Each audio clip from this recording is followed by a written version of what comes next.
So let me make an announcement here. So we try to run safe events. It's taken us a long time to get permission to be here, and they're still looking for an excuse to shut us down. So try not to give them one, okay? Don't go getting all crazy nutballs in the parking lot either. Last event, some dude got locked up in the clink. I don't know, is he still in there? I don't know. Regardless, keep it on track, people. Thanks, guys.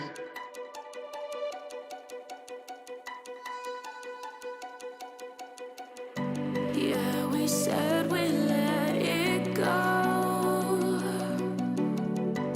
but we settled for the last. Couldn't let you want it though. Who am I to let you down? No, who am I to let you down?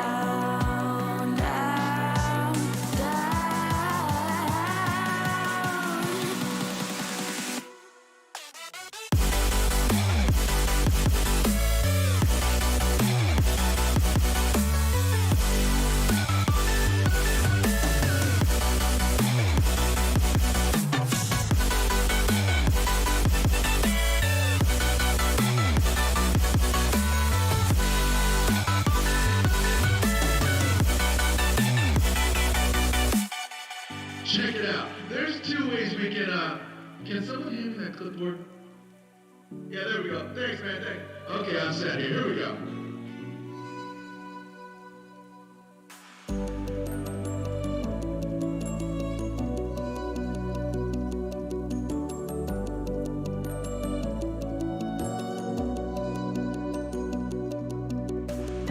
If you let me walk away, maybe then we'd lose it all. No.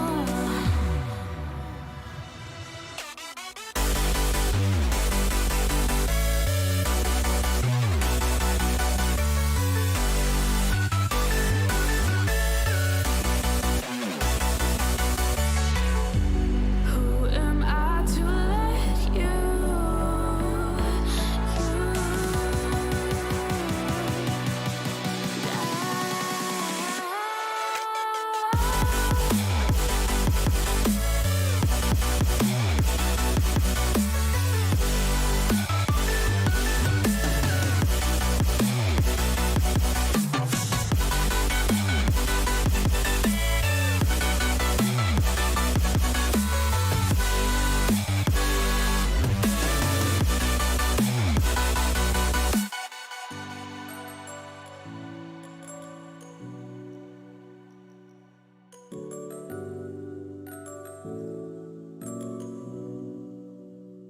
Hey, what do you know? There's Ryan Cooper, and that's an S13, the 240SX here in the States. Seriously, you can't find him anywhere. Everybody scooped him up. I'm looking for the show car / race car to just put it all out there today. Take me in slow, breathe me in and let me go. Filling the lungs inside you, and the blackened eyes make my way into your mind. Just to know what you knew, restless every time we start locking eyes. Lost control. Oh, it's paradise with honesty, but I'm in the dead of the night.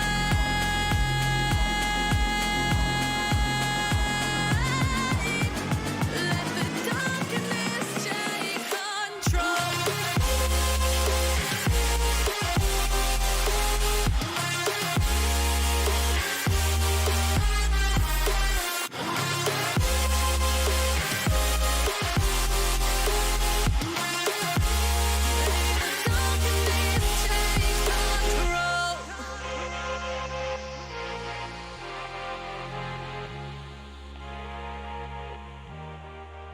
A lot of sick battles have gone down so far this weekend, and Ryan Cooper's been in most of them. People are saying he's doing well for a rookie, but you have to remember, he's been racing for years out there, just not all nice and legal-like.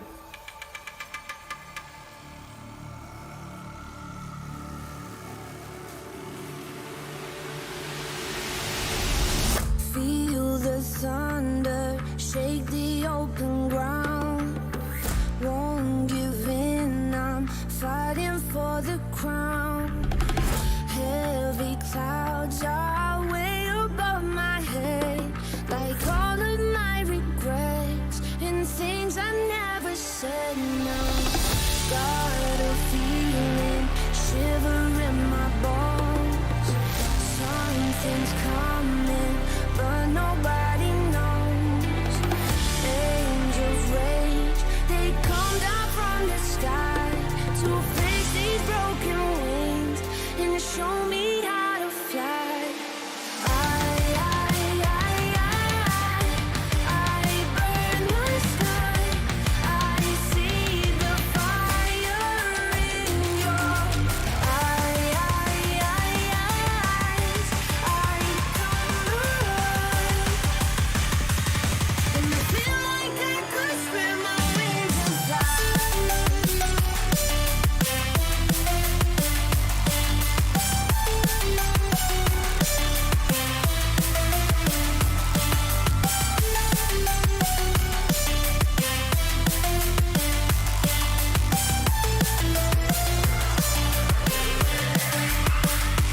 Take it in and breathe the light. Lead me when I lose my sight. Finally we're seeing paradise. There's no need to roll the dice. You're the devil's sacrifice, breaking down the door to steal the throne. Spread my wings and fly. I burn the sky. I see the fire in your eyes. I come alive, and I feel like I could spread my wings and fly.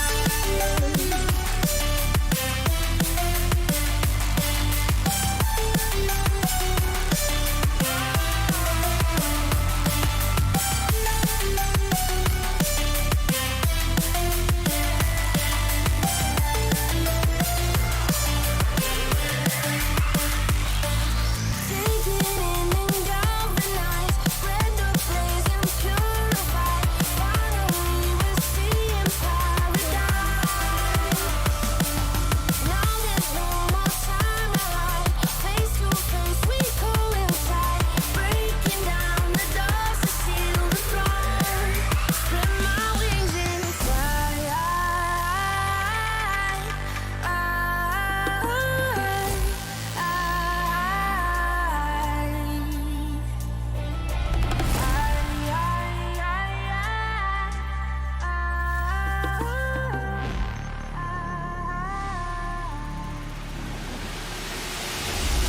Feel the power, now you're by my side.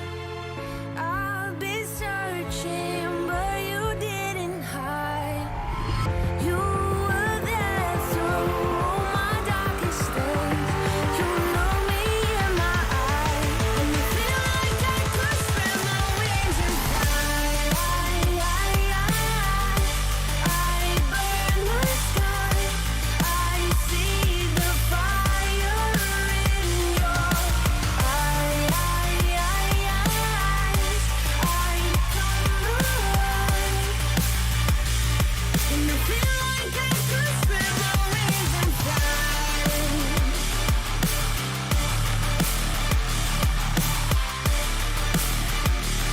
And I feel like I could spread my wings and fly. See the fire, see the fire. And I feel like I could spread my wings and fly.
Good afternoon, sim drifting fans, and welcome to Podium's continuing coverage of the 2021 Esports Drift Association presented by Big Duck Club.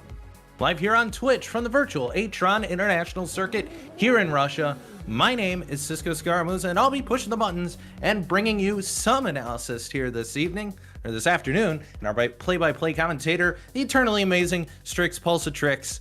Strix, welcome to the show. Hi, I'm really excited to be here once again. I love being pulled in here. It's a lot of fun, but of course, unfortunately, if I'm here, that means, and if you're here as well, that means, our boys ain't here. Yes, our boys are indeed not here. If you are curious, Ian Plash is currently out at the Jennerstown Speedway in Pennsylvania working the Motor Mountain Masters late model race, which you can see over at pitroad.tv later tonight. And Keenan Kusin is out at a wedding, though he may be able to join us later on today. We'll see if we can phone him in from the hotel. He's out of town here this afternoon. But with that out of the way, Strix, we come into round 5 here at Atron, another new circuit for this ESDA field, our second trip to Russia as well for Podium. Last time out, and last time we were here at Russia, it was a very different circuit. We were at the very slow and technical Sochi Autodrome with the Virtual Drift Series. But the first thing you said to me when you came into chat here this afternoon was that this track is fast. So tell me, what are your first impressions of this?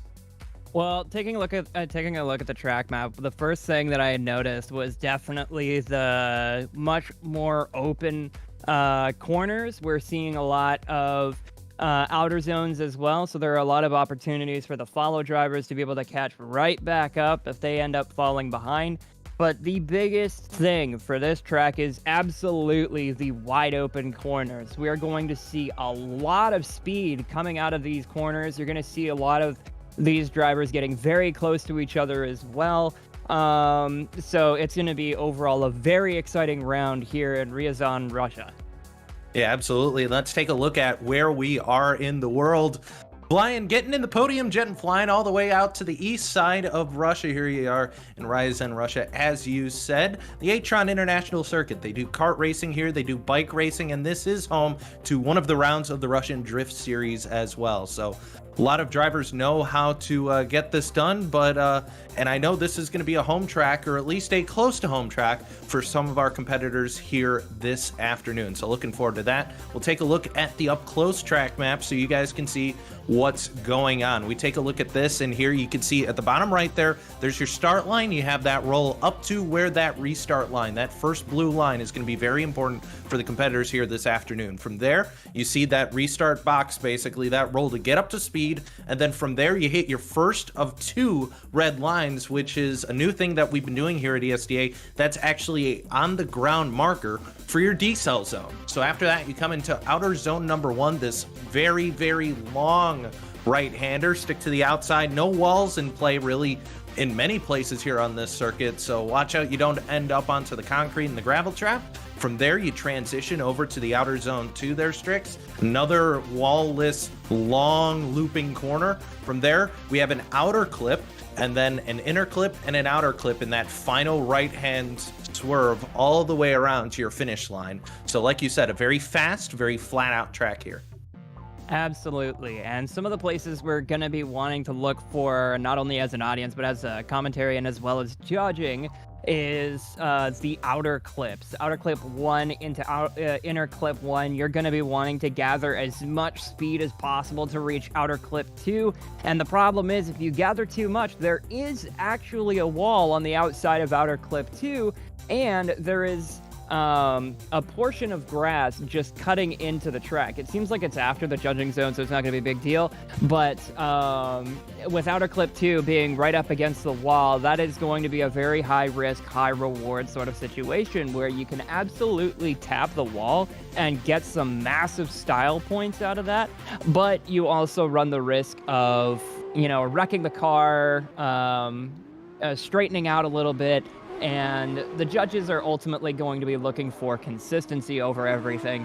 So outer clip 1 to outer clip 2 are definitely going to be the most critical parts of this track.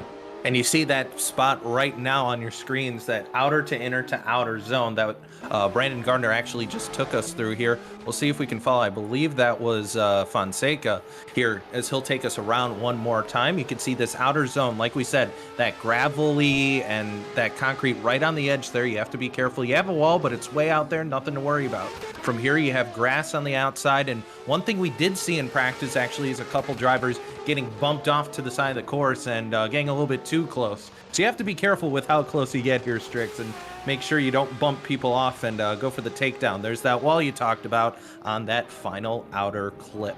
So we talk about that, Strix. So let's talk about a little bit about the point standings coming into this afternoon. So this is a look at your current point standings as they sit. Zach O'Sullivan took over the points lead last round after a fantastic round at Wembley. And you can see him leading. This is your top 8 as they sit right now. But you're not really too worried if you're up here, Strix. You need to start worrying if you're in this sort of zone. 4th on back. You're 56 points ahead of the cut line. Now, this is not a straight championship for this Esports Drift Association. The top 16 drivers will get taken to a double elimination round, the final round of the championship. This is round number 5. That is round number 8. So you have 3 more rounds, including this one, to try and get yourself to that top 16 in points. And I'll tell you what, Strix, once we get to the cut line, as you see right here, it starts to get very close. You look at Logan Daniels, Martinez Ostreka, who's been with us for several rounds, Brandon Patrick, the driver of the Fezza, the Ferrari 599, and then we see guys on the other side of the cut line, Daryl Diaz, Jamie Healy, William Holloway, a big name, Nico Stalia as well. When you're at this point in the cut line, you cannot afford to not make a show, let alone no show. Absolutely, 100% true. Looking at this cut line, as you said, only the top 16 in the championship standings will get into the playoff round at round 8. And it is incredibly tight at this cut line here. Only, about 36 points separate Nico Stalia as well as Duda. And if we take a look at how the points are distributed, with first getting 100 points, second 80, third gets 60, fourth gets 50. You can get all the way down to 16th and make up 30 points. So, if we end up with seeing Nico Stalia having a bad showing here and Slawomir Duda having a very good showing and making it beyond the top 16 here today, we could see a big change up in the points. And we're already going to see that today, I'll tell you what, Strix, because Daryl Diaz, I'm looking at the driver list, not one of the drivers who's going to be taking part here at Atron. And for those of you wondering why we're vamping so much, our starter and main administrator Initial Die having some computer issues. So we're going to continue to vamp and talk a little bit more about this championship. But Daryl Diaz not competing here this afternoon.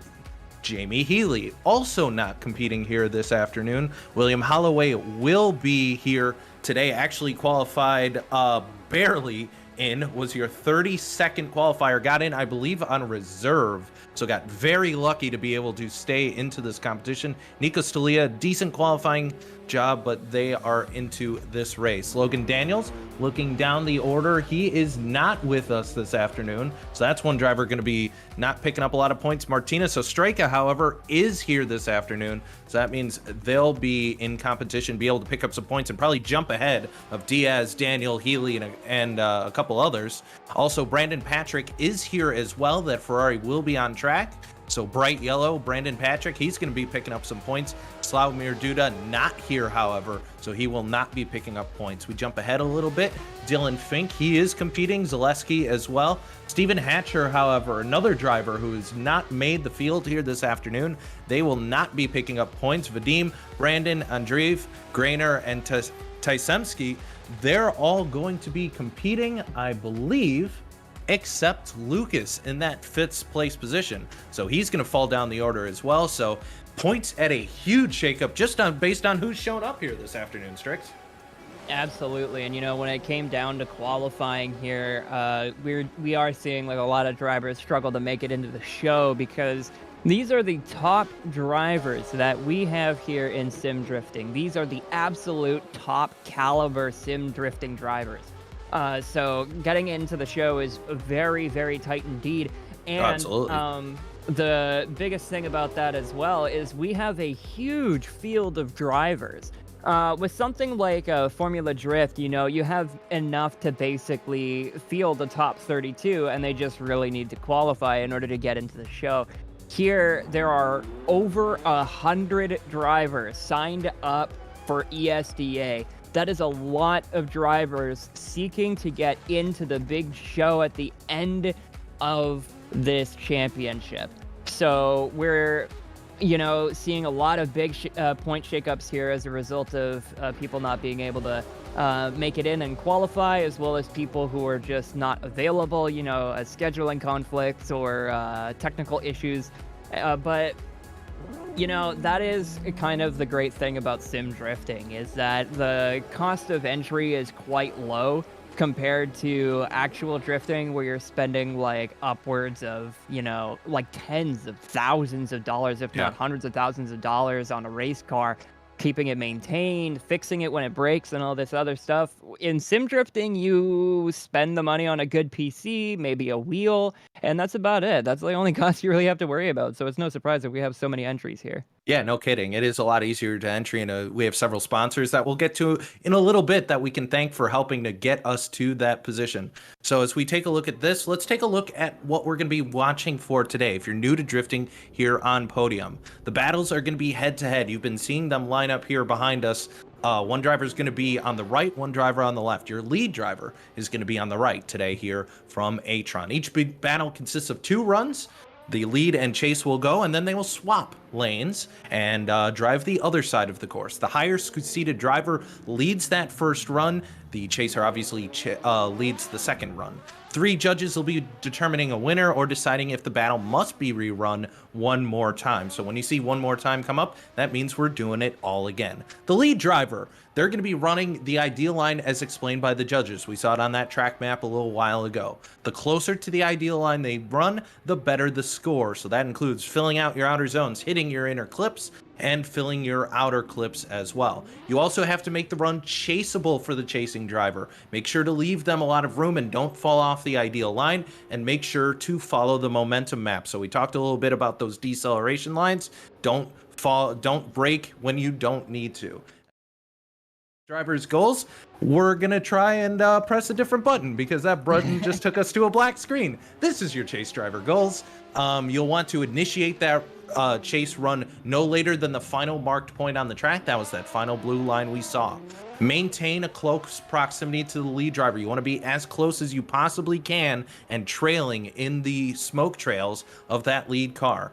You need to match or better the lead driver's angle. So the angle at which you're going through the corner, you want to do a little bit better than that. And you need to make sure to match their line and transition as well. It's one thing if you're going slideways all the way through, and it's quite another thing if you're doing that, but on the other side of the racetrack as your opponent. So Strix, that's kind of what we're looking for here, drifting in tandem style. If you're familiar with FD or D1GP, very similar thing here.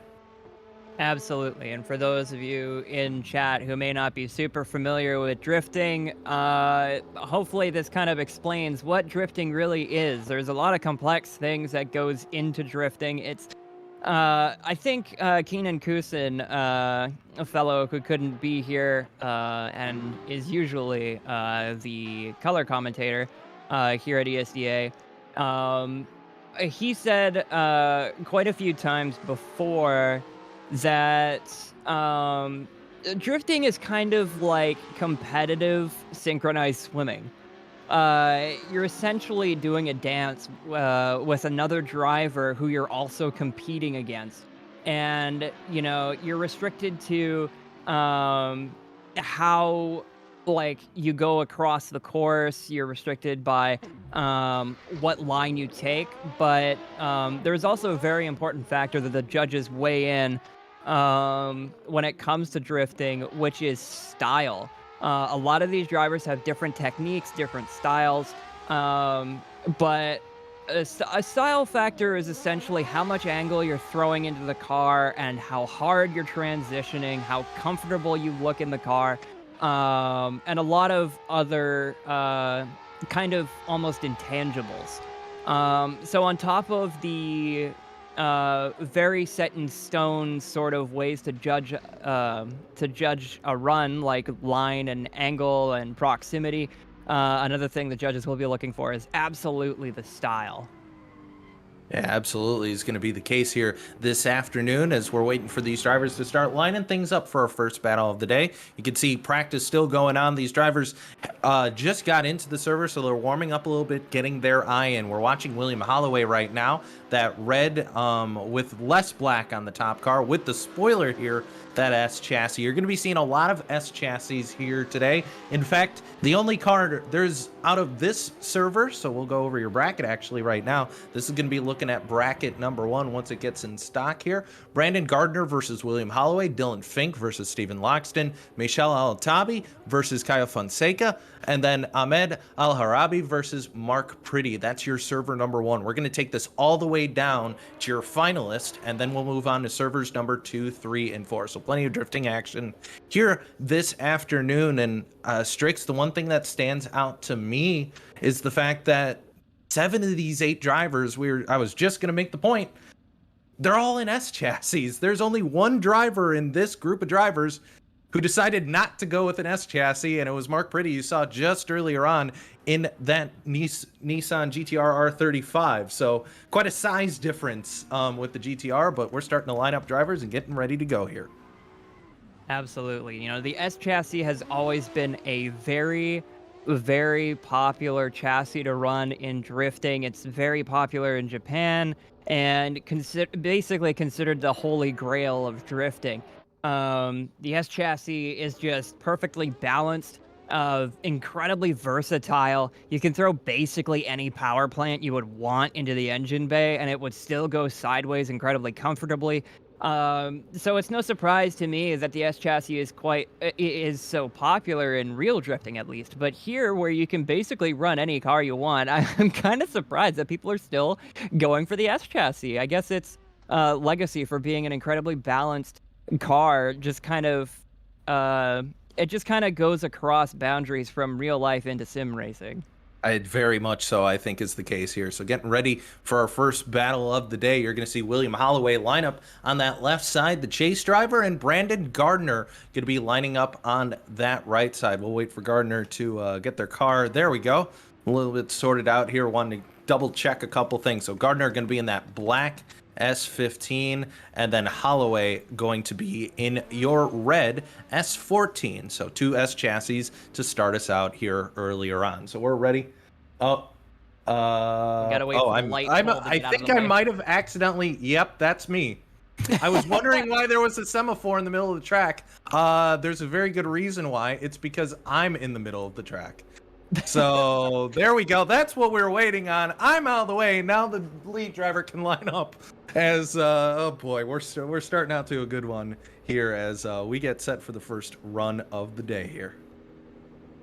All right, so Brandon Gardner in the black S15 ahead of William Holloway in the red there. Both cars with tremendously huge wings. We're going to see a fantastic first battle here.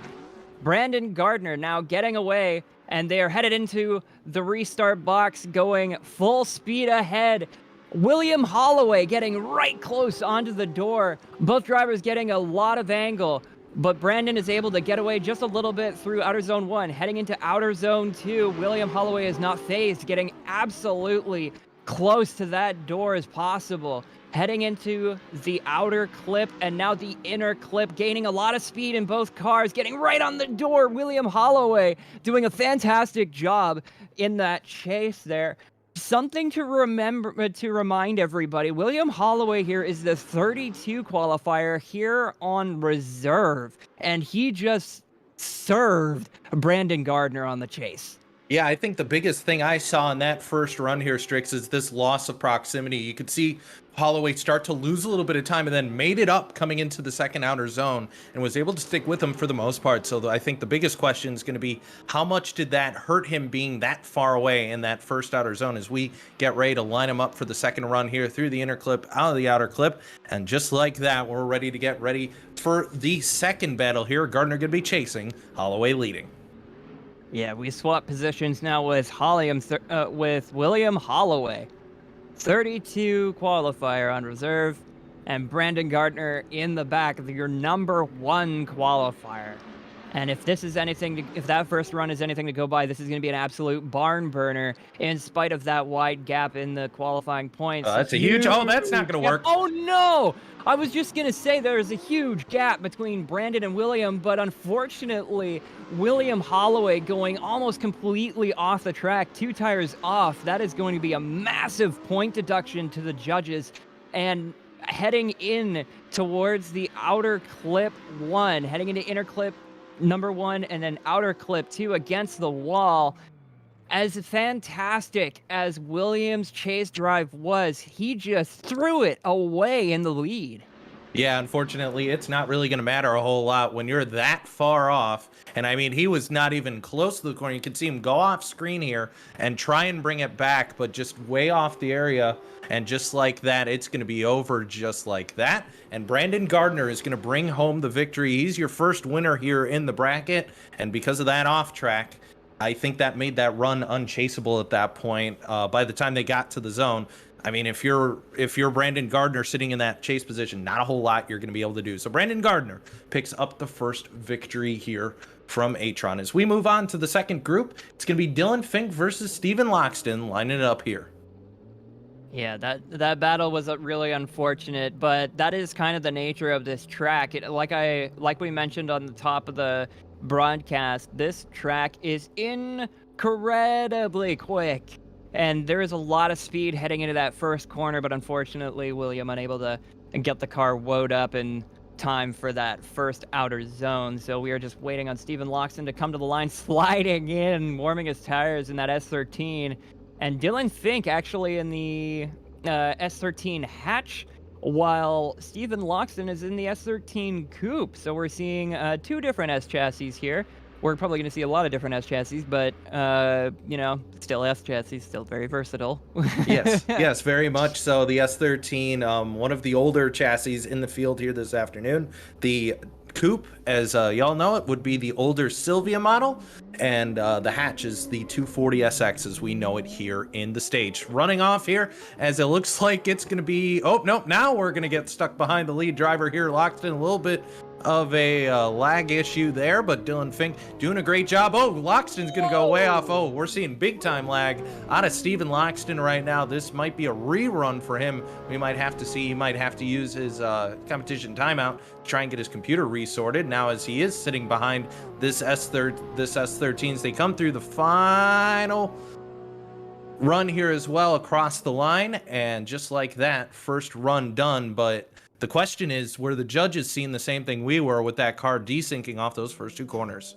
Yeah, unfortunately, the nature of sim drifting that we're seeing here today is that we're dealing with internet connections. We aren't running LAN. We have a lot of competitors from a lot of different parts of the globe.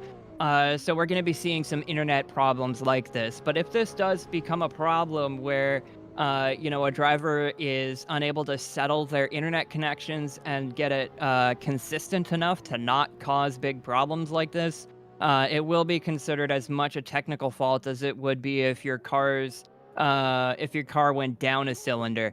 So it is unfortunate to see these weird internet connection issues happen, because they do happen. Internet connections aren't super reliable, but keeping in mind, drift cars aren't really all that reliable either, considering the power they're throwing through the power plant. As we head into round 2 of this battle here between Steven Loxton and Dylan Fink. Fink in the chase now, Loxton in the lead. We're going to run this second run here. Heading into the first outer zone, Loxton getting just a tire drop, a tire over the line. That's going to be a bit of a deduction to the judges, but heading into the second outer zone, and both drivers are getting very close to that line, just toying with it. Dylan Fink not phased, getting right on the door as we head into outer clip number 1 and then inner clip 1, gathering speed for the final outer clip, getting right up against the wall and across that finish line.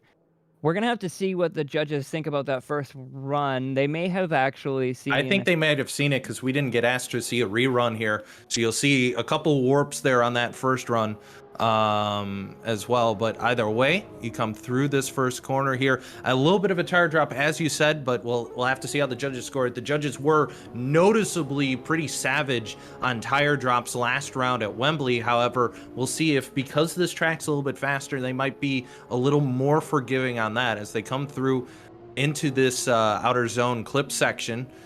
As they come through the final turn there. Yeah, I mean, not a whole lot of drama outside of that, but I think the biggest question is there's a lot of proximity in both sides on that first outer zone, and unfortunately with Loxton going off into the ether, it's a little bit hard for us to be able to say much there, but the judges were able to see a full score there, and with that, the win can be given to Dylan Fink. So Dylan Fink gonna go through, and he wins this battle, the second battle here in your first round. Absolutely. Unfortunately, it seems Steven Loxton just got a little too eager on that first outer zone there, and once again, like William Holloway, just drove a little bit off the course. It wasn't as much as big a mistake as Williams was, but still a mistake. And unfortunately, when the battling is this close with drivers this good, little mistakes like that will add up a lot. So Dylan Fink in the S13, the 240SX, moving on. Love to see that 240SX representation. And it's funny because Live Fast he's getting triggered in the chat because we're calling it a 240 and not a 180. Yes, it is a 180SX, and that's how it's known globally. However, in the States, they sold it as a 240. Jared, fake Jared from Pro Street in the pre-chat concert actually literally says that exact thing, the 240SX here in the States. But Strix knows that car very well because that's also the same car Ryan Cooper drove back in Need for Speed Pro Street, who I believe is your favorite character of all time, I'm pretty sure. Yeah, because he doesn't say anything, so he has no opportunity to actually be a bad character. But Pro Street is also my favorite game, so I kind of have a personal affection for those cars. But we're heading into the next round. They were taking a minute. They were taking a minute to roll up here, but it's going to be Kyle Fonseca versus Michelle Alatabi, and we'll have to see which driver out of this group is going to be moving on. Another case of the S chassis versus the S chassis. Someone in chat asking, how can I join one of these? Head over to esportsdrift. Look up ESDIA on your Google, and you'll be able to find the website there, because we do have to change the website every once in a while. So go look up ESDA over on Google. You get taken to the website. They'll tell you about how to make your way into the pro what's the driver search. Sorry, that's the word I was looking for. The driver search, which gets you a pro license, which allows you to compete here at ESDA. So there's a whole process there. That's where you're going. Live fast. You're really Live Fast really mean here, even though I am correct, and I said it is the 180.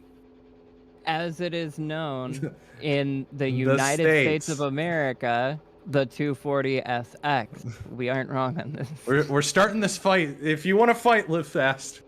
Like, the 180SX is a right-hand drive. That car, I never even took a look at it, so it might have been. Uh-oh. Looks like possible connection issues. Kyle Fonseca just falling out of the server all of a sudden. Dylan's car is a 180. Yeah, okay. And the 180 as sold in the United States is known as a 240. Settled. Okay. But, he's saying because, okay, so the car is, because the car is I believe it's a right-hand drive, so that's why he's saying it's a 180, I believe. Someone asking in chat, are these cars... I was just going to say, it's also, I was just going to say, you know, it's also known as a 200SX in Europe, so. Oh yeah, that's true. So it's a So we're both wrong. So it's 240, 200, and 180 all at the same time. Apparently, someone asking, are these cards available to the public or are they private? This is a private car back. Everyone gets the ability to build their cars based off a set rule book.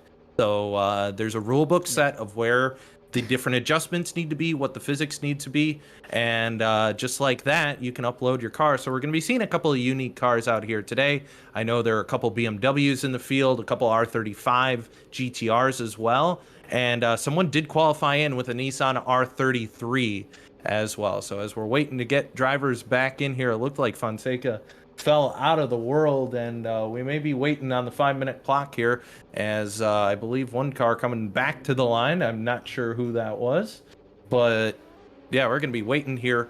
There we go, Fonseca back into the server. So I think a couple server issues there. It's been a little bit of a wacky day.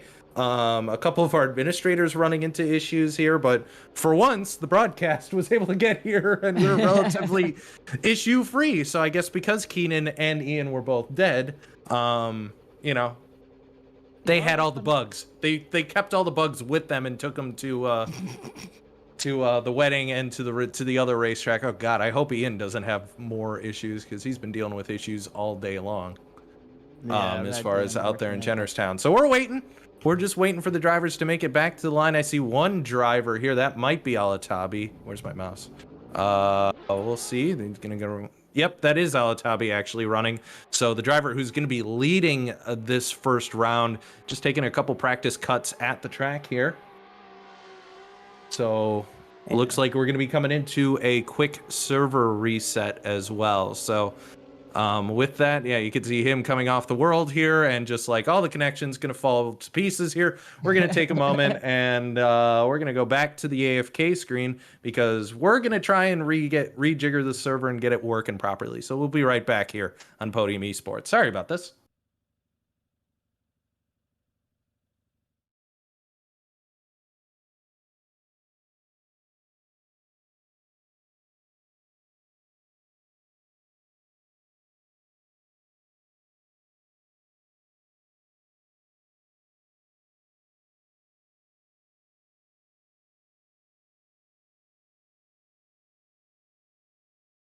So let me make an announcement here. So we try to run safe events. It's taken us a long time to get permission to be here, and they're still looking for an excuse to shut us down. So try not to give one, okay? Don't go getting all crazy nutballs in the parking lot either. Last event, some dude got locked up in the clink. I mean, I don't know, is he still in there? I don't know. Regardless, keep it on track, people. Thanks, guys.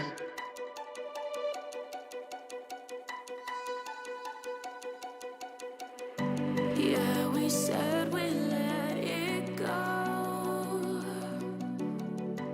but we settled for the last.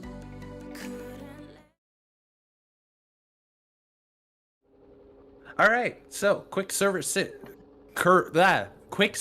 switch in the bag here as we're gonna try and line these two up once again. You can see Alatabi continuing to run practice laps here, but we are back.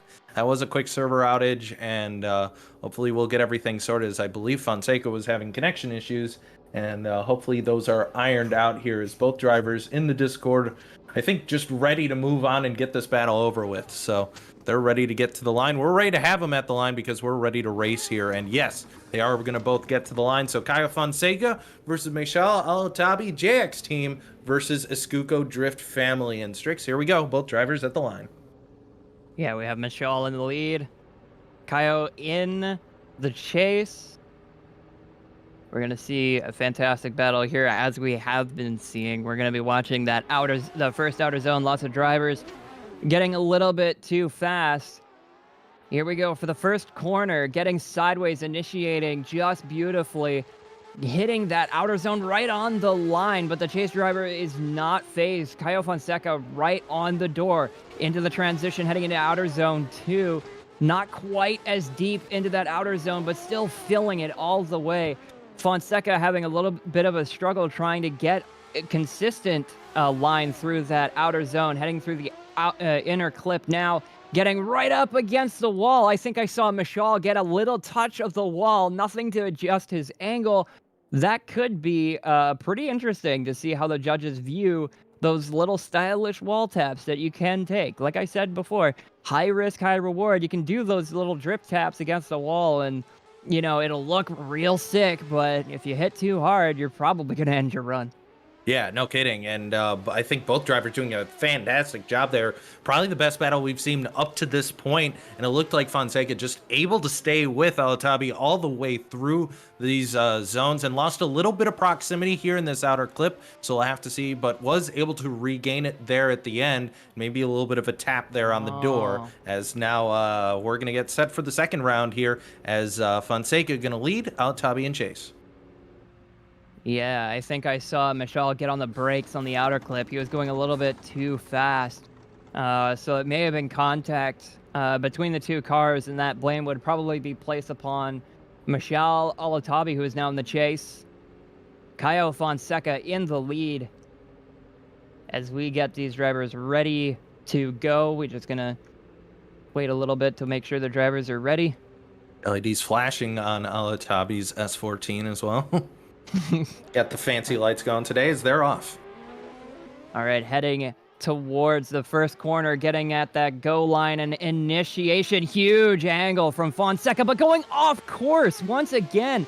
The outer zone on the first corner, catching a driver out once again, heading into outer zone 2. More angle poured on. Michal giving him space to make those mistakes now because he knows he's probably in the clear here. Transitioning across the bumper is Michal in the chase. Caio in the lead, getting up to the wall and across the line. And now with that major mistake there, of course, as Michal kind of celebrates. It's over. Yeah. We do have to consider, though, that Michal did end up causing that contact. It didn't really affect the cars much. And a quick decision from the judges, and that is going to be a win from Michal Alatabi. Yeah, and that, again, just comes down to the fact you drive over those lines, and that's the second time. Heck, I think that's the third time we've already seen it today. You talked about the speed of this track at the top of this show, and that's been the case in at least all of these battles up to this point, and it's just a case where you cannot slide off this course, and Alatabi able to keep the car on the track. And I think that's what came into qualifying as well, affected a couple of drivers. So Alatabi, going to move on here to your round of 16. Final battle in your round of 32 in server number 1. It's Ahmed Al-Arabi in that S13 hatch versus Mark Pretty in the GTR R35. The big Chungus Nismo on the left side going to be chased this first time. And as you know, I have a personal affection, like a personal love for the R35. As much as I love the 180SX in the lead of Ahmed Al-Harbi, I have a personal bias towards the R35 because that used to be my comp car when I used to run drift comps. But, you know, it's a real big, real nice car to drive, and we're going to see that here as they head into corner number 1 into the outer zone. Ooh, a little bit of a bobble in the chase with Mark Pretty. Unfortunately, not getting that angle consistently and dropping a tire or two. Heading into outer zone number 2, though, getting that proximity right closed up. Still not quite comfortable getting that car to angle. You see it kind of bobbling a little bit. Heading into the outer clip, though, we see that proximity hasn't really been extended all that much. Heading into outer clip number 2 and across the line. If you had to ask me who's at an advantage here, I would have to say Al-Harbi is at a significant advantage because of that tire drop right at the beginning, right there. Yeah, and I was going to say that might have been on Pretty for a little bit of a side contact there, but no, I think Al-Harbi was going to be going off the track either way, so unfortunately for him, that's going to play into a huge factor in this second run here. I think the biggest question, though, is that Team Xenon R35. It looks like he's been able to keep up with the S13, but I think Al-Harbi is going to be at a disadvantage because he did go off a little bit on his own, though Pretty did make contact. That was happening before the contact was made as we get set for run number 2 here. Yeah, Mark Pretty now in the lead with Ahmed Al-Harbi in the chase. S13 versus R35 part 2. A little bit of lag there. A little bit of lag. Oh, and we see a bit of contact. And that's a shutdown, I think, there for Al Harbi, and that means the judges are going to have to take a look at this. So Mark Pretty going to continue out the run. That's always going to be, we're going to preach it again and again, always finish off your run as the server lag once again comes and strikes us in. Al Harbi shut down his run. So it looks like Pretty just going to finish out his run in that R35. But we talk about it time and time again. Even when you shut down, please make sure, always put down the rest of your run, even if you think it's a shutdown, because a situation like this might come down if you did shut down and the judges went, oh, hey, you could have just kept going. You could lose a ton of points there. So always keep that in mind. But unfortunately, in this case, Strix, I think it's a case of... I need to see it again. We'll wait for it to come back around. I'd want to see it again here.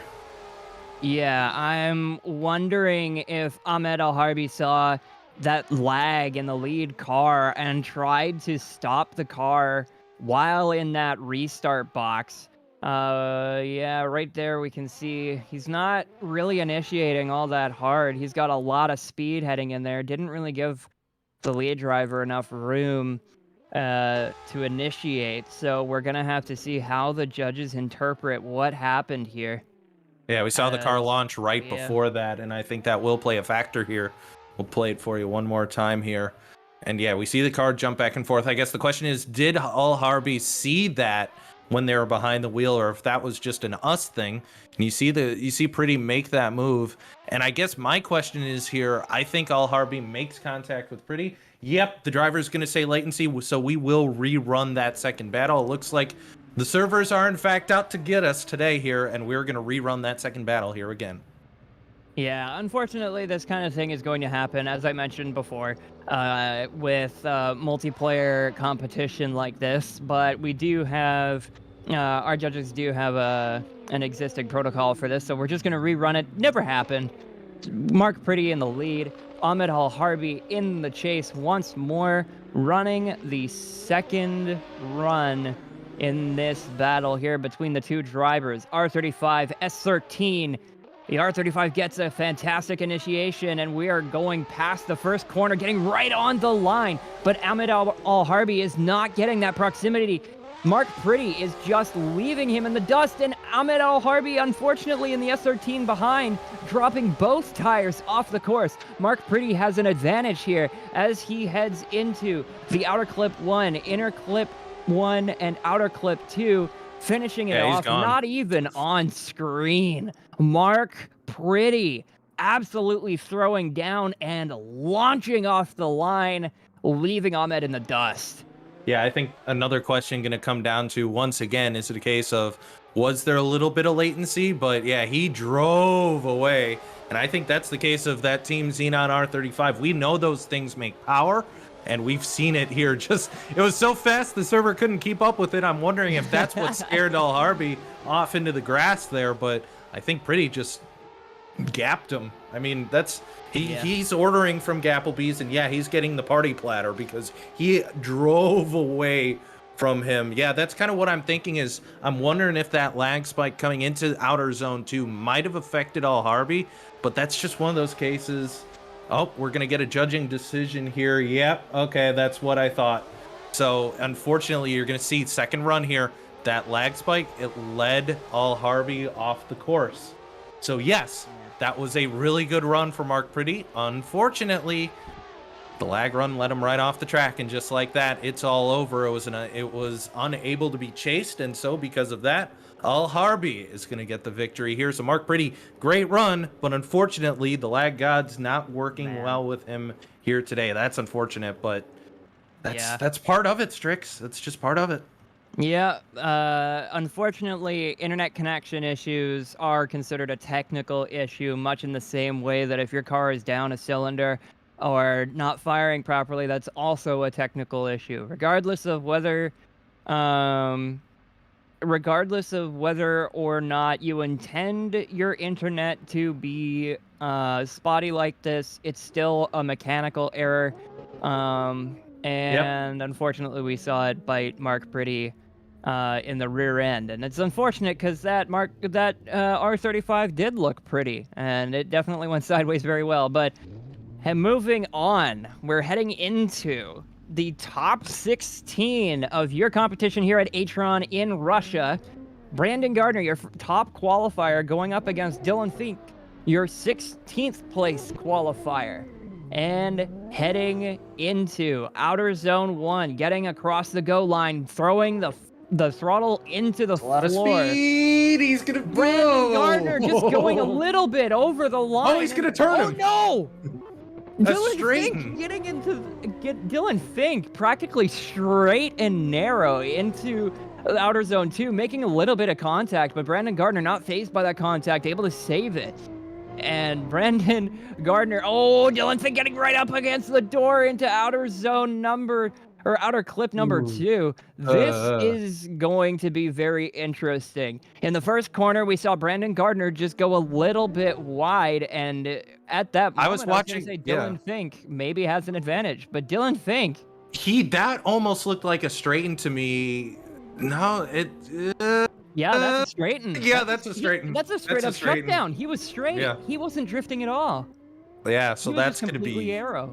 Yeah, he was straight, and then you'll see it again here right towards the end. It gets very close. Dylan Fink playing very close with these angles. Watch coming here. You come through the clip, and remember, the blue line is the end of your run, and it's very close there to where he doesn't straighten again. So we're going to watch the second run, but I have to think Brandon Gardner with the advantage coming into the second run. A very big advantage. It seems like Dylan Fink's S13 just not happy with the high speed at this corner. It's just, as soon as the car gets up to speed, it just understeers a lot. But Brandon, of course, making it into the top 16, no surprise, is the top qualifier as we head into the second run of this battle between Dylan Fink in your lead, Brandon Gardner in the chase, and we see it getting into the outer zone, right on the line, but not getting over it. Dylan Fink definitely trying to get away, but over transition, Brandon is not phased. He's right on the door. Both drivers filling in that outer zone perfectly as they head towards the outer clip, the first outer clip, towards the inner clip. That proximity not going away at all, and Dylan Fink going across the line. You know, I think this is going to be another quick judging call. Unfortunately, I don't know what was up with Dylan Fink's car. Those were both really good runs, and you could see, I thought Gardner just got into Fink there on the tap there, but yeah, judging call coming in quickly, and it is going to go to Brandon Gardner after Dylan Fink running into those issues in the first run. We'll continue to watch it, though, just so you guys can see Dylan Fink did everything he could possibly do to get everything he could out of that second run, but unfortunately, the straighten like that, you're not really able to come through with that. So just like that, Dylan Fink gonna get knocked out of the round of 32 here, or the round of 16 rather, I should say, and he's gonna be going home. So it's gonna be Brandon Gardner moving on, Dylan Fink going home as we come up to our second and final battle of this round of 16, and it's the two drivers we just saw compete in the final two rounds of round of 32. Ahmed of Harbi, who I think just got a little bit lucky with the lag out of the R35, and Michal Altabi in that S14 for JX Team, who both these drivers looking to make their way into the round of 8. Yeah, this is going to be an incredibly tight battle. We've seen a lot of drivers doing a fantastic job following the line, and Ahmed Al Harbi, as you mentioned just a little bit ago, got a little bit lucky with that lag spike, but unfortunately that is considered a mechanical issue, much like having a technical issue when it comes towards real life drifting. But that's not to say that Ahmed Al Harbi doesn't belong here, because he has done a fantastic job. Anyways, Michal initiation, Ahmed initiating behind, heading into the first outer zone. Right on the line is Michal, getting real close in that red S13, just getting real close. Oh no! S14, I mean. And as I mentioned, that huge contact pushing Michal off the course. They're going to continue driving, trying to finish it off. A massive gap between Ahmed and Michal. And as we get into the final outer clip, the judges are going to want to take a very close look at that. I'm going to be looking at brake lights. I think we're looking at brake lights on that one, and just look at the proximity here. So Altabi comes into into the first clip here, round number 1, the first clip. and Al Harbi stays with him for the most part, gets a little bit straight there, but I'm curious, was there enough break there that Alatabi braked on Al Harbi, or is Michal going to get away with that? I'm not sure. He does have the light on top of the window, so look for that here. If we do get a second chance to watch this replay again, it's very close. So watch here. So you're watching here the transition between outer zone 1 and 2, and we're looking above that front window. Do we see the brake lights, or is he able to stay on power the whole time? No, we don't see any brake lights at all. Hey, yeah, so I think Al Harbi just ran him over. And so with that, I think Michal is going to have a little bit of an advantage at that case, at least if we're putting on our judging hats. That's what I'm seeing up here from the booth. Yeah. And as we mentioned before, the SGLCs are very versatile, very robust chassis, but it seems like the S13s today are just having a bit of a problem, a bit of a fit with that straightening. That could be a pretty significant issue here. Well, I think this is a case where we've had a lot of technical tracks here lately, Strix, and keep in mind, these drivers only get one car change. Oh, I don't see them back to the line yet, Strix. Oh, okay. They're not there yet.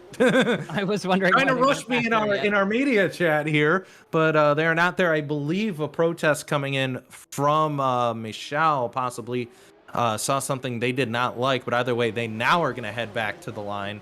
But I think going back to the point I was trying to make, we've had a lot of slow technical courses, and those fit the S13s.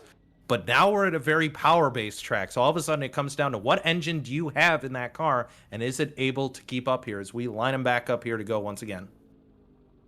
Michal in that red and black S14 on your left. Ahmed Al Harbi in the blue S13 on your right.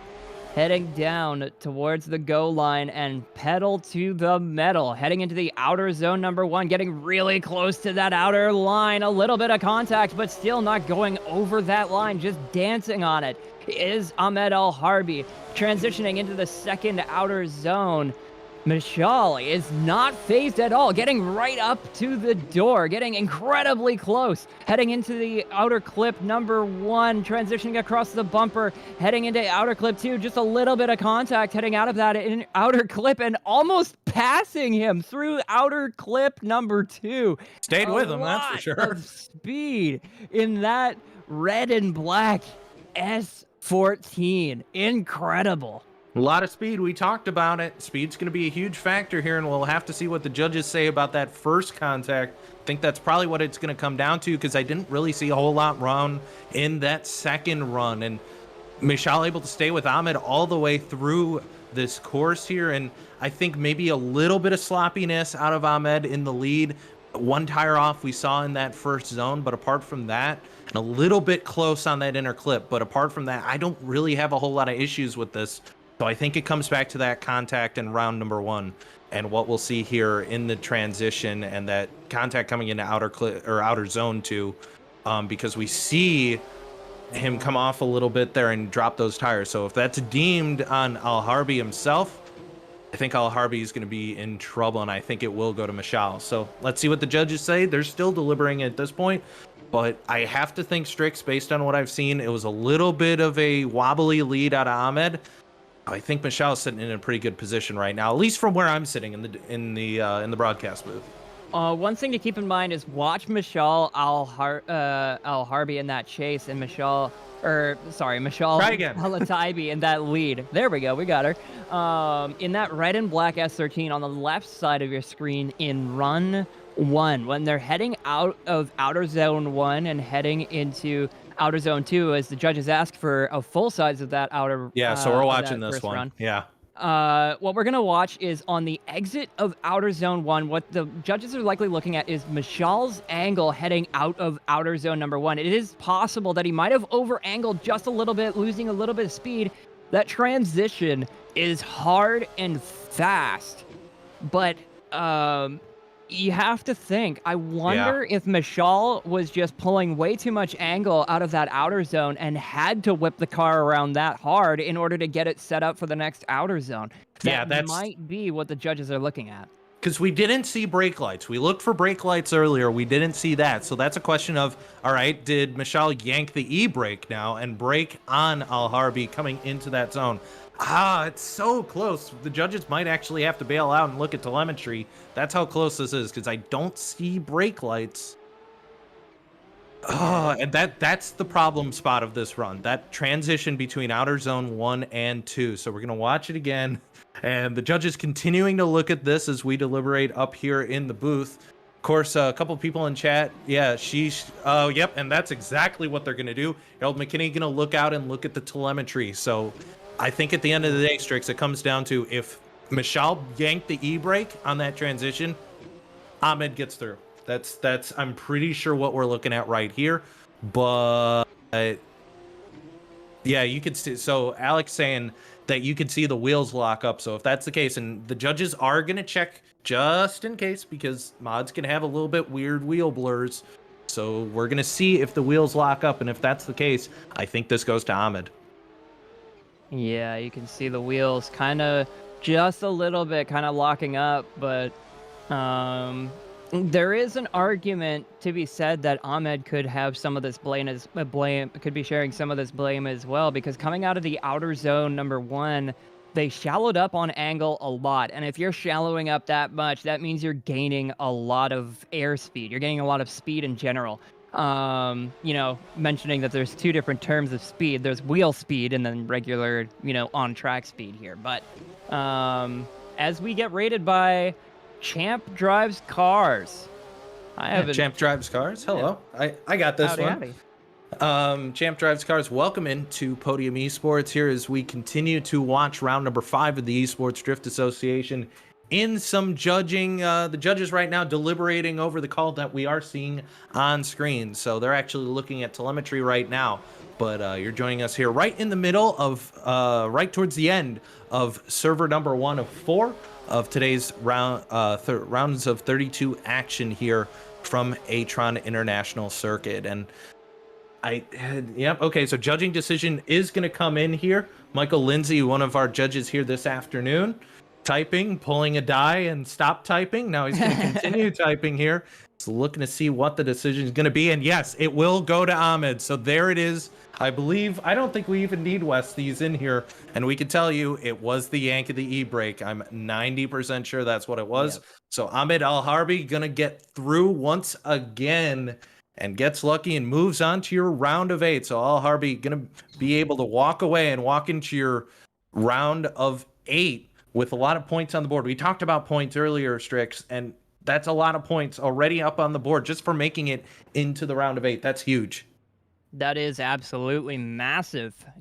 Finishing in the top 16 alone is just 30 points, but he gains an extra 10 by making it just into the top 8. If he makes it even further and wins this entire bracket, this side of the bracket, he gets a minimum of 50 points. That is a huge margin to be gaining, especially as this championship runs closer and closer to the final playoff round. And keep in mind, Al-Harbi isn't on the points tables that we showed earlier, so not in the top 20 in points.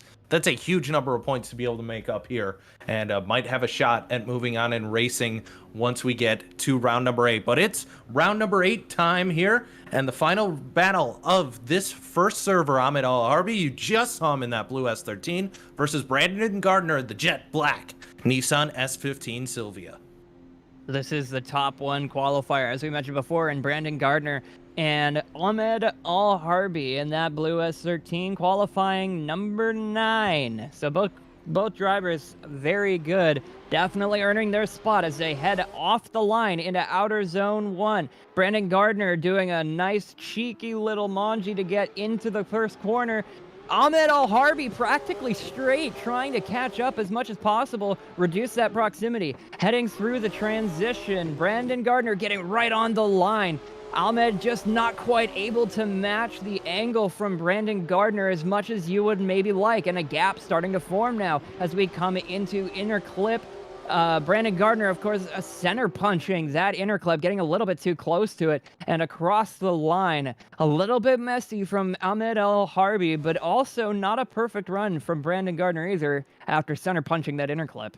Yeah, Brandon's car, we're seeing the speed here. We talked about it, that speed that you're going to need to have here today at Atron. And we saw that once we get out of the outer zone too, just starting to open up that gap on Al Harbi here. I think Al Harbi, you're going to have to basically have the perfect lead, and you're going to need Brandon to make a mistake in chase here. I think that's the only shot you have coming into this final battle here. Final battle of server number 1. You can see the gap open up there at the end, but Brandon Gardner, a very good lead, but like you said, not perfect. Yeah, there was only minor issues with Brandon Gardner, but as we head into the second run, Ahmed needing to throw down an absolutely perfect lead in order to make up the deficit here. Heading into the first corner, getting right on the line and just over. Massive mistake from Ahmed El Harbi as we head into the transition into outer zone 2. Brandon Gardner not phased at all, getting right on the door, applying the pressure to Ahmed El Harbi. Only an inch and a half between that front tire and the door of that S13. Heading into the final section of the course, and I don't think Ahmed was able to make up that deficit with such a big mistake made in outer zone 1. Yeah, that tire drop on outer zone 1 is going to be basic. Again, that's probably going to be the thing that decides this once again. And yep, decision coming in. Brandon Gardner is going to be in the final 4, and he moves on, and it was that tire drop in outer zone number 1 that did Ahmed in. So Brandon Gardner going to be moving in. He's one of your final 4 and one of your finalists here from Atron. So that'll wrap up server number 1, and as we see this final battle, these final battles come across one more time, we'll take a look at your bracket of server number 1. This is how it came out. Brandon Gardner, he qualified first, and he took it all the way down, and he's going to be one of your final 4 to race here at Atron. But with that, we're going to take a moment to step aside, switch over servers, get the next crop of drivers in here from Atron. So with that, we'll be right back here on Podium Esports. My name is Cisco Scaramuza. You've been listening to myself and Strix Pulsatrix. Don't go away. We got a couple words from our sponsors. Here they are, and we'll be right back here from Russia. Coverage of the 2021 Esports Drift Association is brought to you by Big Duck Club. Whether you use their parts in your next drift car, time attack monster, drag machine, or street show car, Big Duck Club is prioritizing enthusiast needs with motorsports requirements. Visit BigDuckClub.com today. By Nexen Tire, one of the leading tire manufacturers in drift competition around the world. From race to street, Nexen has a tire for you. Nexen Tire, we got you. By NRG Innovations. From hubs, wheels, shift knobs, and more, NRG has the finishing touch you're looking for your next build. NRG, keep innovating. By Next Level Racing. Build your ultimate racing simulation experience with Next Level Racing. Esports tested and award-winning Next Level Racing, be first. And by Vosan, your home for Assetto Corsa drifting content. Want the track from today's event and more? Visit vosan.co.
Welcome back to continuing coverage of the 2021 Esports Drift Association right here on Podium Esports.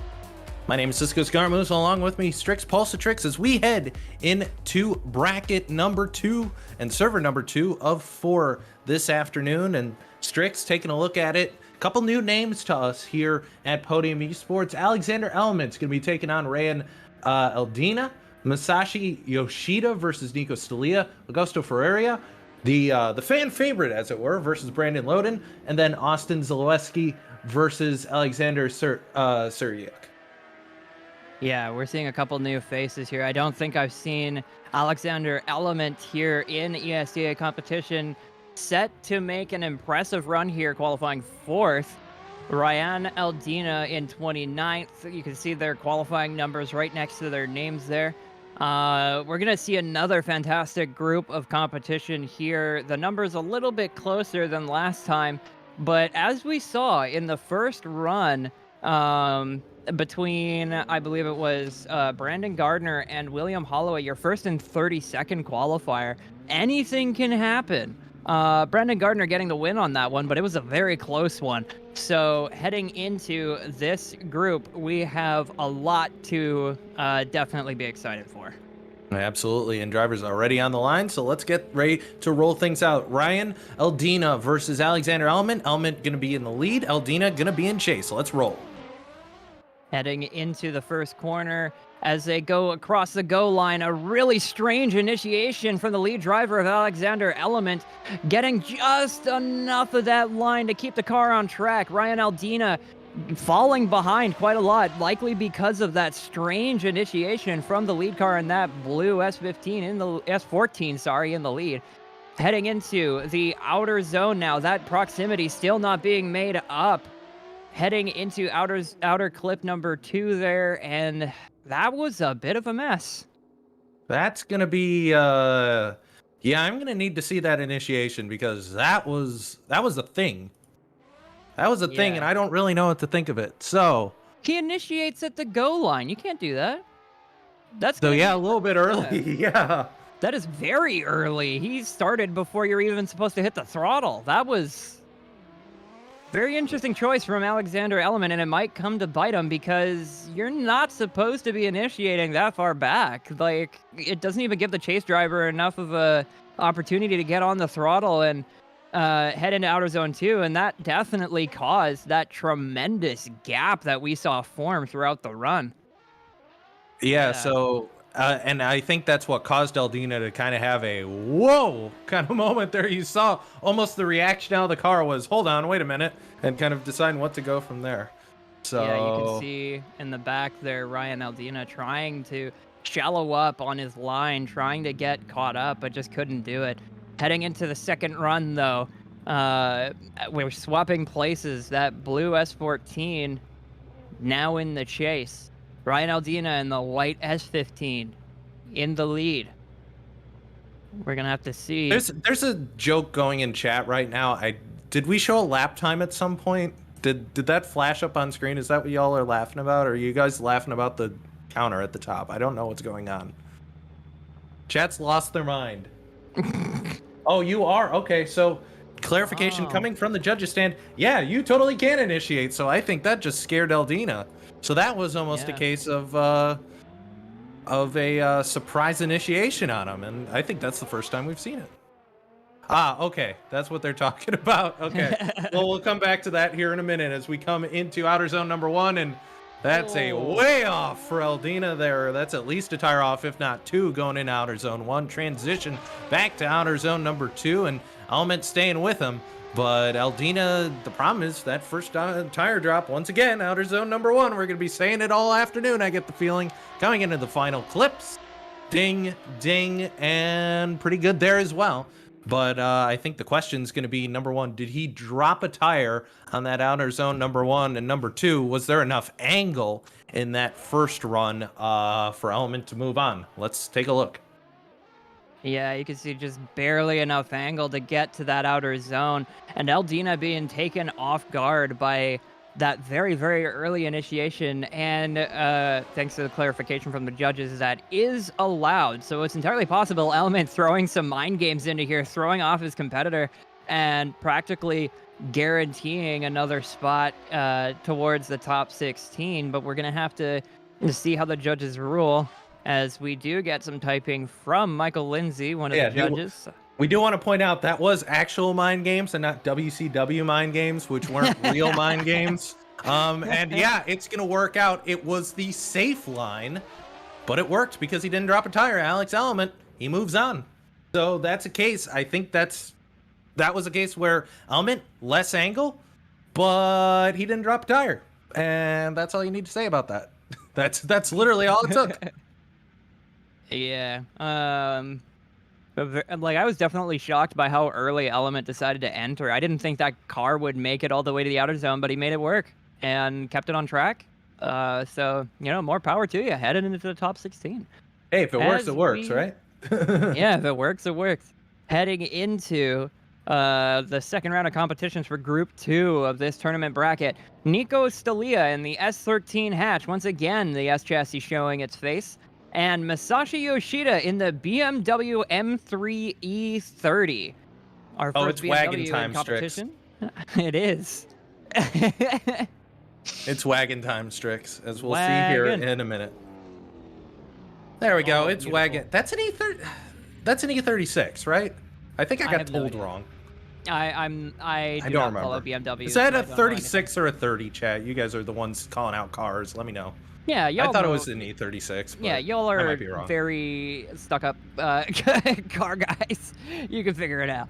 But the blue BMW wagon in the lead, and of course the S13 of Nico Stalia in that white and black in the chase. Of course, heading Nico down towards the full throttle go line initiation from that wagon, and Nico following behind, getting right up on the door. The angle a little bit shaky at first, but getting settled in, transitioning into outer zone number 2, and both cars go off. This is going to be a mistake on the side of Masashi Yoshida, going off, and Nico following him offline, and heading into the final clips of this course, finishing it out up against the wall. Nico getting a little bit of a gap forming between Nico and Masashi, but yeah, that mistake from Masashi going off course, leading Nico off course, that's going to be a big mistake for Masashi. Absolutely. First off, I was right. It's an E36. That's what I thought. Dai doesn't know BMWs, apparently. I'm going to hold that over him for weeks to come. But yeah, no, that was just a case.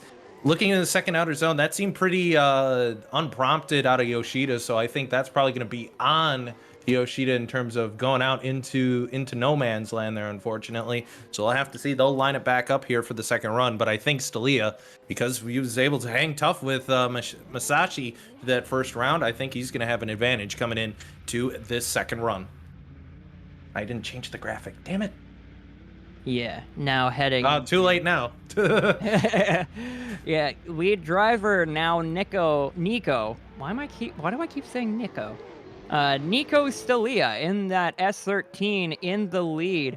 initiating midway through the restart line, and Masashi a little bit of a bobble on the initiation, but getting right up on the door, a little bit of contact through outer zone 1, transitioning across into outer zone 2, another little weird bobble in that E36 wagon in the back, but once again getting up to the door, heading towards this these collections of outer clips, super shallow through outer clip 1, banging the door of Nico, but Nico completely unfaltered.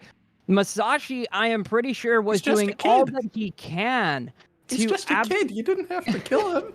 Masashi was trying to make up for the tire drop in run 1, being incredibly aggressive with that proximity, but unfortunately you got to make sure your angle matches the lead driver, and ultimately that aggression may have cost him. Yeah, it is going to cost him, as Nico Stalia will move on, and Yoshida trying to make up all that ground. Unfortunately, you can't go after the kid. He's just a kid. You can't go murdering him, and unfortunately, it's going to backfire. So Nico Stalia, the hatch, going to move on. That S chassis knocking out the E36 here today. How old is Nico Stalia again? It changes every broadcast. I don't have Keenan's notes, and I don't know off the top of my head, and chat will probably tell us, so we'll go off what chat says. How about that? Yeah, all I know is that he's a very, very young kid, and he is incredibly talented. 8. Thank you, chat. 8 or 9, somewhere around there, yeah.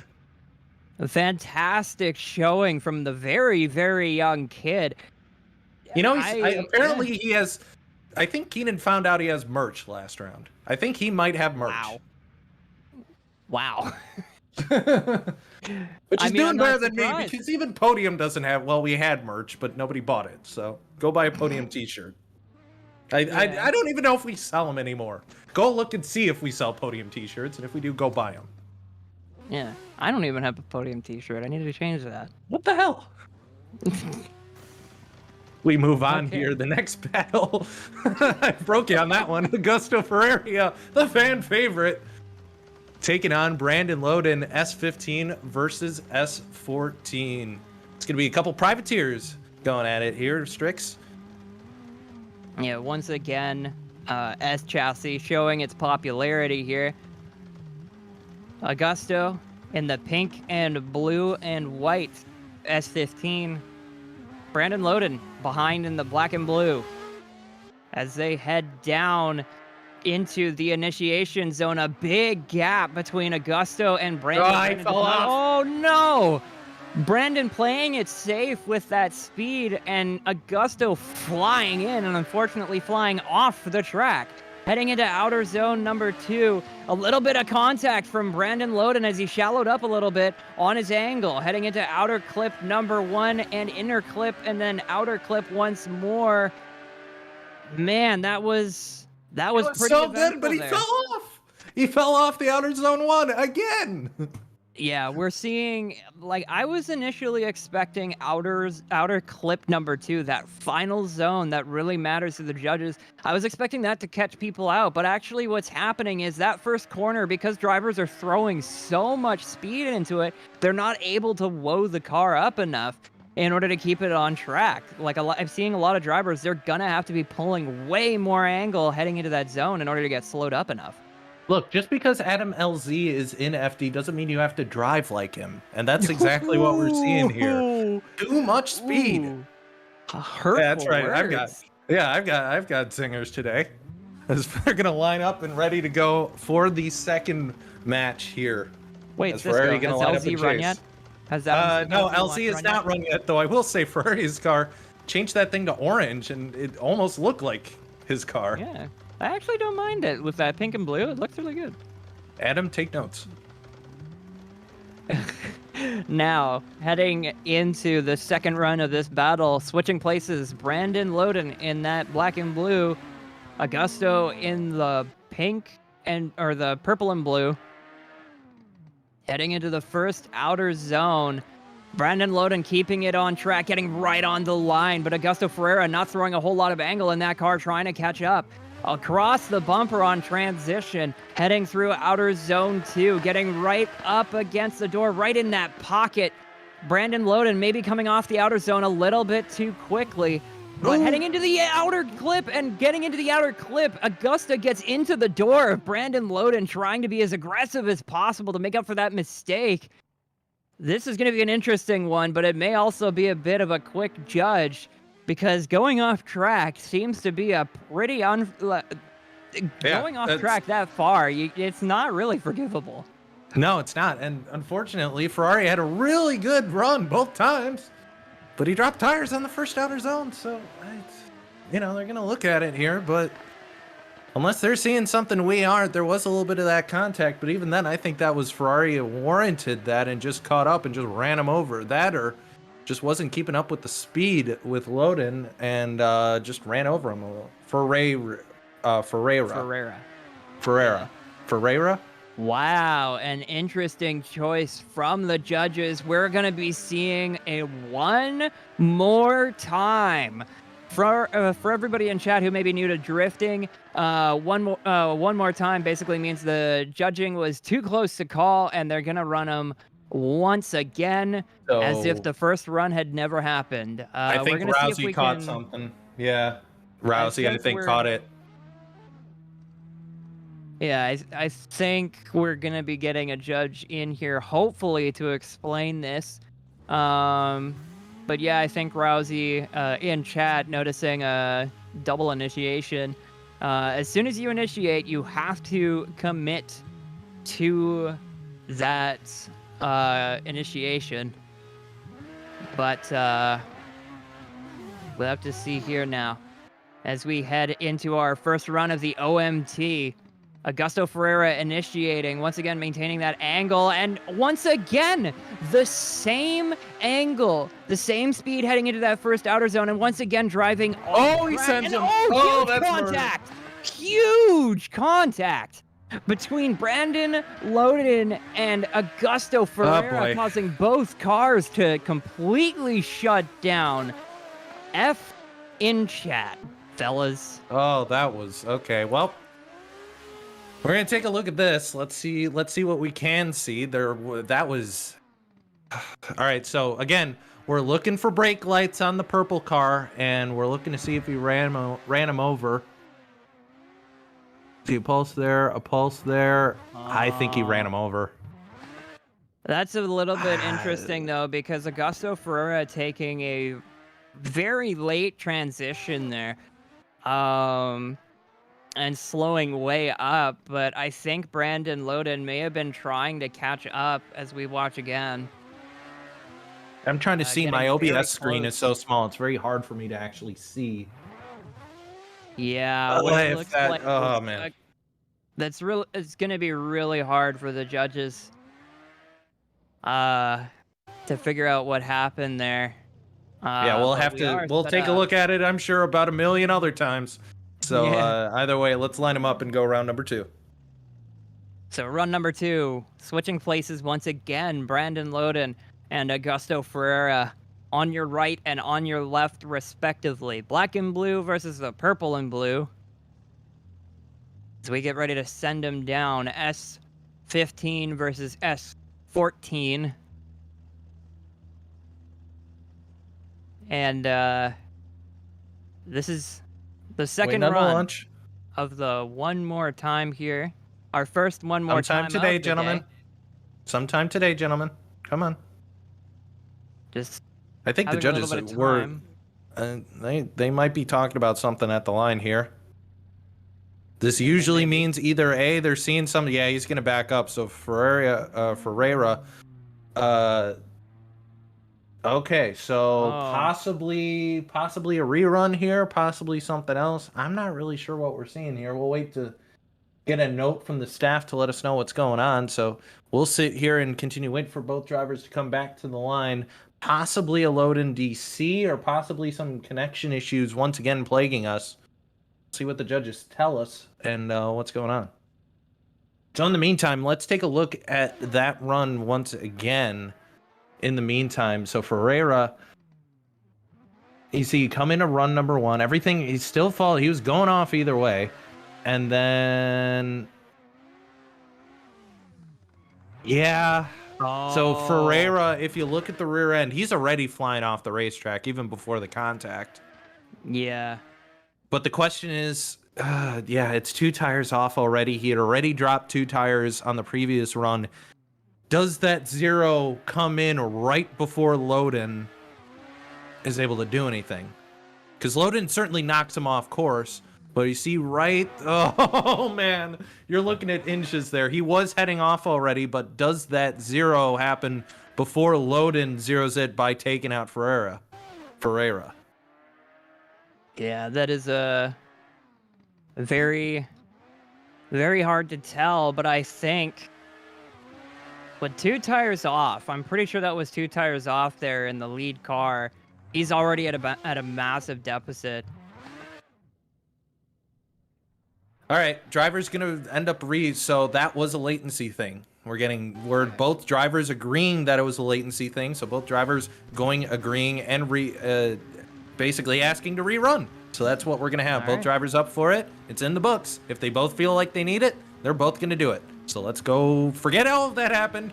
We're at once again starting from scratch here. First run here, Loden versus Ferreira.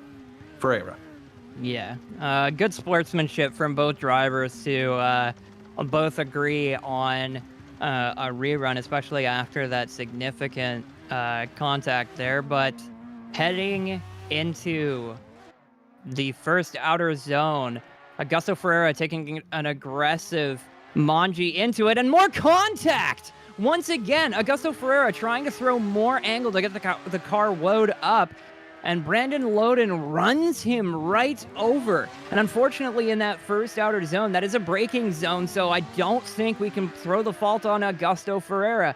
But they are finishing it up anyways, with now Brandon Loden making the pass and going all the way to the front, getting a little bit of practice for his lead run, of course. But yeah, I don't see how this could be on the fault of Augusto, considering he was, in the braking zone, and that is where you are expected to brake. Yeah, he hit him in the decel zone. You can't do that. Well, the question is, did he decel too much? That's gonna be Loden's side, is that he felt for Ferreira brake too much, but you're in the decel zone, and that's. If I'm a judge, I'm not really cool with you. You've got to follow, at least try to follow the guy, and I don't feel like he was going too slow. We'll have to see what the judges say, though, as they line it up for the second attempt here. Ferreira and Chase, Loden in lead. Yeah, we're going to switch it over now. Black and blue, pink and blue, on the right and the left. Getting off the line and heading towards the initiation zone. Brandon, Augusto heading it out. Once again, Augusto driving off the course, and Loudon stayed on it. So that is once again another fault on Augusto, not getting that first corner right, but throwing angle in the first initiation zone of that second outer zone there. And now transitioning into the outer clip, and then the inner clip, getting right on the door, getting real close as Brandon Loudon center punches the inner clip and gets across the line. This is an interesting couple of battles here between these two drivers. It's a bit of a bloodbath. Well, for one thing, guys, this isn't Call of Duty. We didn't ask to see murder, and we've been seeing lots of murder today. So the judges already took a look at that first contact. They might be asking either for run one to get blown up full screen, or they already have a decision. As Michael Lindsay typing in chat, trying to let us know what we're going to be looking at here. And then he stops typing once again. And then he started typing again. So waiting to see what happens on screen here. Dye going up and talking to the drivers. So a decision, I believe, has been made. And I think Dye communicating to the drivers right now what it is. We're going to get a delayed reaction to see what it is. And we do have a call. Augusto Ferreira will be getting the win because Brandon made contact in the decel zone. The contact was before the last red line, indicating where drivers need to be back on throttle. So Augusto Ferreira getting the win off of a tremendous mistake from Brandon in that black and blue. You were dead on. You said you can't contact in the decel zone, and that's exactly what the judges said. So there you have it here, folks. Don't make contact in the decel zone, especially because of the fact we have it marked on track now. So, yep, that's all it took. And judges were not happy with that. So Augusto Ferreira, he's going to be moving on. And now we have our next round of battles in the top 32. Alexander Sebriak in the blue S14 with Austin Zalewski in the Nissan S15. Once again, the S chassis showing its popularity as they head into outer zone number 1. Getting very close is Alex in the S14. Getting very close and maintaining that proximity as well as they transitioning across the bumper and heading into outer zone 2, filling all of it. But Alexander Sebriak is not phased at all as Austin Zalewski fills it all completely, dancing on that line, heading into the outer clip and then the inner clip once again, and the outer clip. That was a fire starter of a battle, probably the closest battle we've seen so far today. And I think the big difference there, Strix, the fact it was relatively slow versus the speed we've seen out of this course so far. Zalewski just kept it down in second gear. He didn't need to pull a whole ton of speed, and look at how slow this camera moves around, and that's usually my judging point for how fast these guys are going. This run takes a hot minute, but I think it allowed Zalewski to stay on track. It allowed Serviak to stay right with him. Fantastic battle out of both these S15s. Now one's an S14. We've been seeing a lot of drivers picking up a lot of speed at this course, so it seems with the issues that people have been having about staying on track, it might be the better decision to just slow it up a little bit, make sure you've got your line right, rather than just throwing it down hard, because that may contribute to style points for the judges and may reflect well on your car or on your run, but it's also a very risky thing to do, to be very fast at this track. Switching places, the Alexander and Austin now. Alexander in the lead, getting all of that outer zone, but Austin is right on the door. This is once again the closest battle we've probably seen so far, transitioning and not a single inch of proximity lost. Getting right up against the door. Once again, Austin Zalewski, not to be denied, a little bit of a weird bobble in the transition as they get locked up on bumpers, but not phased at all as they continue throughout the rest of the course. And I think that contact may be the deciding factor in this battle here, as they both kind of locked bumpers a little bit in transition. That was the only thing that I saw wrong in that whole run. I didn't see really anything else, at least from my monitors here, in terms of anything to really bring a point up. So question is that contact, is that going to be enough to penalize someone out of the running here, or are we going one more time? Because honestly, I'll just watch that again. Sure, I'm game. Yeah, this is definitely a big contender for OMT, because these two drivers are just on it throughout the entire run, getting very close to each other, feeling very comfortable in their cars, maintaining a consistent angle and a consistent line through the course.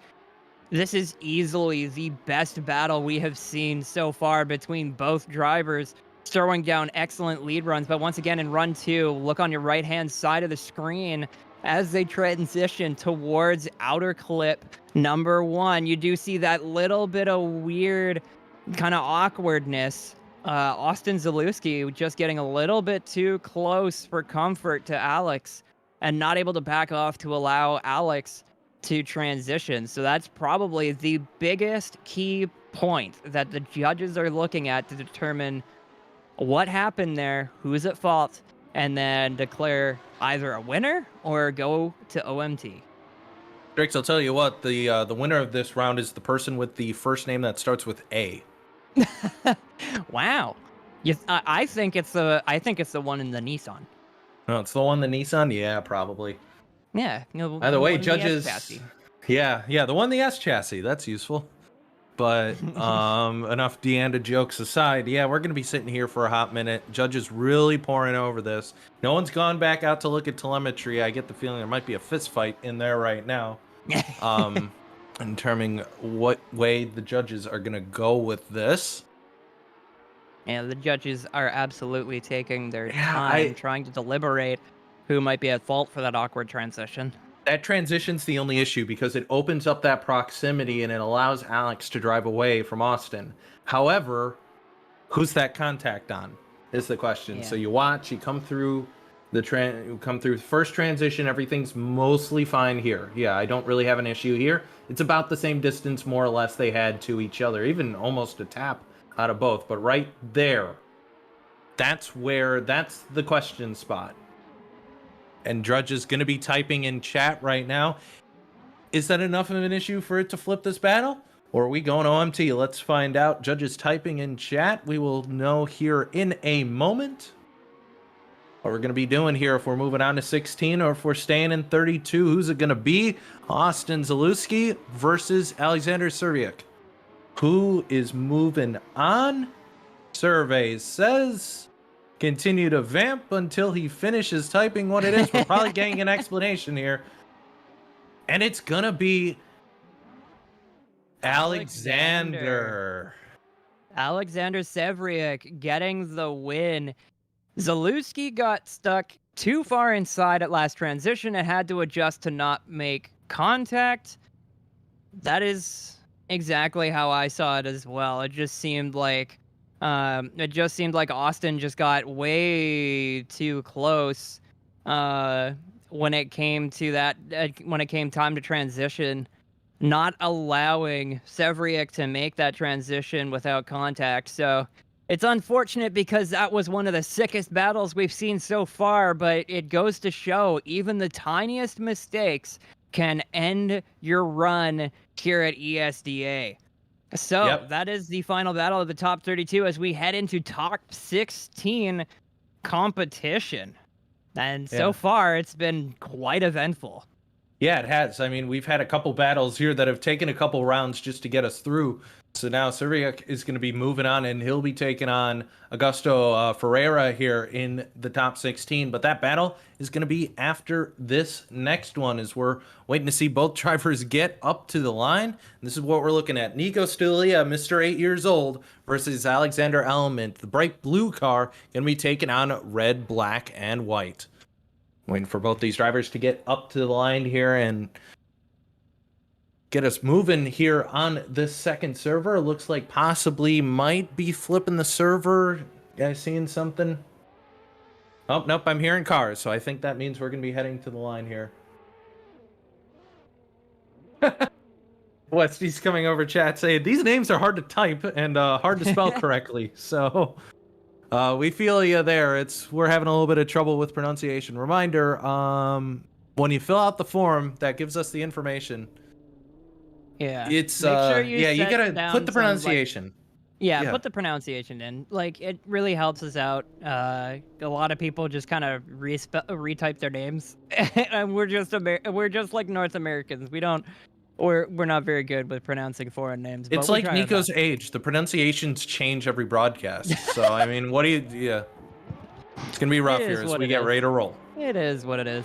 Alexander Element in the lead in that blue S14 as Nico Stilia, the 8-year-old in the S13, making me proud with that 240 SX. 180 SX as we head through the outer zone 1, heading into transition. Alexander Element filling that outer zone. Nico Stilia giving him a lot of room, maybe a little bit too much room. Transitioning. Just a little distance apart, but Nico is closing the gap as we head into outer clip number 2. But once again, that gap extended towards the end of outer clip number 2. Nico doing a fantastic job, but just not maintaining that consistent proximity that we'd like to see from top-level drivers. Yeah, that was a safe run, I think, for Stilia there. Just wanted to get one run in the book here before we get into the lead run. Unfortunately, when you're chasing... and I mean, chat bringing up once again, Element kind of running a pretty safe run as well. So kind of safety out of both drivers, not a ton of angle out of Element, and Stilia just giving him a little bit of space. So I think this is the run. Either they're both going to go to OMT because the judges didn't really see a whole lot, or somebody might try and go for the extra points and blow up in their face. I guess we'll have to see. Absolutely, going shallow is a very safe run, but it doesn't give you a whole lot of style points that could push that, and style points are really what could push you over the edge against your competitor. as we head into the second run of this top 16 battle in Group 2 of the tournament bracket. Nico in the lead in the black and white, and Alexander in the blue in that S14 in the chase. Heading into the first corner, Nico throwing a lot of angle, a little bit of contact from Alex, possibly pushing Nico just the tiniest bit off track, but he manages to bring it back on as they transition into outer zone number 2. Nico once again filling in all of that outer zone, but Alex is even closer than Nico was in this section of the battle. Nico transitions and Alex across the bumper, heading into inner clip number 1 and outer clip number 2. Alexander getting much closer on this battle than Nico was. We may be seeing quite a clear-cut battle finish here. Yeah, and that's unfortunately the case because they both played a little bit safer in that first run. I think it's going to help Element coming into this second run because he just stayed, he just stays right with them.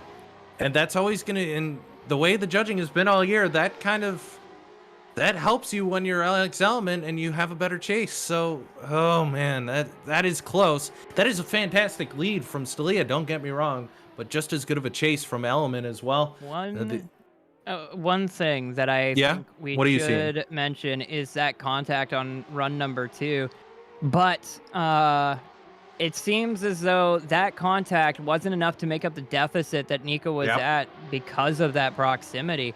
As you mentioned, the judges being quite harsh on that proximity, and that's gonna be it. Yeah, Alexander Element getting the win here. And Nico just played it a little bit too safe, but props to you, buddy. That's a top 16 finish, and that's points for you. Yeah, and he needed the points going into this afternoon, but yeah, that's the case where you can have a fantastic chase. Don't get me wrong, that chase was good out of Stelia. But Element had it on the door and kept it on the door. So, sorry, man. That's Stelia, game, set, match, unfortunately. And Stelia is, as of the finish of round 4, 8 points above the cutoff line for the playoff competition. So 30 points is definitely going to be a fantastic copping from Nico Stelia, hopefully to gather points and get a playoff berth here. But as we move on, we see another blue S14 from High Dimension Team. It's Alexander Sebriak. And in the S15, in the pink and blue, Augusta Ferreira in the S15, a privateer. And we're going to see these two drivers go up against each other to try and make it into top 8 competition. Here at Atron in Russia, heading into the first corner. Alex and Augusto both throwing down, and Augusto throwing a massive amount of angle and still going off the course. He's not able to keep that car contained within the lines of the Atron racetrack. As they go towards the outer clips and the inner clip, Augusto trying to throw down as much smoke as possible, but Alexander, as a little bit of a gap had grown, being able to close it up. And contact across the line.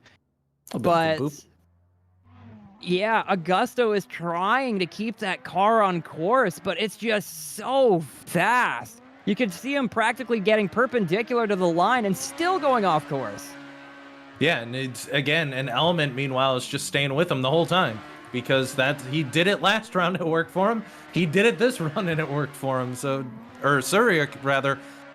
That's why. It's because, so Element and Suriak, they're driving basically the same car. So that's what's throwing me off, for one thing. So now their teams have been edited because they are in the same car. But yeah, that's been Ferrari's biggest thing, is Westy's dropping a thing in chat. Gotta stop dropping tires, man. He's been fantastic everywhere else with angle and everywhere else, but Augusto, you gotta think Alex is gonna be on advantage coming into the second run, man. Alexander basically has to play it safe here in order to make it beyond the top 16. Heading into the first corner, trying to get to that outer zone and keeping him on track, but there's contact from Augusto Ferreira, shallowing up and just getting a little bit too close, forcing Alex off course. This may be Augusto's exit out of here as we go through outer zone number 2 and heading through the clip, the power alley of this course, and heading into the finish. Augusto getting real close to the door, but it's not going to be enough. That contact, absolutely the fault of Augusto, and we are probably going to see Ferreira in that beautiful S15 make an exit. Yeah, I think Ferreira might be going home after that one, unfortunately. Oh, wait.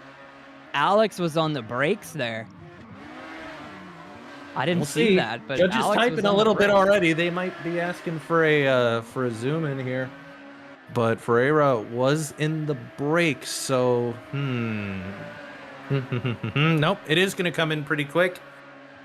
And I hope you like Alex as your first name, Strix. You know why? Are we going to see an Alex on Alex action? We're going to see Alex on Alex action. Is going to be moving on, and unfortunately, yeah, it's Ferreira. The angle was fantastic. The angle's been good all day, but man, you can't drop tires. We've been saying it all day. That first outer zone, you gotta be so careful. And Severiuk's gonna walk away with that one. It's gonna be Alex versus Alex in 8. Oh, okay. So a little bit of clarification from the judges. As much as that contact had been possibly initiated by Augusta, which would have forced him off course, ultimately, you know, Augusto was just so far off course that it's just like, you can't be doing that every run. And that's basically what he's been doing every run. You know, and we did see Alex get on the brakes, but that mistake there causing him to get hit wasn't as severe as Augusto once again falling off track. So, yeah, Severiuk will be getting the win here as we head into top 8 competition. And so both these drivers going to be moving to the line here. Both in eventually. S14s. Both in the same car. Good luck determining who's who. Let's just hope the graphics are right. Wes, no.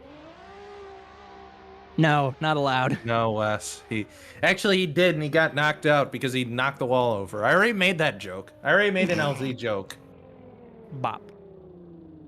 Okay, so high dimension team. Alexander Severiuk versus Alexander Element. Both with the same first name, same car, same paint job. One with the lights on and one with the lights off. Severiuk, he's going to have the lights on, and he's 68. So look on the number. Yep. This is going to be interesting. Heading into the first corner as they head down the acceleration area. Both drivers from the same team, so they are very comfortable with each other. Alexander Element going off course just a little bit. A single tire drop, and once again through outer zone number 1. That's not going to work. Another tire drop. Alexander Element is just not in his element. Once again, another tire drop. Just putting his rear end way too far off course. Alexander Severiuk trying to catch up, center punching that inner clip, but a lot of mistakes from Alexander Element here.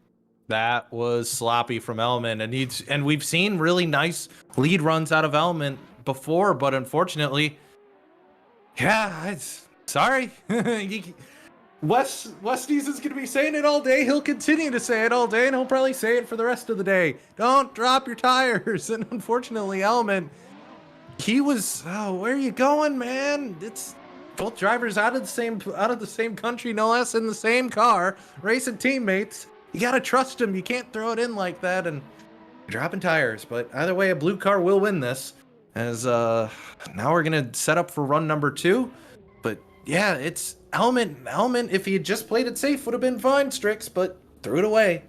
I'm going to play it safe here and say the Nissan is going to win. The S14 is going to win. Alexander is going to win. The driver from High Dimension Team is going to win. And the driver in the blue car is going to win. Yep. Yeah, all very good answers. My name is Jared Deanda. Yeah, I was gonna say, yeah, okay, so we've used that joke enough. Is that joke dead now? Can we kill that joke? Maybe. As we head into the second run, heading down into the first corner, Alexander Sevriuk keeping it on track, but Alexander Element applying the pressure, trying to get as close as possible to try and force Alexander Sevriuk into a mistake, but none to be seen here as we head through outer zone number 2. Alexander sticking it right on the back line as we head through the power alley, getting into the final outer clip. No! And oh no, Alexander Element getting a big bowl of soup by slapping the wall. And that is going to be the end of Alexander Element's run today. But Yep, what a run it was, finishing it in the top 8.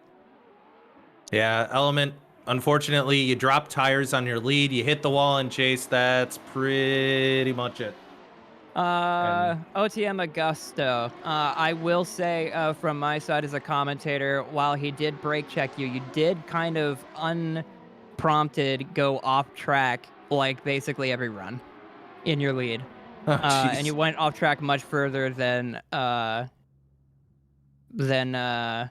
other driver did. But that's all behind us. Today we've got Alexander Sevriuk getting the win here. I hope I didn't hurt anybody's feelings by saying that, by the way. I'm just saying it how I saw harsh it. but fair. Harsh but fair. Yeah, We've been saying it all day, but I mean, I'm a little bit harsh. Very much. A little bit. I would have broke it a little bit easier to him. Yeah, a little bit I easier. apologize. But Augusto, we did see you go off track pretty much For every what it's round. worth. Okay, for what it's worth, Augusto, you did have so far the prettiest car on track. Okay, I like purple and blue. It's a nice color combination. So appreciate you for that. And also your follows were all right. Anyway, heading as Strix gets ready to have the fans throw eggs at us and get chased off the racetrack and off this broadcast, we're gonna take a moment to step aside and get away, and I'll go get the owl away and get the owl spray. That's what you're getting. Don't spray me. Anyway, Group 2 competition is now over as we take a look at the results of your bracket. Alexander Sevriuk coming away with the top 4, the second top 4 position in today's competition. He will be going up against Brandon Gardner, the top qualifier. So stiff competition here. But, today has been quite eventful so far, but we're only halfway done. There, I found it. Go away. You better stop. Okay. I have the owl spray. Wait. I gotta press buttons. Hang on. Where's my buttons? There, I go away. Oh, there. Owl has gone away. So while we discipline the owl and Augusto hopefully doesn't find us and hack us, we'll be right back here on Podium Esports here for bracket side number 3. Coverage of the 2021 Esports Drift Association is brought to you by Big Duck Club. Whether you use their parts in your next drift car, time attack monster, drag machine, or street show car, Big Duck Club is prioritizing enthusiast needs with motorsports requirements. Visit BigDuckClub.com today. By Nexen Tire, one of the leading tire manufacturers in drift competition around the world. From race to street, Nexen has a tire for you.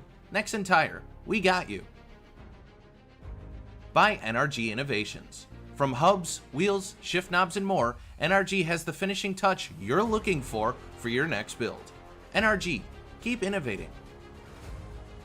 By Next Level Racing. Build your ultimate racing simulation experience with Next Level Racing. Esports tested and award-winning Next Level Racing, be first. And by Vosan, your home for Assetto Corsa drifting content. Want the track from today's event and more? Visit Vosan.co.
Welcome back to live coverage of the 2021 Esports Drift Association right here on Podium Esports. So unfortunately, I had to let the bird back into the barn because then I would be the only one here because Ian is in Pennsylvania.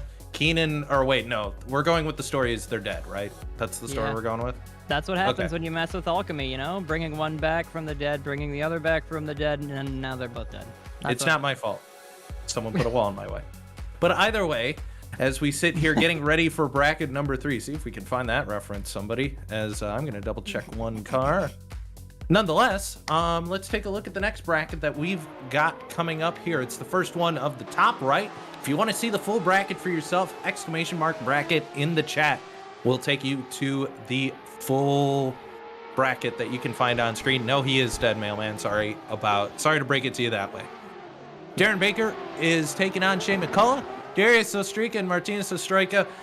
That's the battle we're waiting for, Strix. That's honestly, as soon as we saw the bracket, that's the battle we're waiting for. Family Warfare coming in 15 versus 18. I cannot wait for that to happen. Connor Christensen versus Alexander, and then Robert Kavinsky versus Tomas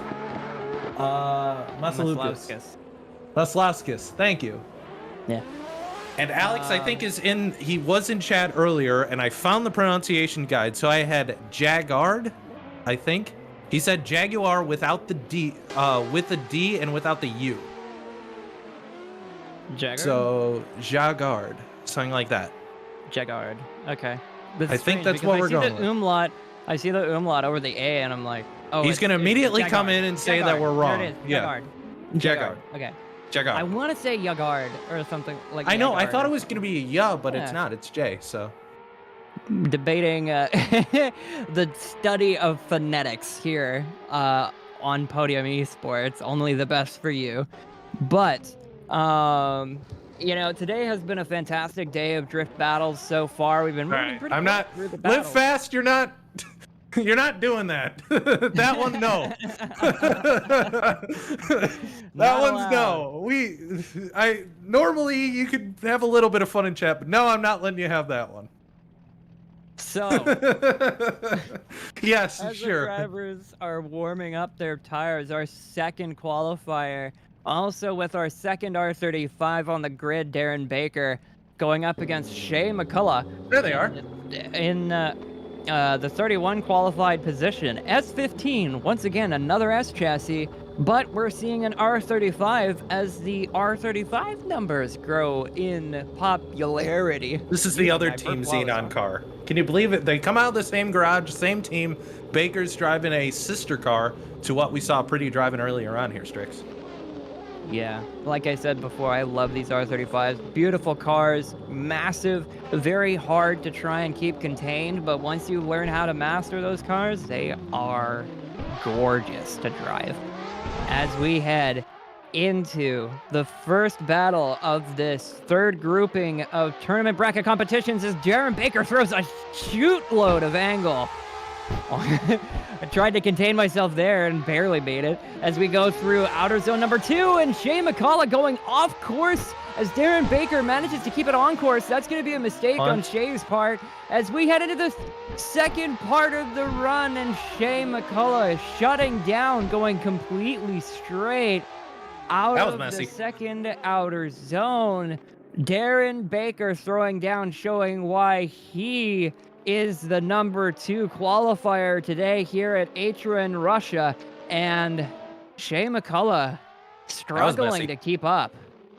I'm going to keep saying it until you acknowledge it. That was messy. Yeah, Darren Baker just getting on the line, playing with it, toying with it and then heading into the second outer zone, but Shea McCullough not able to transition soon enough, not able to get it woed up soon enough.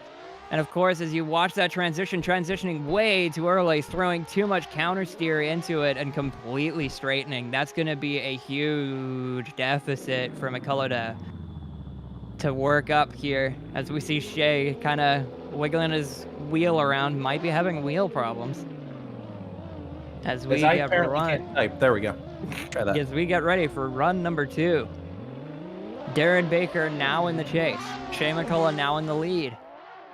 Heading down to the acceleration zone. Shea initiating, getting even more angle, but once again driving off course. This first corner has been a thorn in everyone's side today as we head into outer zone number 2. Shea McCullough getting all of the outer zone, but Darren Baker not phased at all, getting right on the door, allowing enough transition for Shea to transition and heading into the power alley and out of it across the line. We may be seeing Shea McCullough getting an early exit from today due to his mistakes, and that is entirely unfortunate to see. Stay on the racetrack, Strix. The first thing they tell you when you start karting from a young age, and yep, there it is. It's already in. Darren Baker wins. Stay on the racetrack, people. Yeah, unfortunately, we've been seeing this mistake play out numerous times, countless times at this point. But Darren not phased at all and throwing down a fantastic lead run, keeping the car on track just barely in the turn in the first corner. Yeah, that's true. Darren about fell off. Darren about fell off, but got lucky. Yeah, you're right. He played about as close as you want to play it with that line. As we head into the next battle. Oh, it's time. Heading into the second top 32 battle of Group 3, the top right of the bracket. We see Darius and Martinez Ostreka. A house divided cannot stand, Strix. A house divided cannot stand this family battle. They will take each other to the death. Insert your other cliches here. Nissan oh, God, I can't wait for this. BMW M3 going up against each other. I think they might be brothers, but also I share my last name with other people who aren't my siblings. So you never know. But heading into run 1 of this sibling rivalry, I think they're siblings. I hope they're siblings. I hope I'm right about that. But if I'm not, whatever. It's still familial members. Here. Familial members, but yes, in fact, they are brothers. Yes. Just waiting on the first run to get going here, and here they go off the line, headed down towards the restart line as they initiate. Darius Ostreka getting a lot of angle heading into outer zone 1, but Martinez is not phased at all, getting right up against the door, transitioning into outer zone number 2. Darius getting, once again, all of that outer zone, painting that white line just a little bit, but Martinez, once again, unfazed until we get to the transition. A little bit of a gap showing up, but Martinez able to close it incredibly quickly. Almost as fast as that gap formed, it got closed up. And a fantastic showing from both drivers being very comfortable with each other, but not leaving anything on the table. Fight forever? Can we start the fight forever chants? Fight forever. Yeah, right? Look at these two. It's just right up on the door, and you couldn't pick two cars that are more different there, but it actually works out. They're able to stick with each other. A little bit of a touch there on that final transition into that first outer clip, and then maybe Darius opening up the proximity a little bit on Martinez, but that's really the only problem I have with this. Other than that, fight forever. Yeah, just tiny little mistakes showing their way through this run. And we're probably going to be seeing that a lot as the battles close up. Lots of really small mistakes sort of ending up costing the run, because your tiny little mistakes that you make here at such a high-speed course are going to shine pretty brightly. As we head into the second half of this sibling rivalry here, Martinez now in the lead, Darius in the chase, just barely keeping the tire on track.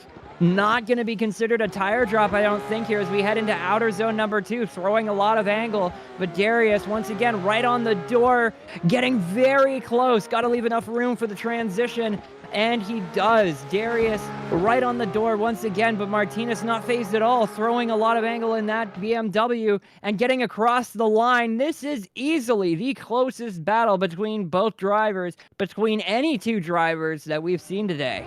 Are you surprised? They're brothers. This surprises you? Man, what a fantastic... Oh man, though. I hate to be that person. I hate to be that person. But we're gonna go to run number 2 and we're gonna blow it up because we're gonna look at that right rear, that left rear. Comes through the corner. I don't want to be that guy. Yeah. Ooh. Yeah. Very close. Very close. But we do have a decision. Westy's coming in with it. And it's going to be Darius moving on. Darius Ostraka is going to be the one moving on here. Just a little bit better of a entry and slightly better on the follow. And Darius going to knock out his brother. So the Ostrakas put on a fantastic battle there. Clip that one, chat, because that was fantastic. Darius Ostraka going to be moving on just by the slimmest of margins. Otherwise, I mean, we'd be here all century. So we got to move on at some point, right, guys? Yeah, that was a fantastic battle, though, from both drivers. A perfect example of what you want your battles to look like. Because the drivers were, as Schizo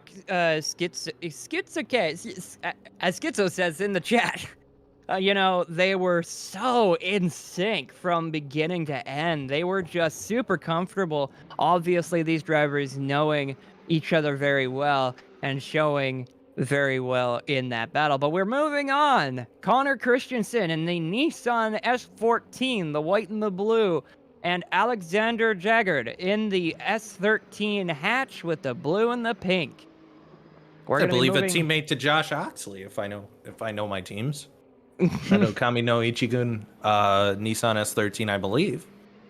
I think so. I'm not going to question you on it because I don't know. I've looked at that. That sounds familiar. So we're going to go with that. But either way, Okami no Ichigun versus On the Mountain. On the Mountain, of course, known for their street drifting here. Connor Christensen going to be taking the lead. And Jaggard, as you said, in the chase. Connor Christensen getting off the line. Alex Jaggard following. Initiating into outer zone 1. Both drivers a decent angle. And heading through outer zone number 1, transitioning into outer zone 2. Both drivers very close. Connor Christensen playing it very close to the line, but I don't think he dropped a tire there. As they both transition into the power alley, heading through outer clip 1, inner clip, and then outer clip number 2 across the line. Once again, another fantastic battle from both drivers, but Connor playing it very close in outer zone number 2. And fortunately, I believe one of the sound packs on one of these cars is not functioning. That's why it was a little bit quieter of a battle. I believe Connor's is the one that is working, and Alex, unfortunately, having a little bit of sound issues in that car. That's why it's a little bit quieter of a battle there, if you are curious. But nonetheless, these cars going to line up. That's not a physics thing. So those are swapped out pretty easily. So if he does end up moving on, that'll be probably a switch on my end. But apart from that, pretty clean run there for run number 1. Yeah, Connor just playing on that line, painting the line with that rubber. Oh, very there close. We go. But we're heading into run number 2. Hopefully those little bit of a latency doesn't play a factor into this battle as we head into outer zone number 1. Connor once again very close to that outside line, but keeps it on course so far as Alexander Jaggard tries to run away in that S13 and painting the line right on that line, but not going over. Perfectly executed by Alexander Jaggard as we head through the power alley, getting a lot of angle through that section and a lot of speed. Connor Christensen may have been a little bit closer in his chase, but Alexander just painting the rear tire over top the outside line of outer zone 2. Yeah, fantastic run there from Alexander. So I think that's going to even things up a little bit more. And we'll have to see what the judges say. This one might be going OMT, Strix. I didn't really see a whole lot of run. I didn't see a whole lot of issues here. Yeah, this was a fantastic showing from both drivers.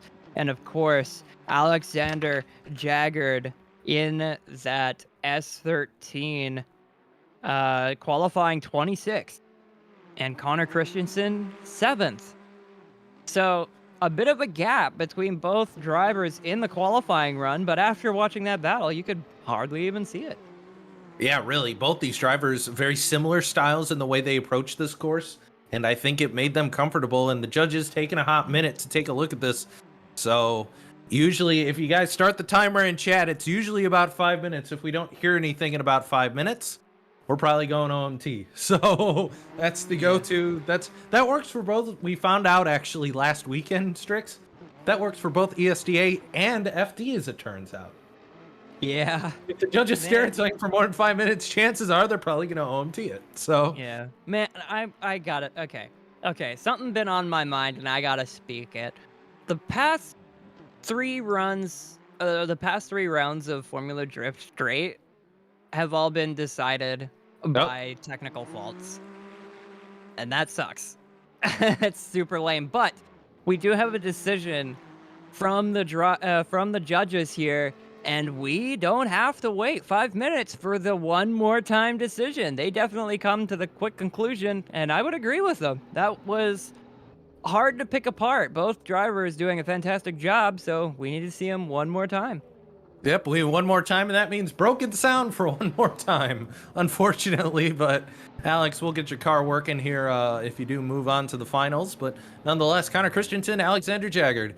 One side leading, one side following. Connor going to lead him as we roll. Let's just say Connor has a battery-powered S14 in that lead there as we head into the first corner once again between Alexander Jaggard and Connor Christensen, as there's a little bit of contact forcing Connor Christensen off track, but they continue running anyways. Not quite getting that outer zone as a result of that little shunt, but getting it back in. Alexander Jaggard following in the trails. As we head through the power alley, Alex trying to make up all that proximity and get very close to the door. A little contact and leading Connor Christensen once again into the wall. Contact twice in this battle. There is blood on the track right now. We already had one murder today. Mailman wants more, and unfortunately might have just jinxed the end of that run. As we see, yeah, that was really close in that outer zone number 1. And Mailman wanting more blood. Taylor Hall, unfortunately, is not in this, though, so I don't know if we'll see it. So, as we watch this last little bit here, it looks like Alexander Jaggard just pushing a little bit too hard in both situations may have been causing the contact here. Furlan TV, you know, usually I would agree with you. Crashes ain't cool, it's dangerous, you don't want to see people get hurt. But also, this is virtual. So you don't see actually anybody get hurt, anybody's cars get hurt, so it's fine. Oh, so you want violence? Is that what you want? Yeah. Yeah, I want violence. Jeez. I didn't have enough yet. As we run the second run of this OMT battle between Alexander Jaggard and Connor Christensen. Alexander shallowing his lineup just a little bit, but Connor Christensen not phased, getting close to the door, maybe wanting a little bit of space. And as I say that, he closes right up, closes that gap right shut tight. As they head through the power alley, Alexander Jaggard throwing angle, but Connor Christensen right on the door once again. And now it seems like this collection of runs all comes down to who's at fault for the contact both times in run number one. Yeah, and judges, I think, have already decided because there is typing happening. So they're either going to want to see run one made big, which I think, yeah, it's going to come down to that contact. And the decision is going to be in. And Alex, unfortunately, going to be put at fault for that. So Connor Christensen is going to be the one moving on here from that round, Strix. And we'll blow up run one more time just so y'all can see the contact. I believe that's what ended up deciding it here. We watch here. Just on the run there, you don't see the lights come on, and just boop, that's all it took. So Alex knocks Connor out of the way, and unfortunately for Alex, that means Connor's going to be moving on. Yeah, fantastic showing from both drivers, though. Definitely nothing to shake a stick at, with Alexander Jagger trying to throw as much as he could into his chase run, being as aggressive as possible, but unfortunately it was just a little bit too much aggression. But we move along to the next round of battles in the top 32, and we see a 370Z with purple underglow here going up against an S13 in yellow and black. Thomas Maslowskis versus Robert Kwasinski. Yeah, and Tomas going to be also representing Vosan as well, even though we do see the URTA scheme on that S13. So, but yeah, what a great look for Robert's 370 there. I love the spoiler on that thing. That is fantastic. And this, of course, I believe both of these drivers, first time I remember putting their names in the graphics this year. So they've had pro licenses, but able to qualify in here this afternoon. Yeah, we see Robert Kwasinski qualifying 10th. Thomas Maslowskis qualifying 23rd. So, both drivers doing a good job here in qualifying. Let's see where they end up here in the first run of their battle, as Maslowskis letting a gap form, but closing it immediately, almost making contact with Robert in the lead. But now there is another gap being formed from that 370Z, getting a lot of rear end grip, a lot of speed through these corners. Heading into the power alley, that 370Z once again forming a gap, and it gets a little bit bigger as we head through the end of the course. That 370Z, as plain as it looks, is an absolute ripper. Yeah, and it was a little bit of an awkward entry there. We're going to watch the replay back here. I think it was a little bit of an awkward entry the way that 370 took the corner here. You can see the big decel there, but that was in the zone though, Strix. That was in the decel zone. We saw it. It was before that second red line, and I think that threw Tomas off just a little bit, but I believe that's going to be all right. Yeah, that's probably going to slide by the judges because that is a decel zone. You are expected to expect the other driver slowing way up. And I think Thomas might have seen that gap forming early on, tried to gather up that gap, but wasn't expecting the 370 to hit the brakes as hard as it did. But heading into the next run between Thomas and Robert. Now we're hearing a little bit of points taken away. That was a little bit of excessive decel. We are hearing from the judges, but we'll watch second round here, see what happens in outer zone number 1. Kowarski staying with him for the most part. He's staying, he stuck with him basically that whole zone. Tomas trying to open up a gap, but he's able to do so on that outer zone too. Robert right back on the door though, reels him back in as we head into the power alley here. Outer clip number 1, and Tomas trying to drive away, just can't get away from that 370. He's still there right on the door, across the line. One thing I did notice, one of the judges, Michael Lindsay, posted in chat, still deduction for angle and line wavering on that decel, I would assume on the 370Z, and we did see that wavering in the final section of the power alley in that 370Z. Watch that 370 and take a look at its angle. You can definitely see it seems a little bit shaky with its angle there, pulling a little bit off the the outer zone. But in spite of that, Robert Kwasinski is still able to pull off the win thanks to that huge gap he was able to form in that first run and the proximity that he was able to create in the second run. A fantastic job from that practically stock sleeper 370Z. Yeah, no kidding about the sleeper. That thing does look clean, and he's going to be able to get away. And I think it was just that proximity, just a ton of it there earlier on in that second run, and that's what he's able to walk away with it, despite a little bit of a waiver. I just so close on that second run, and that's all he needed to move on.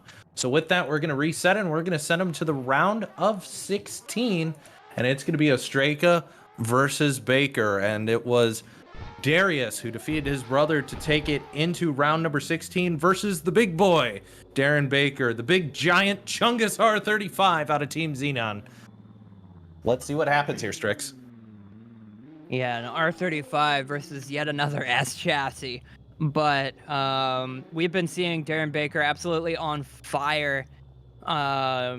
Just doing a fantastic job qualifying second, going up against Darius Ostraka, who qualified 15th. And, you know, it's going to take a lot to try and make up this deficit as we see Darren starting this battle off with a lot of angle heading into the outer zone number 1, but Darius getting right up on the door, getting very close to that big car, letting off the gas just to let that big rear end slide around, transition into outer zone 2, and as they head out of it, they're heading into the power alley with the outer clips and the inner clip. Heading into the inner clip here, Darren Baker center punching that inner clip, going a little bit too far inside, but Darius following through.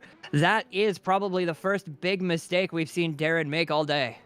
Yes, and you can see the front nose of that car go right through the bollard there. But other than that, I mean, he parked it, he filled all the zone, parked it right on the edge of that outer zone. So fantastic job there from Baker. My only question is, and maybe West East can slip us a note here while we get ready for run number 2. Are you going to get in a whole lot of trouble center punching that cone there and basically blowing through the clip there and going a little bit too far? So West East, give us a shout on that, because that's really the only thing I saw there wrong from Baker, but Ostraka also a fantastic follow. Yeah, both drivers are absolutely on it and really showing what ESEA is capable of. It doesn't matter where you qualify, you can absolutely annihilate the track. And Darren and Darius both doing a fantastic job here to show that. As we wait for run 2 to get ready in just a moment, but this is shaping up to be a fantastic battle between these two. Yeah, Westy's talking to us in chat, so we'll probably get an answer on that center punch to the bollard there. As we get things revved up and ready to go for run number 2. So Westy's will give us a little bit of an explanation in the meantime coming in, as we get set to run number 2 here. Strix, go ahead and send them. So Darius now in the lead, Darren Baker in the R35 in the chase. Oh no! Oh, big mistake from Darren Baker. Huge mistake. Did not transition. That car just went straight on into the wall. I'm not sure what happened there, whether that was a mechanical fault with the steering wheel or what, but just completely destroys that R35, and Darius Ostraka continuing on with this run and getting the win over the second place qualifier. I think the tie rod snapped. Michael Lindsay joking the tie rod maybe might have snapped, but Darren Baker stalled the car somehow, shifting into the wrong gear or something like that, and just unfortunate. Darren Baker was absolutely on it all day and throws it away by stalling the car, getting out of boost. And Darius Ostraka is moving into the top 8. Well, you hate to see battles end like that. Unfortunately for Baker, he goes down in a blaze of glory. Mailman wanted to see he wanted to see more murder. Unfortunately, that was not the murder we were hoping to see, as big boom. Unfortunately, that's stalling the car. That is a rare one, Strix. I have not seen that in competition out here, but it happens, and unfortunately, that's going to send Baker home just like that. Baker, who's been fantastic all season long, sitting 3rd in the points. The good thing is he has a giant points gap back to Darius, who, funnily enough, is 4th, right behind him in the point standings. But unfortunately, he's going home, so I think Darren is going to lose out a little bit on those precious championship points. The good news is he's still very good in the hunt for the playoffs. Absolutely. Most drivers are not necessarily looking to take the lead in the championship points.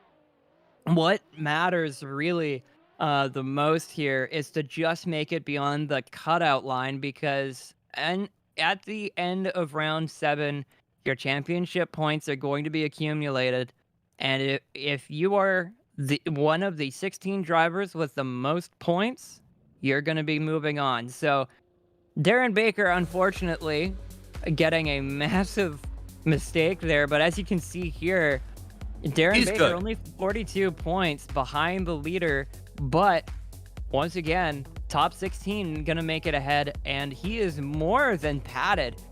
Almost, like he'd almost have to not show for the next 2 runs to even be considered at risk here. But as we move along, we have Robert Kwasinski in that practically stock 370Z going up against Connor Christensen in the S14.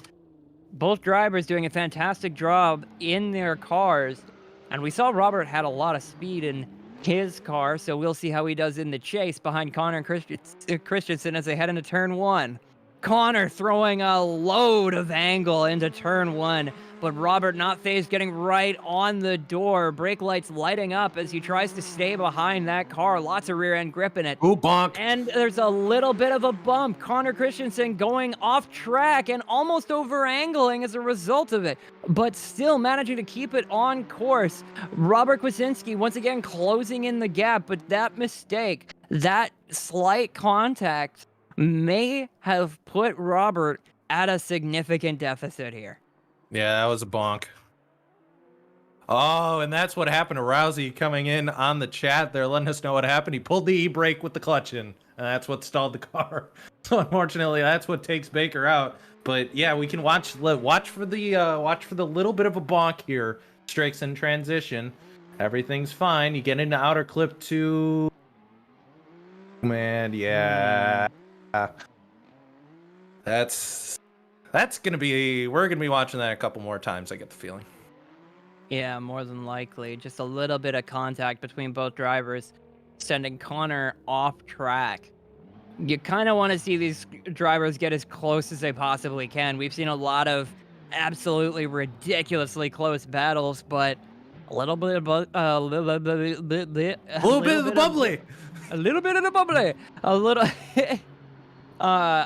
bit of a mistake causing a little bit of bloodshed on the track once again. But as we get ready for the second run of this, I believe, top 8 battle here between Connor Christensen, or it's a top 16, I think. Yes, we are still in the round of 16. Getting a little ahead of myself. But Robert Kwasinski getting into outer zone 1, maybe not filling out the entirety of that outer zone, but heading into outer zone 2. Once again, the rear end grip of that 370Z, nothing to shake a stick at, but Connor is still closing the gap, transitioning into the power alley. Robert is throwing down a lot of angle, but Connor is matching and getting into the wall. Was Robert Kwasinski on that last part of the run. Just a little drift tap, and you are allowed to tap the wall just a little bit, because it could add a little bit to your style, a little bit of interest to the judges, but a risky game to play. Yeah, unfortunately, when you play the Game of Thrones, you either win or lose. And I think, unfortunately, for Kavinsky there, Kavinsky, I should say, he has a V in his pronunciation. I'm trying to get it in there. Driver out of Poland, unfortunately, kind of got taken to Gappleby's in that second outer zone after the contact there. And I really think that's just a case of he just kind of ran over Connor. And yeah, that's what the judges are going to say. So Connor Christensen going to move on here. He's going to move past, and he's going to move into the round of 8. So Christensen going to be taking on Darius Ostreka for the right to move on into your final 4. Yeah, this top 8 battle is going to be intense between Connor in that S14 and Darius Ostreka. You know, both drivers have been doing very good in this group, in this side of the tournament bracket. And we're going to see who gets to the final 4 right now as they pull up to the line. Darius Ostreka in the S15, Connor Christensen in the S14. Black white and red versus the blue, white, and gold. It's a nice Goodyear blue on that S15. Yeah, I actually really like that blue and that white, and a little bit of that yellow. I'm a fan of blue and yellow combinations because underrated color combo. As we head into the first run of the top 8 here, heading into outer zone number 1, Darius Ostraka trying to paint that outer white line, but Connor not phased, getting right into the door. Once again, transitioning into outer zone 2. No, murder! Closing the gap, but unfortunately closing the gap way too hard and shunting Darius Ostraka off course. That, if I've ever seen one, is a takedown. That's a takedown. Unfortunately, I don't have the button ready like Keenan usually does. But yeah, unfortunately, that looks to be a takedown. We'll take a look at the replay camera. But let's watch it coming in. Yeah, it was magic. He made him disappear. So we come through. He's right on the door there in that first outer zone. We'll transition here. I'll take a look at my bigger monitor. He's right there. Closes. Oh. You know, I think it might be a little bit of desync, a little bit of lag. A little bit of causing desync, that. a little bit of column A, a little bit of column B, you think? Yeah, because I could still probably fit like a letter-sized 8.5 by 11 between those two cars when Darius was let off track. But in any case, that is the nature of the game in multiplayer. The stuff like this. Ooh, That's yeah. A little You could bit of stick lag. a piece of paper. Yeah, that was unfortunately that's a little bit of lag. So with that, the judges might take that into account with how the servers have been. The question is though, despite the lag, would he have gotten into him otherwise? I think is what the Yeah. judges are asking themselves right now because if he was gonna hit him, either way, then it's not an issue, but. I think their speeds were pretty much even. I don't think he would have hit him. Yeah, it's close. Yeah. Connor does gain on him. Yeah. But I don't think he would have the sent him lag, off course. I don't think the lag bump ever would have happened Yep. if Connor wasn't gaining on him. But I think Connor was not gaining so much that it would have caused that much of a shift in Darius's car. So the judges are going to rerun it again due to latency. It was not one of those situations where, No, he hit the gate. Oh no, he's good. He's good. Oh boy, the internet connection strikes again. But Darius Ostraka, Connor Christensen, the first run being rerun now. Yep. So break out your Men in Black memory forget pen things or whatever. Hit one of those because we're just gonna rerun this whole thing yet again. So which one's Will Smith and which one's the other guy? I don't know. I I let you make these decisions. I call Will Smith because that means I made a song called Wild West. I think. Yeah. Yeah.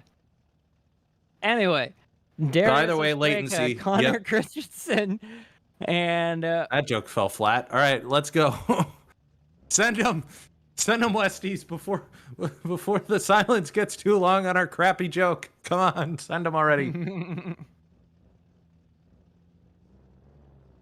So, heading into once again the final battle of the round of 8, heading into to determine the top 4. There we go. For this competition. And here we go, sending them off the line, heading into the first corner. Darius and Oh boy. Oh boy. Oh no. Oh no. He's out of here. Well, there's your answer. Somebody was asking if Connor was warping around a little bit. Oh boy. That. Ay, ay, ay, ay, ay. Oh. Oi, oi, oi, oi. Oh, Did you see? Did you see? I did die. And did you Oh, see what how a... much speed that S14 picked up? It was ready to take off. I'm just hitting. Yeah, and not only that, I'm just hitting buttons. So, all right, let's. Yeah, he Whee!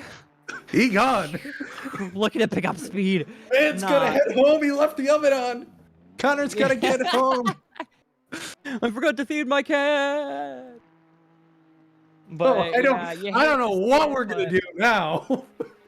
We had a lag run earlier, so now this is likely going to be considered. Yeah, Connor's going to be taking a 5-minute rule, taking a 5-minute competition caution to try and get his connection reset. According to Michael Lindsay, the judge here, his connection has been fine all day except now, and I would be inclined to agree with him. We've been seeing Connor Christensen get very close to other drivers and not cause an issue, and only until now has it been a problem. So he's going to unplug his modem, get it all reset, and then plug it back in, and hopefully in the span of 5 minutes, he can get his game rebooted again, get his wheel plugged back in, and get set up for the top 8 battle for today in Group 3. Yeah, he will. So PSDA competition. Yeah, Strix. So he's gonna have 5 minutes. Your 5-minute competition timeout, just like you have it in the real world in FD. So with that, we're gonna take a moment, try and pay a few bills here. Actually, no, we don't need to do that. We don't need to go away because we got a couple things we can do. We have some more content we can roll through. Why don't we? We'll do a little bit of re-top a show here, just to remind you guys what's going on, where we are, and everything going on in the world. So anyway, welcome back to 2021 Esports Drift Association, round number 5 here at Atron International Circuit. My name is Cisco Scaramuza, here sweating it away. It's starting to get a little bit warm. It's warm out here in Massachusetts, and unfortunately my computer's running hot, and I have no AC in this particular room. I have it everywhere else. They were able to get it repaired in the living room in my bedroom, but not where the hot computer is. So I think I played myself on that one. Yeah, I was going to say, like, over here, it's like 31 degrees, very hot. Like, that's 31 degrees Celsius, mind you. Yeah. So that's right around, somewhere around, like, 90 to 100. Very, very hot, but I can't feel it because we have central air in every room in the house. It must be nice to live in a house. Well, I mean, it's not even necessarily a house. It's just a trailer that happens to have central air. Yeah, well, you have central air and you're beating me, so. Yeah, fair enough. But yeah, so far competition here at Atron has been just about as what I expected. The cars are going very quick, the battles are very close, and we're seeing a lot of contact between the drivers. Yeah, we are, and we'll talk about, you know, the speed of this track. If you're unfamiliar with the Atron International Circuit, I don't blame you, because I didn't know it existed until we found out about this round, because we're all the way out on the east side, on the west side rather, of Russia here in Ryazan, Russia. Just a little bit of ways from that western border, but either way, Alexander J in chat. If you ain't having contact, you ain't close enough.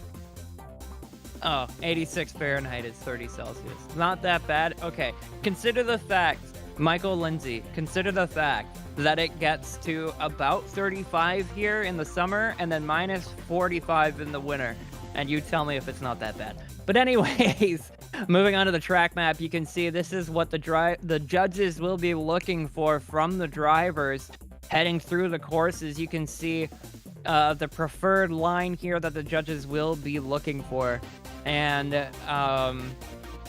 you know, at the top of the broadcast, I said that the outer clip, inner clip, and outer clip towards the end of the competition was going to be a key point to look for because it's going to be so quick. But what we've actually ended up seeing is that outer zone 1 is catching a lot of drivers off guard, and a lot of drivers have actually gone off track in outer zone 1. Yeah, they have, and that has been the key spot of today. But as it sits, Connor's back. We pray to God his internet is actually cooperating now, because he is back on the line. And that OTM driver, we're going to try it one more time here. So Darius Ostraka in the lead. Connor Christensen in the chase. Oh boy, this is not gonna look good. Saw a little bit of lag there, but we seem to be okay so far. Nope. Nope. Oh dear. Oh boy. Please tell me the judges are seeing something better than us as they transition in outer zone number 2. Connor able to maintain that proximity with Darius. I'll pick it up from here as they come out of outer zone 2. Now that transition into the power alley. Outer clip number 1. Darius running a fine line. Connor keeping up with them though as they come through outer clip number 2. And just like that, that'll finish that first run. And please God, let the judges see something different than me. Yeah, I'm gonna ask the judges real quick if they saw the lag as well, but you know, it didn't bode well when we saw Connor just stuck on the line, then all of a sudden moving already off it. So yeah, so it doesn't seem like the internet connection issues have gone away. Yeah, and they did see it too, so that's gonna be a problem for Connor Christensen. Connor Christensen actually very similar situation to the production truck here. Of course, we're on a US connection, as is Connor connecting to an EU server, so that's kind of what we're looking at here. That might be a little bit of an issue here, but Connor gonna line it up here and try the lead, and Darius gonna try and follow here as best he can. Yeah, we're probably gonna run 2. And just see what happens here. If Darius is not able to follow this battle because of the lag, we may see Connor Christensen unfortunately mechanically taken out of this battle as he goes a little bit off course there. Yep. Yeah, no, he's not going to be able to chase. That's it. So I believe that's going to wrap it up for Darius Ostraka. He's going to move on and unfortunately not able to chase Connor's run there. And with that, we'll get the confirmation from the judges, but I'm pretty sure that means Darius Ostraka is going to be moving on to your final 4, unfortunately. That's just how it goes. And yep, Darius is going to move on, and he will win this battle here. So that means Darius Ostraka is moving on to your final 4 here from the 3rd bracket of 4 here this afternoon at Atron International Circuit. Let's take a look at how that bracket panned out. You can see Darius Ostraka made it all the way through, defeated his brother, defeated Darren Baker, and defeats Connor Christensen to be able to move on to that top 4 and fight for a win here at Atron International Circuit. Yeah, the biggest upset here in this side of the bracket is definitely Darren Baker just stalling the car out. Like, I was certain that he was going to be on at least the top 4, been a very strong competitor all series, and unfortunately just stalling the car out and completely getting washed out by Darius. And of course, Darius moving on to take the top spot. In unfortunate circumstances, mind you, but in any case, Darius has been impressive all the way through, so definitely not unearned. No, not at all. And with that, we're going to take a moment to step aside here. Now we're going to try and pay some bills here as we get set for the final server here, the final of the 4 top 32 servers. We'll have one more server, of course, to bring you your finale. But you're watching the 2021 Esports Drift Association presented by Big Duck Club right here on Podium. You'll be right back. Coverage of the 2021 Esports Drift Association is brought to you by Big Duck Club. Whether you use their parts in your next drift car, time attack monster, drag machine, or street show car, Big Duck Club is prioritizing enthusiast needs with motorsports requirements. Visit BigDuckClub.com today. By Nexen Tire, one of the leading tire manufacturers in drift competition around the world. From race to street, Nexen has a tire for you. Nexen Tire, we got you. By NRG Innovations. From hubs, wheels, shift knobs, and more, NRG has the finishing touch you're looking for your next build.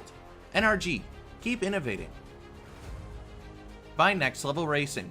Build your ultimate racing simulation experience with Next Level Racing.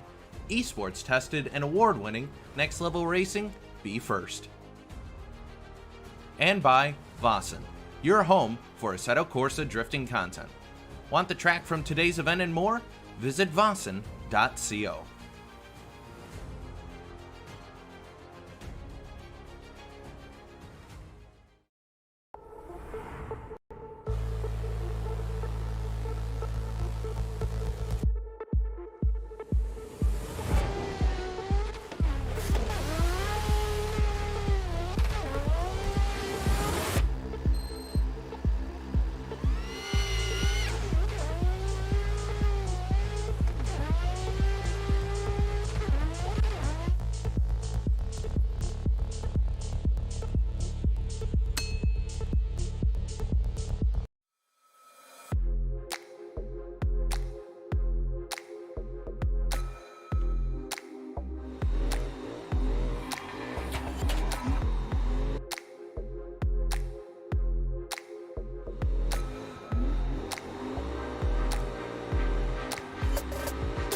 Lobby number 4, and the final one of the round of 32 as we get set to start to come to the close here of today's round number 5 of the Esports Drift Association presented by Big Duck Club. Here from Atron International Circuit, my name is Cisco Scaramouza, along with me, Strix Pulsatrix as ever, and we're getting set for the final bracket here. It comes down to this. Who will be the final driver getting into your finals here? And they'll race for today's win.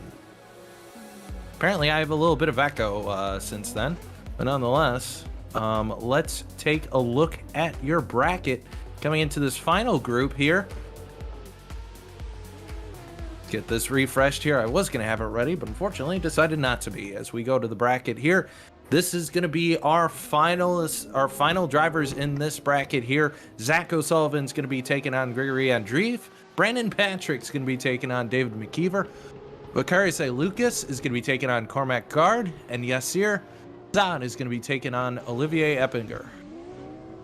Yeah, this is going to be another round of fantastic battles because this is a bit of a closer, a little bit of a less of a discrepancy, less of a gap between qualifying scores here. As you can see, the third qualifier going up against the 30th. And the numbers are very tight together, so we're gonna see some even closer battles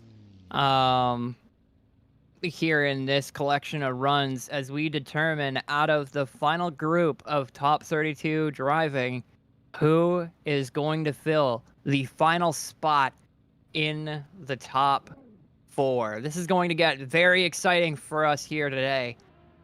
We've seen some pretty big upsets earlier today, and we could see some more here as we get these drivers lined up and ready to go.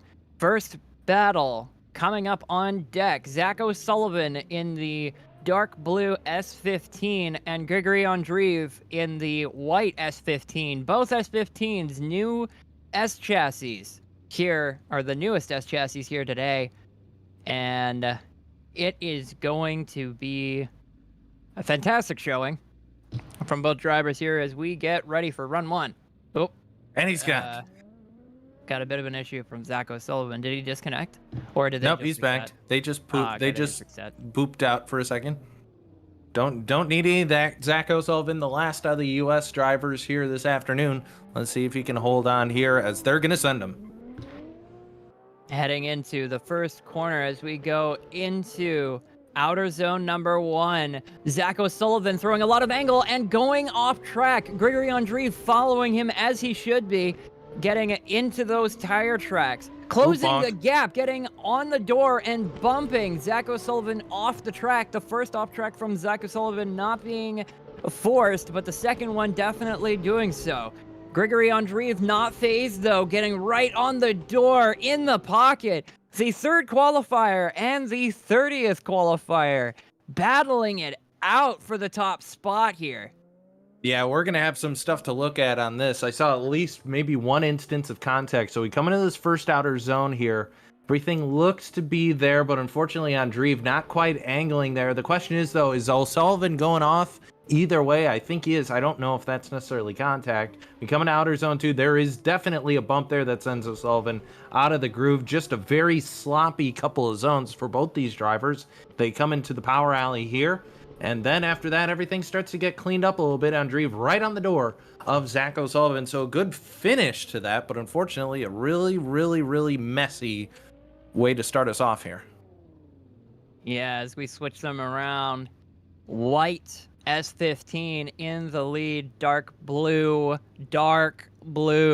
S15, Johan Garcia. I see you. It's dark blue, is it not? Or is it purple? I see Looks purple. Dark blue to me. Okay. Well, I think that's the blue. tint from your production feed not helping you there. I see dark purple. Fair enough. As we get ready for run number 2 here between the two S15s. Hopefully both drivers clean it up here. Heading into the throttle area and now into the decel zone of the first outer zone. Grigory Andreev throwing a lot of angle as well and just barely able to keep it on the track. JSI's Zach O'Sullivan having a bit of a hard time trying to get into that pocket, but outer zone 2 definitely being able to fit into it, getting right up against the door. transitioning into the power alley here. Grigory Andreev not quite hitting that inner clip as he would have liked, and Zach O'Sullivan being a little bit phased by it, and a little bit of contact after the line. That contact won't be considered by the judges, but that missing that inner clip definitely caused a bit of a mix-up through that power alley.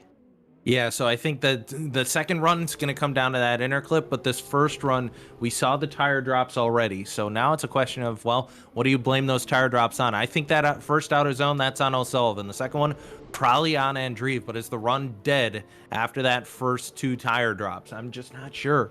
We come in, now flip to run number 2. Take a look at that inner zone because, yeah, Andreev was nowhere near it. So honestly, if I was the judges, I'd just send them around again. Yeah, that's mistakes on both sides. Ferlin TV coming in saying OMT mistakes on both sides. I'm intending to agree with that. That was just kind of sloppy. I'd expect better out of both those guys. I'd send them again. Yeah, if the judges were charitable, they would definitely send this again. Just very sloppy execution on both drivers' side, but also you can judge mistakes for mistakes and see which ones were more egregious and judge it that way. But even saying that much, I'd be hard pressed to make a decision in this case, because even in run 2, if you take a look here, heading out of outer zone 1, take a look at Zach O'Sullivan as we head into outer zone 1. Keep your eye on that S15 in the back. Heading into the transition, you can see a little bit of a awkward sort of transition there. Might have gotten a little bit too close to Grigory, so that might be another mistake that the judges are considering as well. Yeah, I mean, there was contact. I think Grigory caused one of those off tracks. I think O'Sullivan caused the other one in that first run. The second one, Grigory missed outer clip or inner clip. So I'd stack those up against each other, but O'Sullivan was a little bit too close on proximity too, but if I was going to go mistake for mistake, I would give it to O'Sullivan just because of that missed inner clip from Andreev. And I'd say both of them were equally caused a tire drop there. And yep, we're going to have a decision, and yeah, as I said, Zach O'Sullivan is going to get the victory here.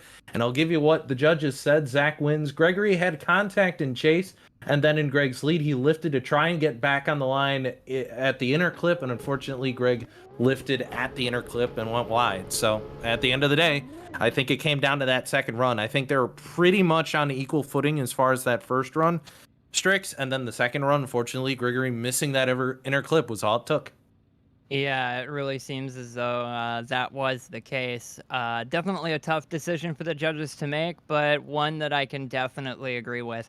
As we head into our next battle, Zach O'Sullivan, of course, getting the win here, but Brandon Patrick and David McKeever now to determine who is the second driver from the 4th group of top 32 to make it into top 16 here at Atron International. Hey, do you know what time it is, Strix? What time is it? I don't know what time it is. What time is it?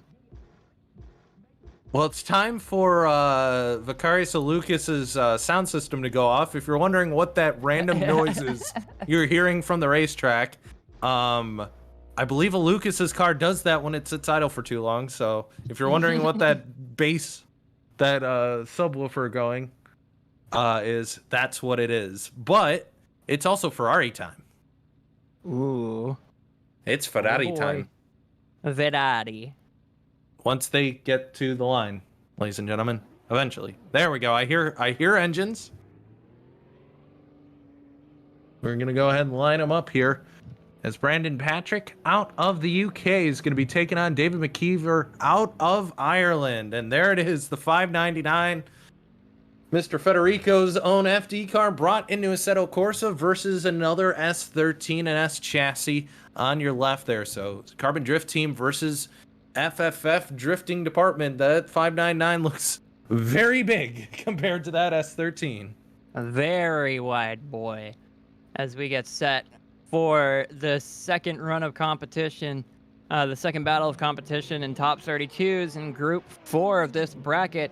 send them on. Off the line goes both the Ferrari and the Nissan as they head into the first corner. A little bit of a gap, but the S13 of David McKeever able to close the gap. That Ferrari just filling in all the outer zones and getting once again forming a gap. That Ferrari throwing down a lot of power into the rear tires and getting a lot of rear end grip, throwing a big angle through the power alley and getting all the way to that outer zone as well. That is probably the biggest angle we have seen so far through outer clip number 1. Fantastic driving from Brandon Patrick in the lead.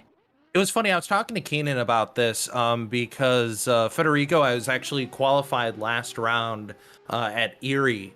And the biggest thing we talked about with that car is it's very good as a show car, but it just has too much power and it had too much meat on it. This is the one track where I think that's really going to help Brandon today, because you could see he just absolutely gapped the S chassis through the first 2 outer zones. He caught up to him in the power alley. But yeah, I think this is going to be a really good track for this Ferrari. All Brandon has to do, keep it under wraps while you're in the chase.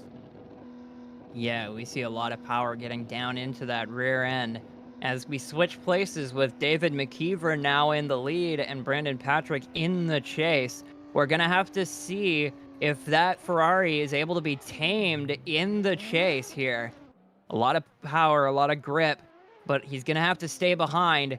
David McKeever, as he enters into the first corner, keeping it on track and trying to fill all of that outer zone, but Brandon Patrick is still behind. Transitioning into outer zone number 2, keeping it close is Brandon Patrick. David still not phased by this pressure. Heading into the next corner, and a little bit of a bobble from Brandon Patrick, but able to close the gap. That's a bit of an awkward finish. Oh, this is going to be very, very interesting. Once again, a very eventful battle, putting the judges under pressure to try and determine another problem in the battle. And we said that Ferrari was going to be, could he keep it contained behind the S chassis? And through the first 2 outer zones, yeah, absolutely no real problems here. And then we get into the power alley where it becomes a little bit more precision with those clips. The first outer zone, just a little bit of a tap, and I believe that might have caused David a little bit of issue on transition. Ooh. But that straighten, I don't think that's on Patrick. I don't think he touched him once that straighten came. Now the question is, was that a result of the contact in transition and the car kind of stalling out? Is my question there. So is that basically entire power alley? Do you have to throw that away because Patrick got into him? As we take a look at run 2, we're going to keep an eye on both cars there. I don't think I see any contact there at all. Yeah, I don't see any contact anywhere in there. I think David was just throwing way too much angle. You think he just over-angled it? Yeah, I think he was trying to... I think he saw what Brandon was doing through that corner, tried to throw the same amount of angle, but that S13, or the S14... Yeah, the S13, I was right. Just doesn't have the power to throw down like that Ferrari does. The Ferrari having a lot of high-end horsepower. Yeah, just a little bit of a bobble from Brandon Patrick. But yeah, David just not able to bring the car back, just over-angling. And yeah, we do have a decision. Yeah, so we'll get that to you shortly here. But yeah, now as we're looking at it, you can see on the transition, it's close. It's very close, but unfortunately for David, there's not going to be any contact. And that means Brandon Patrick is going to be walking away with this one. The Ferrari has come good at last. And he's going to be moving on to your top 16 as Brandon Patrick bings home the victory. And that Ferrari, he's been fantastic on that, in that car, at least here. And unfortunately, not having maybe the same luck as his boss. But today it comes good once again, and Brandon Patrick gets that thing into the top 16. Federico Fettuccini would be happy. Yes, he would be very happy to see that Ferrari going through. As now, Vakaris Alukas, it's time to get the subwoofer ready, because that S15 on the lead, and then Cormac Guard, the S15, gonna be in chase. White, black versus yellow. Here we go. This is going to be another fantastic one. Vakaris and Cormac, of course, frequently qualifying for ESDA Top 32. Definitely not strangers to competition as we head into the first corner. Vakaris throwing down some angle, but Cormac Guard getting very close, maybe a little bit too close. Ooh. It's a little bit of a push and pull as they head into the transition. And Vakaris Alukas in the lead, still being very consistent with his angle and his line. Cormac Guard still being very aggressive with his proximity, heading into the final corner. And unfortunately, Vakaris center punching, or not even center punching, but punching that bollard with the front left quarter of his car. That is probably the most inside we've seen any car at that inside clip. Yeah, we'll watch it again here on the replay. I think a little bit of wavering, too, on the angle out of that S15, that yellow S15, I should say. Just didn't seem very confident. Yeah, it's also a lot of angle on the transition there. Kind of hard for Guard to follow, but he does stay with him through that outer zone, too. And then you can see, swings it in for this power alley here and puts it up against the fence. But yeah, just got that angle a little bit wrong on the inner clip. And able to finish out the run, but yeah, unfortunately, he's going to blow over the inner clip cone there, and we'll have to see what the judges say after that. But Aluka is going to line up at Jace. Time for run number 2. Cormac Guard in the lead. 2 S15s going toe-to-toe. Heading into the first corner. Cormac Guard throwing a lot of angle, but slowing up a lot for that first corner, but keeps it on track just barely by painting that white line. Heading into outer zone 2, a lot of speed being carried by both drivers here as they head towards the power alley, coming off the second outer zone, hitting that outer clip. Cormac Guard getting all of it, getting behind the bollard as you need to be, and across the line there. Cormac Guard had a little bit more proximity, did not punch that bollard nearly at all. In fact, he completely got his car where he needed to be. Would have liked it a little bit closer, but I'm thinking if I make a decision here right now, this run is probably going to Cormac. Yeah, I think points of contention here, probably that slowdown in outer zone number 1. Was that too much? And then probably that inner clip on run number 1 are probably the major things. And then the other thing is, they just really didn't have a whole lot of proximity, but Guard brings it back in towards the end of the power alley. So I could kind of go either way on this. I could see it either side. It's going to depend on what the judges find more fault in. Do they have more of a problem with maybe some of that over-angling that we saw in run number 1, or do they have a problem with the decel in run number 2? And then, of course, where does that inner clip come into it all? So I think definitely mistakes on both ends here. I think Guard kept a little bit better proximity than Alukas did in that chase. So I think it's going to come down to probably mistake versus mistake and what those mistakes get weighed against. Yeah, looking back at run 2, take a look at, keep in mind where those red lines are, where that braking zone is into the first corner with Cormac Guard.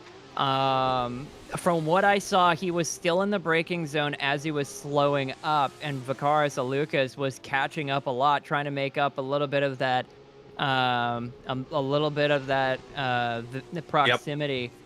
So, and yeah, little mistakes here and yeah, little mistakes here and there, but we do have a judging call. Cormac Guard gets the win over Vakaris Alukas because of how far inside Vakaris was on that inner clip. It is the only inner clip in this entire run, and Vakaris Alukas going way too far inside. Yeah, I mean, he ran over that with what have been, I think it was almost past his front tires at that point. And the judges did see a couple instances of that earlier today. However, that just crossed a little bit too far of that line. And unfortunately, Vakaris Alukas not going to be moving on here. Unfortunately for him, because he has been fantastic all tournament. And yeah, judges saying that almost hit his door. So yeah, so if you want to know what that criteria is for how far you can really get on that inner clip, I think Alukas really found out for us there. So unfortunately, he's going to be heading home here in your round of 32. But with that, we get set for the final battle of your round of 32. Final battle of the round of 32 in this server as well, because it's Yasir Saad versus it's either Olivier or Olivier Eppinger. I don't know which one it is. So if chat, you guys know which one it is, let us know. But I believe it's Olivier. Olivier in the A80 Supra. That did used to be a very popular platform as well in drifting, so it's nice to see. Until Dan Burkett happened. Until Dan Burkett happened, true. But it's nice to see a little bit of another difference in the chassis platforms being chosen here today. But definitely the S14s have shown why they're so popular. They're very stable, very good cars to drive as we head into the final battle of top 32 competition. Oh! Yasir Assad pulling a lot of angle in that car. Olivier Eppinger trying to get as close as possible, but running off the course, unfortunately, just getting caught out by that speed. But the A80 is still on the door, doing what he can to be as aggressive as he can through the rest of the chase to try and make up for that mistake, going across the final outer clip. And Olivier Eppinger tried to keep it as close as possible after making that mistake and going off track in turn 1. So we have Oliv E. Well, it's E with an umlaut, so I don't know what that means. So I think it's Olivier. I think it's right there. Olivier. Olivier. Okay. That's what I thought. So we'll write that down and then screw it up next time Keenan and Ian do commentary again. Because that's how we do things. But as they come through, the biggest thing I'm worried about there is that transition out of outer zone 2. That was close to straightening. That was close. It didn't, but it was close. Yeah, as we take another look, a look through it. And that was a lot of angle coming in outer zone 1. That was a lot of angle in that lead car. And then heading around here. Nothing to complain about here. Good proximity in the chase. Good angle in the lead. And we'll come back to it here in a minute. Second run of this final top 32 battle to determine the final spot of the top 16. In this grouping, Olivier Eppinger in the Toyota Supra in the lead. And Yasir Saad in the blue S14 in the chase. Time to see who gets that final position in the top 16 and hopefully advances to get as many points as possible heading towards the final championship round. Heading into turn 1, the A80 not getting enough angle to slow it down, and once again another tire drop. But heading into the second outer zone, Yasir Saad definitely keeping that proximity close. Perhaps the Supra was a little bit closer, but Olivier Eppinger definitely working at a deficit, trying to get away from that S14, putting all the power down in the rear end of that car, but I do not think it's going to be enough.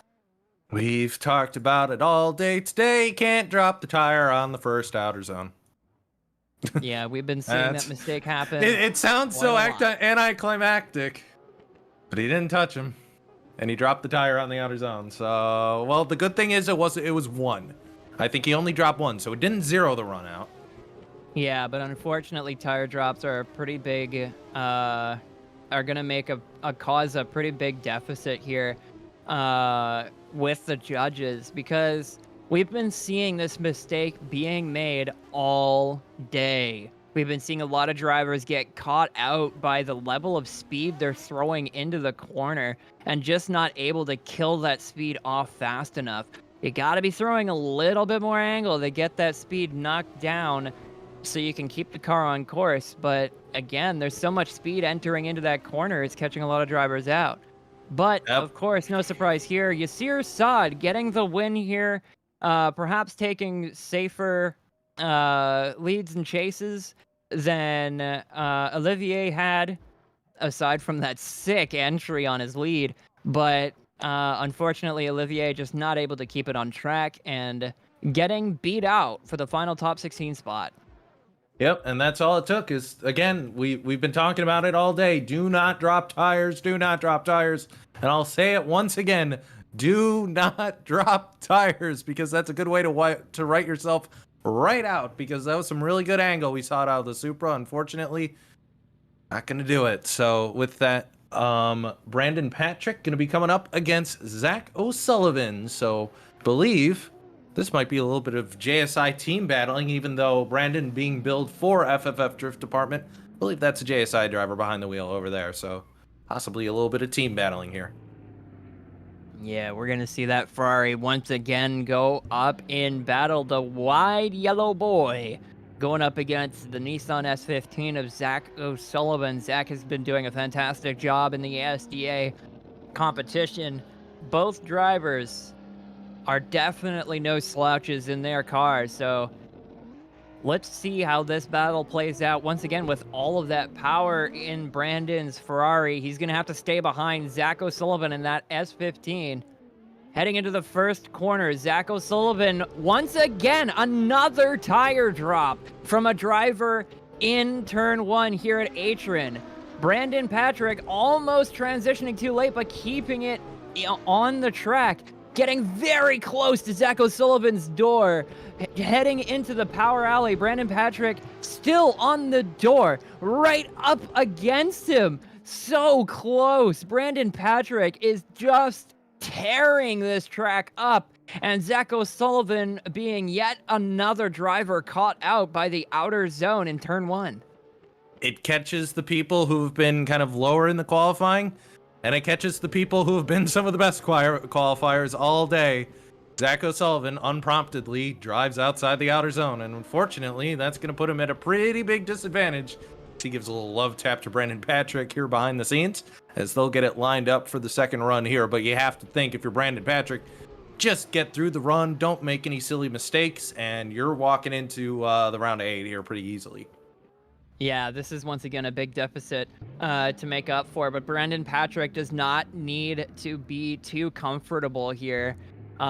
Needs to keep on his toes and keep that Ferrari planted in order to write his name into the top 8 and get as much points as possible as they head into turn 1. Brandon Patrick throwing a lot of angle in that Ferrari, and Zach O'Sullivan doing what he can to maintain proximity. Brandon Patrick able to fill out that outer zone without going over, and they head into outer zone 2 with Zach O'Sullivan making a little bit of contact in the chase. It doesn't do anything to Brandon Patrick, but he is trying all that he can to make up for the tire drop, and that is contact. Brandon Patrick up against the wall and immediately destroying the run. Brandon was set to win this one and completely throws it away by getting too close to the wall in outer clip 1.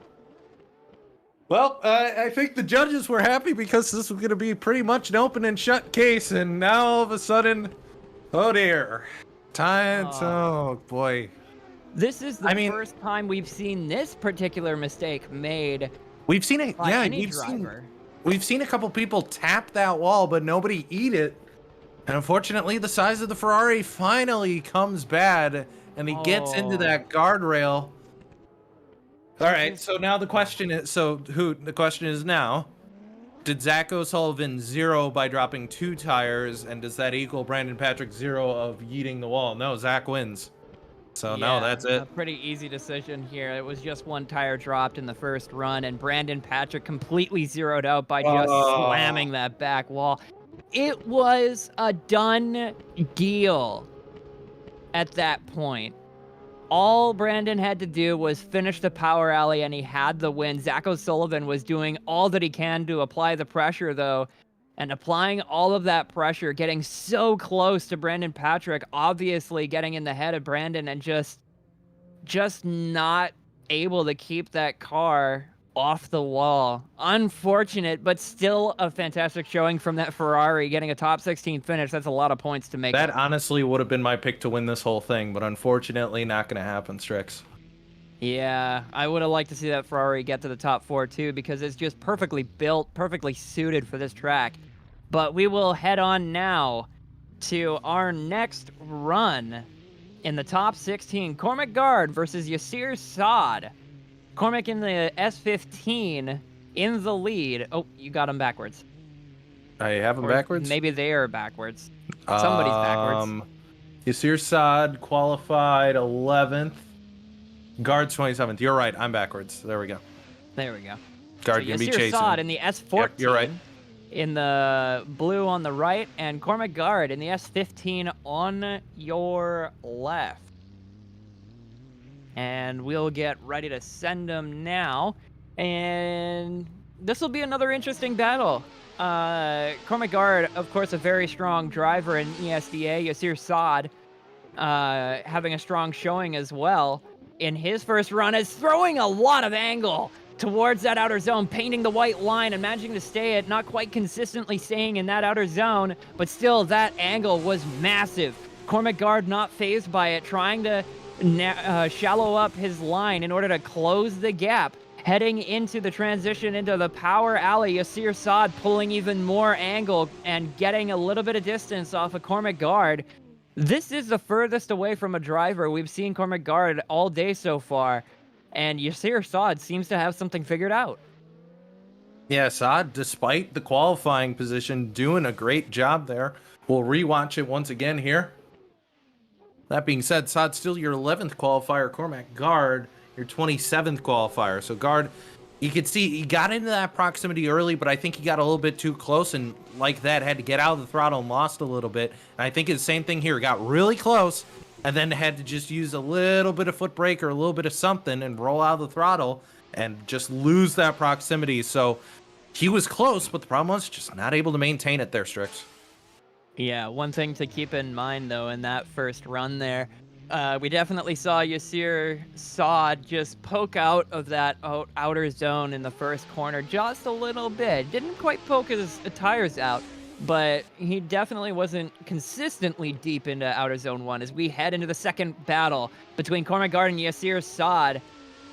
Yasir Saad once again having an inconsistent line and possibly bumping Cormac Gard off track, but we keep going anyways. Cormac Gard possibly doing a tire drop on his own, possibly negating the contact.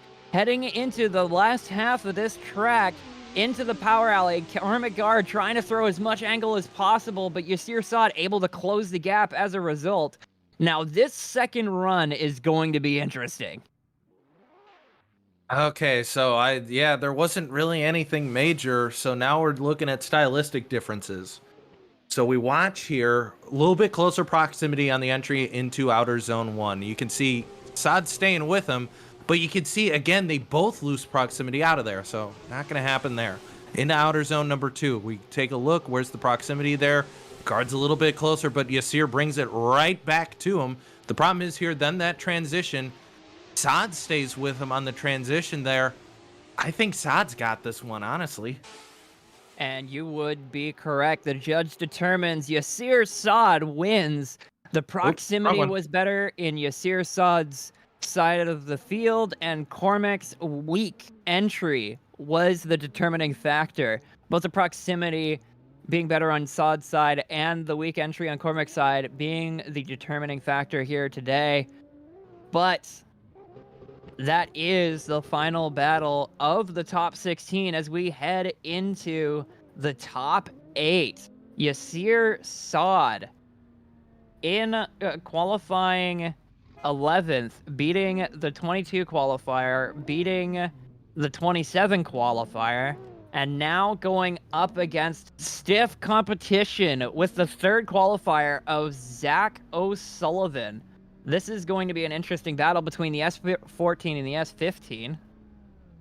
Yeah, Sullivan doing great job today, but remember, made that unprompted mistake going into outer zone 1. Both these guys got to be careful of that outer zone 1 as we're ready to send them for the battle of round 8. Well, we were until Zach exploded, and he'll come back to the start line, and we'll stack him up again here. So Sullivan, he's playing. See, no, that's WCW mind games. He's playing mind games with him. Playing mind games with him. So Zach O'Sullivan in the lead in the S15, Yasir Saad in the S14 behind. Heading into the first corner, Zach O'Sullivan initiates. Yasir Saad following behind, getting all of that angle. Zach O'Sullivan plays with fire in turn 1, but does not get burned, managing to stay on course. Zach O'Sullivan, but on the second outer zone, going off course just a little bit. A minor tire drop, but a tire drop all the same. Yasir Saad applying more pressure by getting as close as possible. Zach O'Sullivan center punching that inner clip.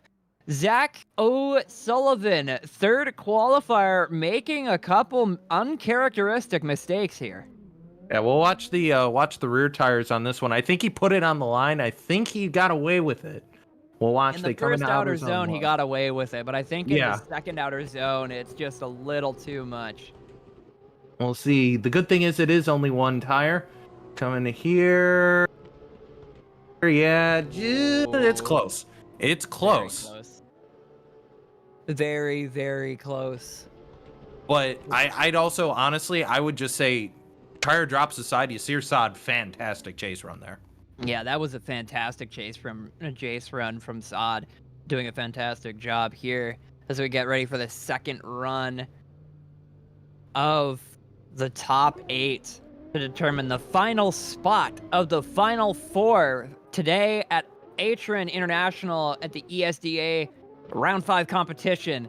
Entering, as he always has, Yasir Saad throwing a lot of angle and keeping it on track somehow. Heading into the second corner, the second outer zone, filling in that outer zone completely, but Zach O'Sullivan applying the pressure, getting as close as he can. Heading into the power alley, Yasir Saad once again throwing angle and getting all of the clips he needed. That was a fantastic showing. Yasir Saad just throwing the car around. He's happy with it. If those tire drops come into play, Saad's got this. Otherwise, we're going again. That was This was very, very close on both ends here. But Yasir Saad is not playing around. I think we're going again, Strix.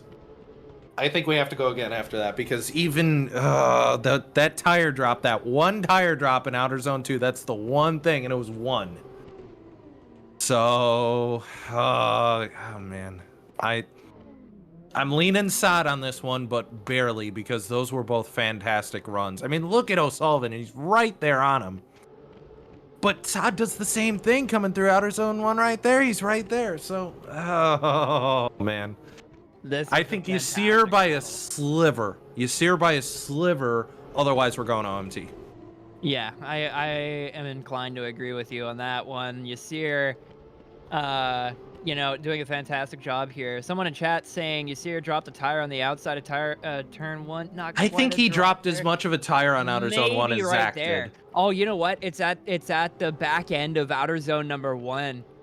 You can see the tire tracks going over the line. So when the replay comes around again, look at run 2 on Yasir's lead in outer zone 1. That just puts him back equal.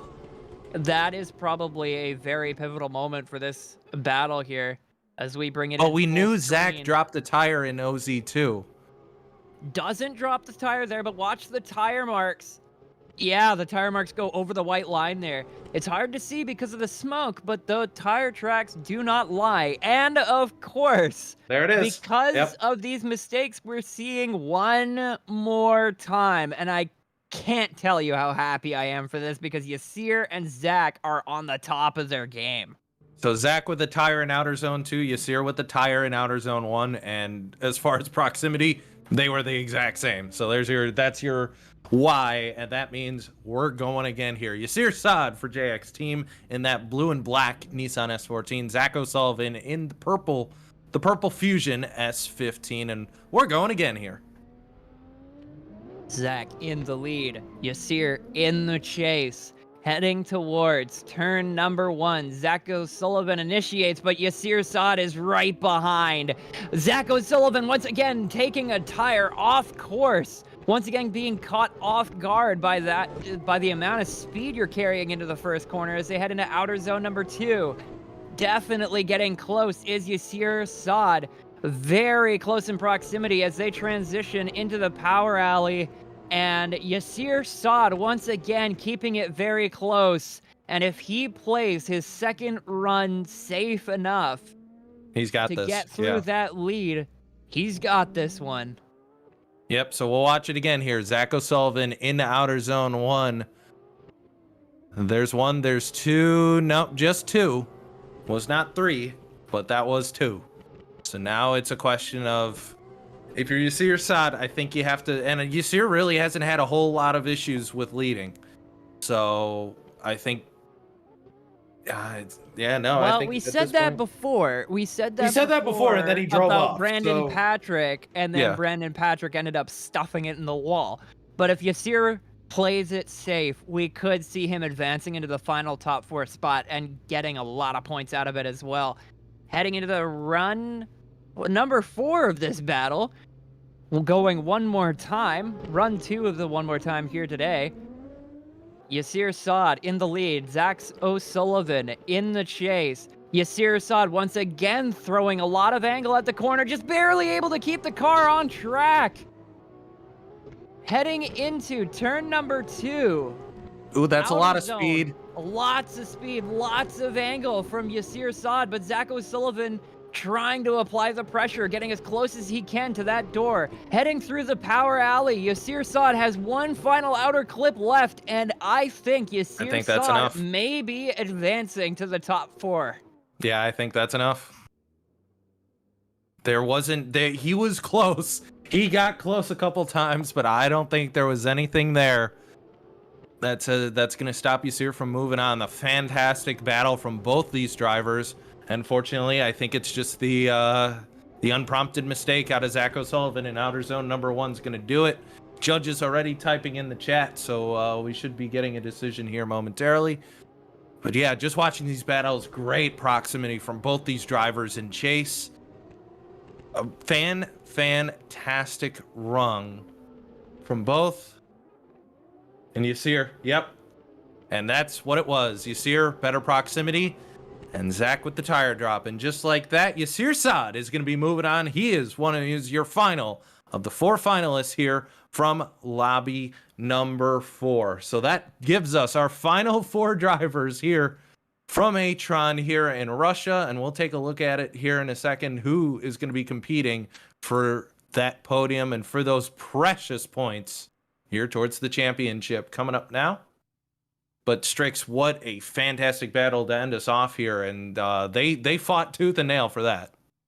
Yeah, we did go one more time, and it was a fantastic battle, but Yasir just cannot be stopped. The level of momentum he's been gaining, the impressive entries he's been throwing into turn 1 have been nothing short of jaw-dropping. As we take a look at our top 4 here, on the top left, your first top 4 competitor is Brandon Gardner, doing a fantastic job today. He'll be going up against Alexander Sevriak as the second top 4 competitor. On the right side of your screen, we have Darius Ostraka going up against Yasir Saad. We are almost done competition today, and this is going to be an absolute barn burner. Yes, it will. But before we get to that, first things off is we have a duck that has a question. Break out the emotes, chat. Because it's time. Strix, what is it time for? It's time for Chuck the Duck. Time to cue the Chuck the Duck, our trivia question here this afternoon. And you could tell it was a rough day on trying to find a trivia question because we ran out of ideas again. So that means we're going back to the fountain again. So first person to answer gets our eternal love and a cookie, maybe. I don't know. You probably don't want a cookie sent through the internet. Those don't go up. They get a cookie from Twitch. How about that? Except Twitch is giving everyone cookies. So anyway, your Chuck the Duck question this afternoon. In Fast and Furious Tokyo Drift, voice crack aside, what did Sean want to buy from Twinkie but was not for sale? This is a fantastic question, in my personal opinion, and I say That's that because you came because up with it. specifically I came up with it. Yeah. Oh dang, we got a couple of. Okay, so we do have 3 answers in chat. What kind? What specific brand of steering wheel? What kind of steering was it? wheel was it? We have 4 answers now. It was There it is. Sparco. World, what's yes, the correct everyone's saying answer of Momo. a Sparco But a steering Sparco wheel. steering wheel. Yeah, it was attached to his backpack. It's going to be one or the other, chances are, and unfortunately. Fantastic, good job. You guys know your quiz. You guys know your. You guys know you're Fast and Furious. Yeah, exactly as Lucas says in chat. It was either going to be Sparko or Momo. So there you go. Yeah. Unfortunately, it is a Sparko. No, you don't win anything except our forever gratitude and affection. Yeah, and also our respect for you knowing Tokyo Drift. Also, trivia. I was going to butt in here. For those of you seeing a ghost in chat, that is not the real Ian Plash. The real Ian Plash is dead. I don't know who this person is, but no, Ian is in chat. He is alive out there from Pennsylvania, Jennerstown Speedway. If you are curious what he's been up to, you can go to pitrow.tv and watch the Motor Mountain Masters coming up this weekend over on pitrow.tv. Go give him a sub, go give him some money so that our boy can go eat something, because he's been working hard all year long over on the camera side. But with that, our final lobby has been set, so we're going to take a moment to step aside, pay a few bills. When we come back, the finals of round number 5 of the 2021 ESDA Championship presented by Big Duck Club here from Atron. We'll be right back. We love you, Ian. We love you, Ian. Coverage of the 2021 Esports Drift Association is brought to you by Big Duck Club. Whether you use their parts in your next drift car, time attack monster, drag machine, or street show car, Big Duck Club is prioritizing enthusiast needs with motorsports requirements. Visit BigDuckClub.com today. By Nexen Tire, one of the leading tire manufacturers in drift competition around the world. From race to street, Nexen has a tire for you. Nexen Tire, we got you. By NRG Innovations. From hubs, wheels, shift knobs, and more, NRG has the finishing touch you're looking for your next build. NRG, keep innovating. By Next Level Racing. Build your ultimate racing simulation experience with Next Level Racing. Esports tested and award-winning Next Level Racing, be first. And by Vosan, your home for Assetto Corsa drifting content. Want the track from today's event and more? Visit vosan.co.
kind of wish.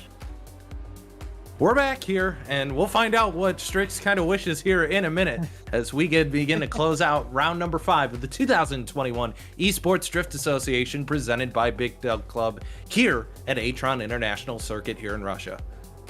My name is Cisco Scaramuzza, along with me, Strix Pulsatrix here, bringing you all the action. We say hello to Ian and Keenan, both out in the real world, doing real world things, and Strix, well, here we are. It's been about outer zone number 1. It's been about contact, and it's been about lag. But through all of that, we're here for our final 4 now, and this is going to be a lot of fun.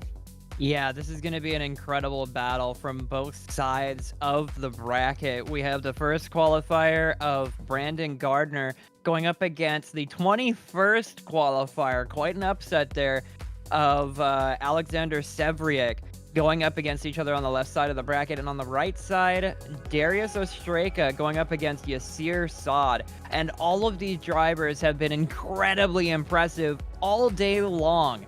Anybody can really take it, because as consistent as Brandon Gardner has been, we've seen Darius Ostraka throw down pretty consistent lines as well. Yasir Saad has been really impressive on his entries.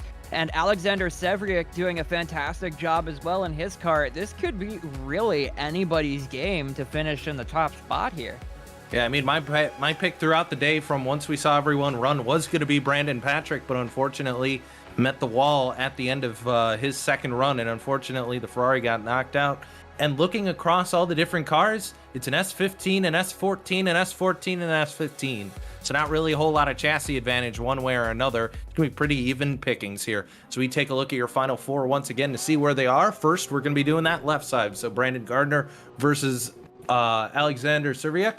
And then on the right side, it's going to be Darius Ostraka versus Yasir Saad. Of course, Darius Ostraka taking out one of the favorites of this round, Darren Baker, after Darren unfortunately stalling the car coming into Outer Zone 1. So it's been calamity here today, so we see a little bit of calamity behind the graphic as well. But big points on the table here as well. We'll once again re-hit your points one more time. Zach O'Sullivan, your current points leader. Remember, the top 16 is where you need to be, because that gets you into the playoffs and into the double elimination round, your final round, round number 8 here in the ESDA Championship. So these points are helpful, but round number 8, everyone's going to go back. It's going to be double elimination, and that will crown your champion. So right here, this is just kind of cool, but this isn't really where we're looking. We're looking here. So you look, Warren Greiner, he's not made it very far this afternoon. But if we take a look at right here, this is where things start to come in perspective. Brandon Patrick, he's going to be picking up some good points after, despite running into the wall there, he's going to pick up some very good points. William Holloway, pick up a couple good points. Same with Nico Stalia. So this could throw a lot of things up into the air once we leave Atron this afternoon. Yeah, one thing to notice as well, Brandon Patrick is here, and I think I saw Daryl Diaz not showing. I don't think I saw him all day today, so Brandon Patrick is definitely going to be making it across the cut line, but it's not over yet. We still have, after this, 2 more rounds of ESDA competition before we can determine who's making it into the playoffs. So it's getting very close, very down to the wire even now, and drivers are desperate to pick up as many points as possible so they can throw it down. Yeah, absolutely. So with that, we're going to take a second here and hopefully get people staged up as we get ready for the semifinals here from Atron International Circuit. You can see Sevriuk right now taking a couple practice cuts here. His final probably practice lap before we get set, start running these battles and determine your winner of round number 5. And we talked about this, Strix, I was going to say, we talk about that power alley. It's come more into play here than I think both of us had originally thought. To be fair, I had originally expected that power alley to come into play quite often because that's where you're gathering a lot of speed. So the more speed you have, the bigger your mistakes are going to show. And it has shown its head as being a pretty important factor today. But not as important as I think turn 1 and turn 2's very, very long, very open outer zones have been. We've been seeing a lot of people driving a little too hard in their entries and not getting the angle to slow themselves up for it. So, you know, as important as that power alley is to throw the power down into the rear of the car and go as fast as possible, I think more important than anything here is probably going to be setting yourself up for a good first turn, because it seems as though if you set yourself up for a good first corner, a first good outer zone, you'll be set up for the rest of the course. Absolutely. Judges taking a look at one of the previous battles here. Apparently there's some contact that we didn't see on our end, but that might have possibly affected one of the battles previously. So they're taking a look at something here. So we'll continue to vamp for a little bit. And if something does change with our final four, we'll let you know. But let's remind you where we are in the world. The west coast of Russia, or the west border of Russia, rather. More towards the European side as we fly in here in Ryazan. Thank you. Ryazan, Russia. Here in the Atron International Circuit. They run karts here. This is also a stop, not this particular layout, but this is a stop on the Russian Drift Series calendar as well. And I believe they also do some motorbike racing as well. And if you see, I think they actually do a little bit of rallycross as well, because there is some dirt off the course here, as you see, kind of from a top. Maybe some rallycross style racing as well. This is the track. We've been here all afternoon. You start in the bottom right. You see that start line. From there, you have a roll up until that final restart line. That's your point to where you are either deciding to run or you can shut down and restart. From there, you have that roll up to your decel zone. Your red lines there. That's your decel zone. That's been crucial today.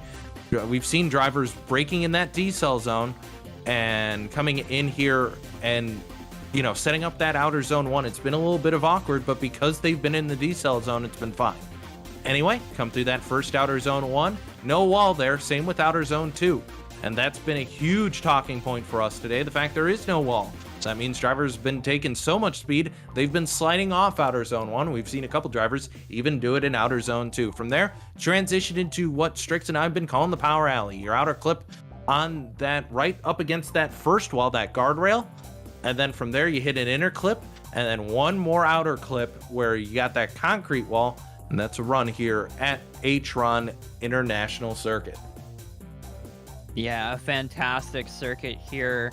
I'm personally a big fan of flat out tracks like this, where there isn't a whole lot of elevation change to ruin your runs, and the corners are very wide open. So this track has been very high speed on all fronts, and we have been seeing our drivers here today not do anything to leave anything on the table. They have been throwing their foot through the floor and putting all that wheel speed down into the dirt with their racing slicks in the back.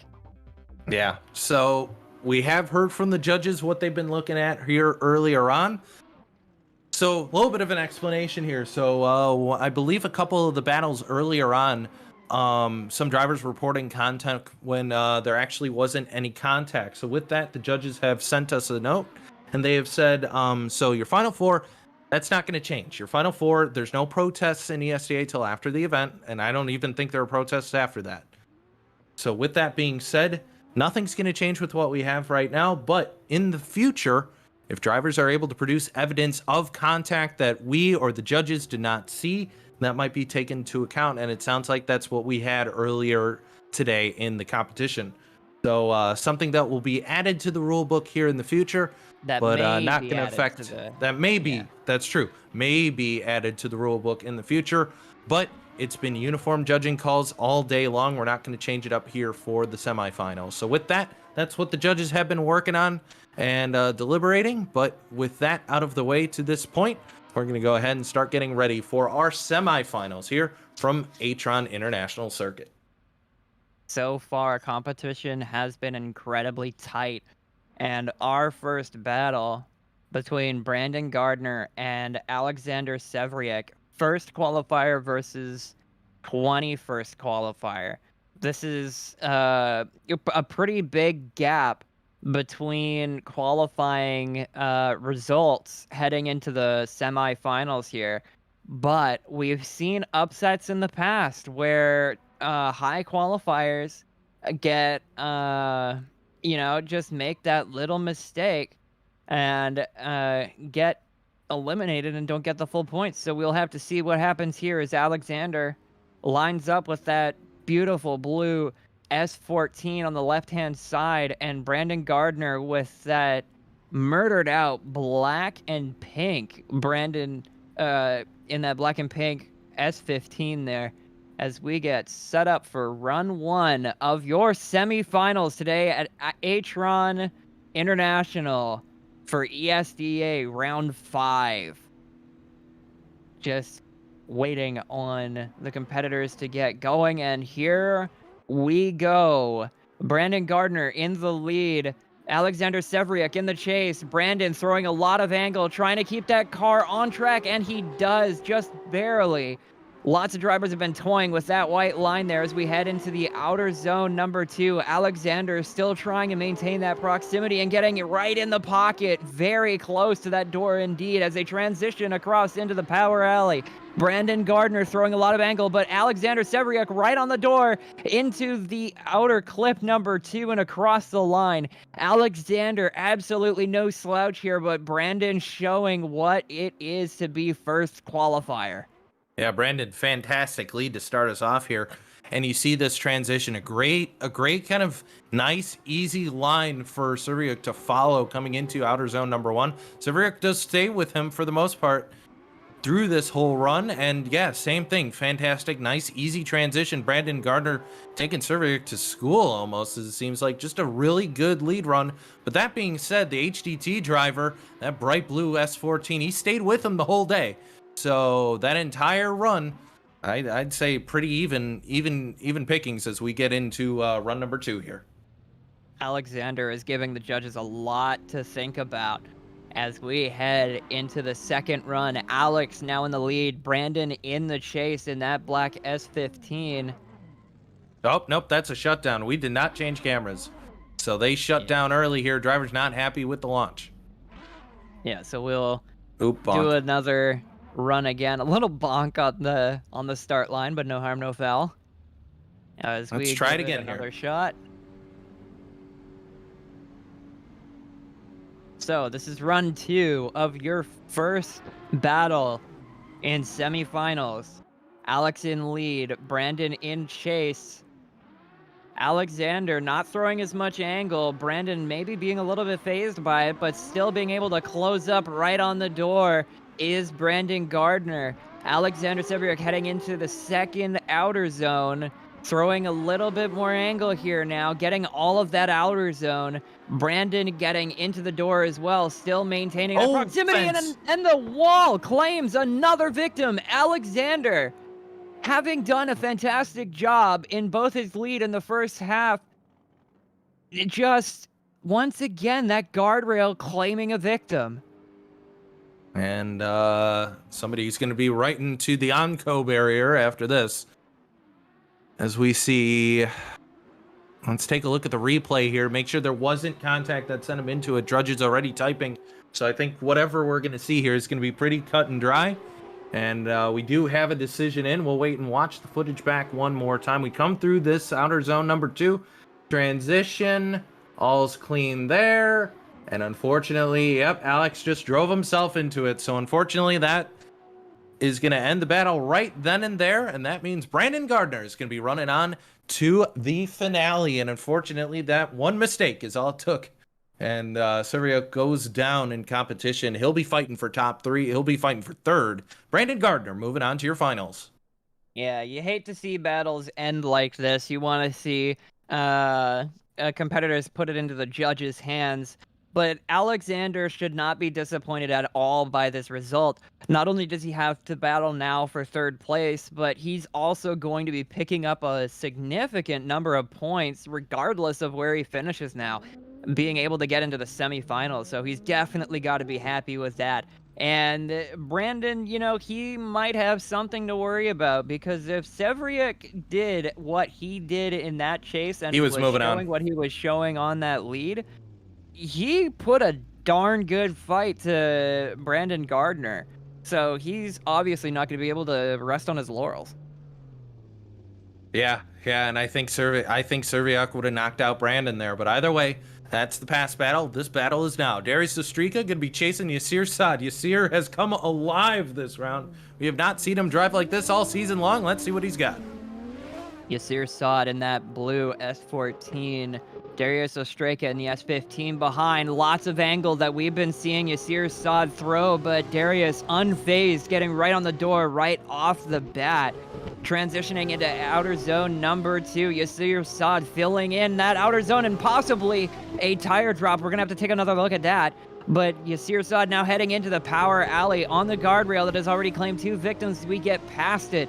Across the inner clip, would have liked to see him get a little bit closer and across the line. Yasir Saad still doing a fantastic job in the lead. Perhaps, maybe, dropping a tire and perhaps maybe not getting it close enough to that inner clip. But other than that, a great job from both drivers. Yeah, so we're going to watch for a tire drop here on the second outer zone. We're going to watch the inner clip. So first off, this outer zone, we'll take a look. Yep, that's one. Just got one right on the camera transition, I think. And then here we go into the power alley. Darius doing a great job to stay with him. And yeah, Saad just kind of out to lunch on that inner clip, a little bit further away, about a bumper length there.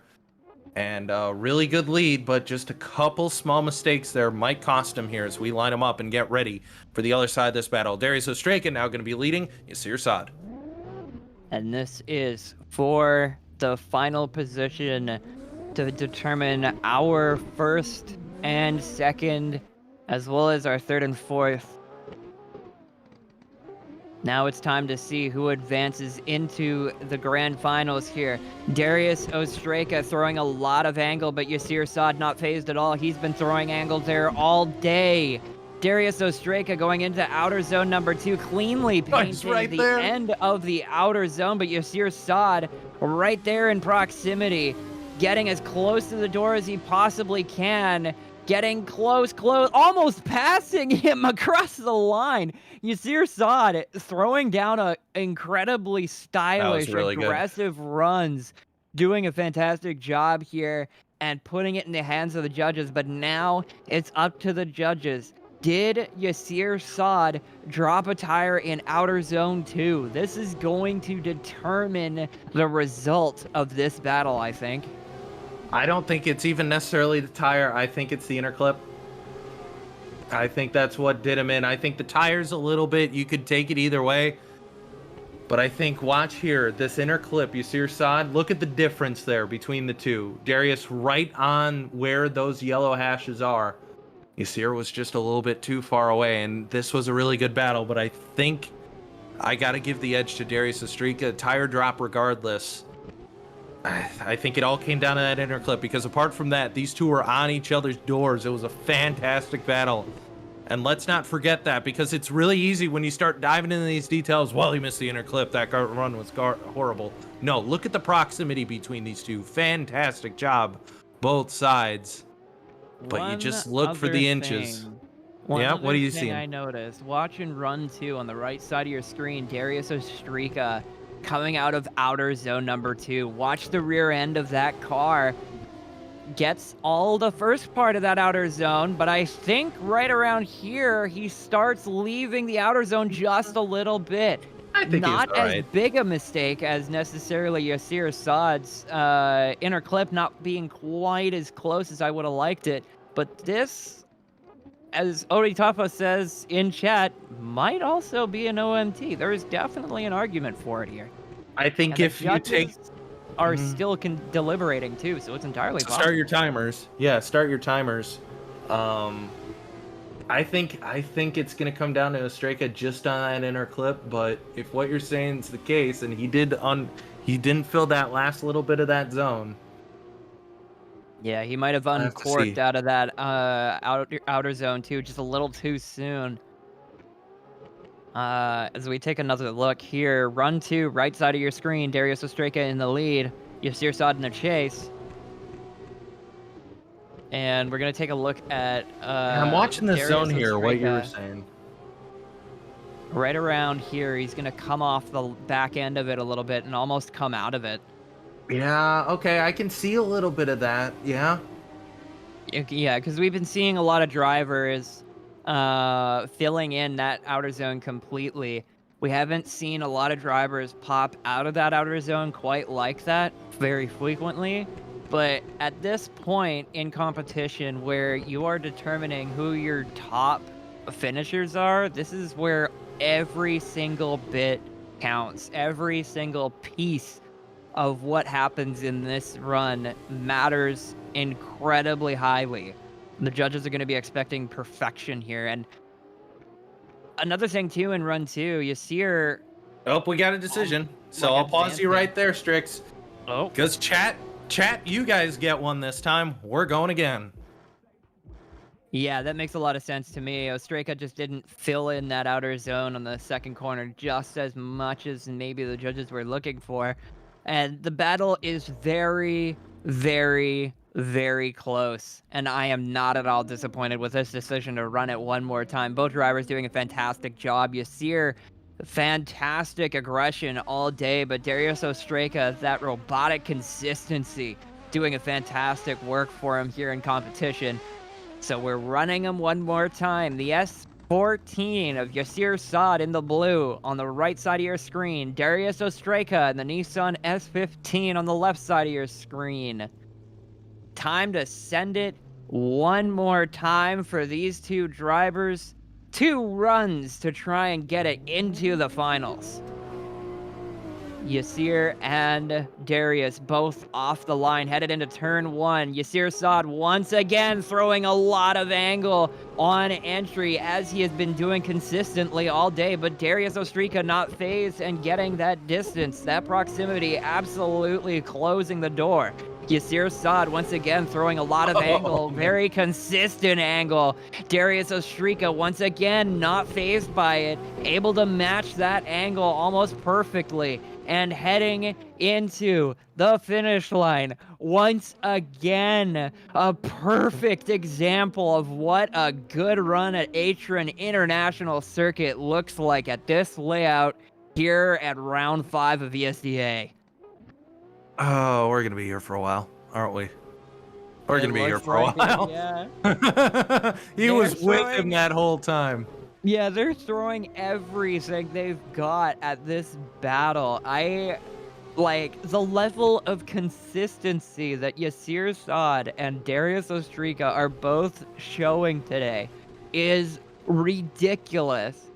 Do you have, like, here's the thing that the viewers at home have to realize.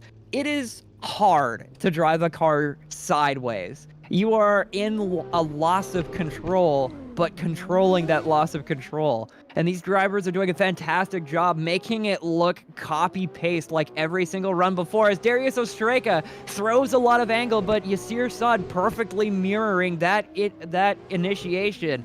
Heading into the transition, a little bit of an awkward transition here for Yasir Saad, but he's not phased at all, getting that proximity. Maybe not quite as close as Darius Ostreka yet, but heading into the power alley, he closes in the gap, getting very close to Darius Ostreka, getting very close to that wall is Darius, and We're not going to leave. we are not going to leave.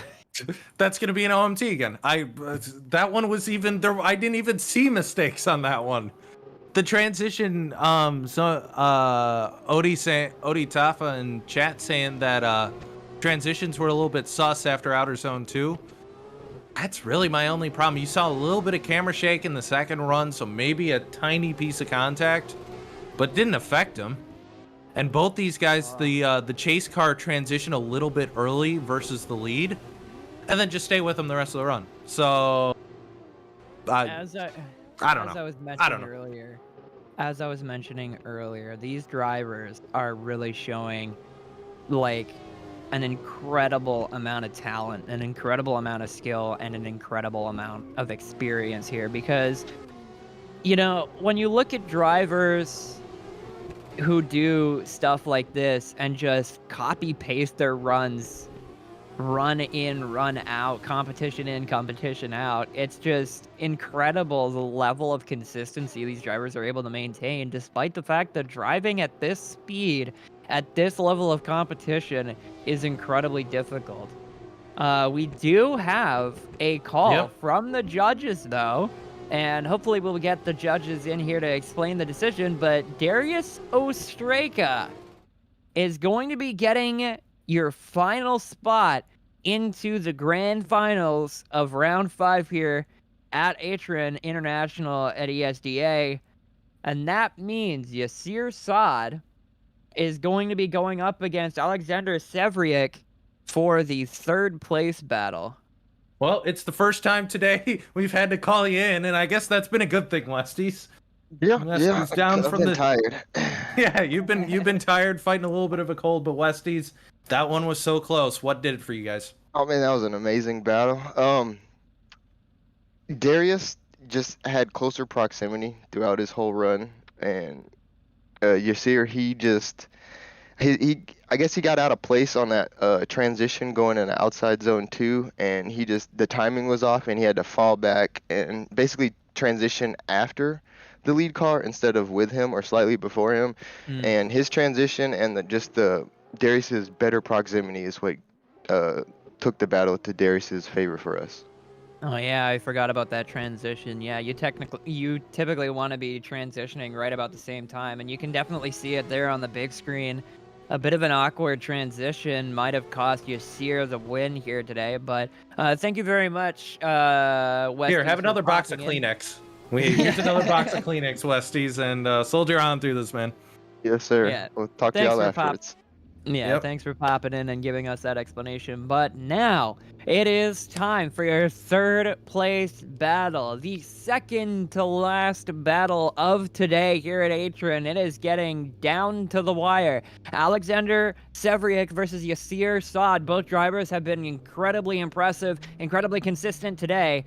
But Alexander, unfortunately, taking that massive hit against the guardrail in his run. Yasir Saad having that awkward transition in his run. So it is time to see who has what it takes. So you're going to be in the lead. Ooh, in the lead. Alexander Sevriuk in the chase. Yasir getting all of that outer zone, and once again, that entry, just humongous angle.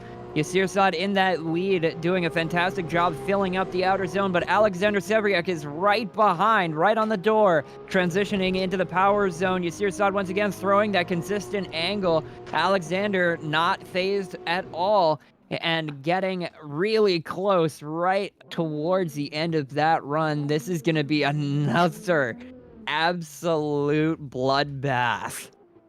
Yeah, this one's probably based on that. We're gonna need to see a major mistake, Strix, as we take a look at the replay. Yeah, wrong replay. Wrong replay. Where did I put it in the bin? Let's try it again, shall we? Scroll down. That's the wrong replay. There we go. There's the replay. There we go. There's the replay. I don't know what bin I put it in. I think I put it in the run 2 bin on accident. Yeah. But we've been seeing Yasir Saad throw down a lot of angle in that entry, and he has not stopped doing it. It's been working for him wonders. Alexander Sevriuk, his chases have also Look at been this transition. Consistent. Dead on. Yep. Like mirrored transition. Yeah. Just fantastic from both drivers here. So, Alexander Sevriuk now in the lead. Yasir Saad now in the chase. Both drivers been doing fantastic all day. Let's see who gets the 3rd spot. Alexander initiating. Yasir Saad following. Maybe a little bit of a contact between Yasir and Alexander, but both cars able to get settled back down. Once again, another awkward transition from Yasir Saad. We're seeing the mistakes come out now. Both drivers very nervous, wanting desperately to get that 3rd place position. Alexander Sevriuk heading into the power alley. Yasir Saad closing the gap as much as he can. This final run was kind of sloppy. A little bit sloppy. Hey, Strix, are you a fan of Molly Hatchet? Molly Hatchet? Yeah, because we're flirting with disaster right now. Oh my god.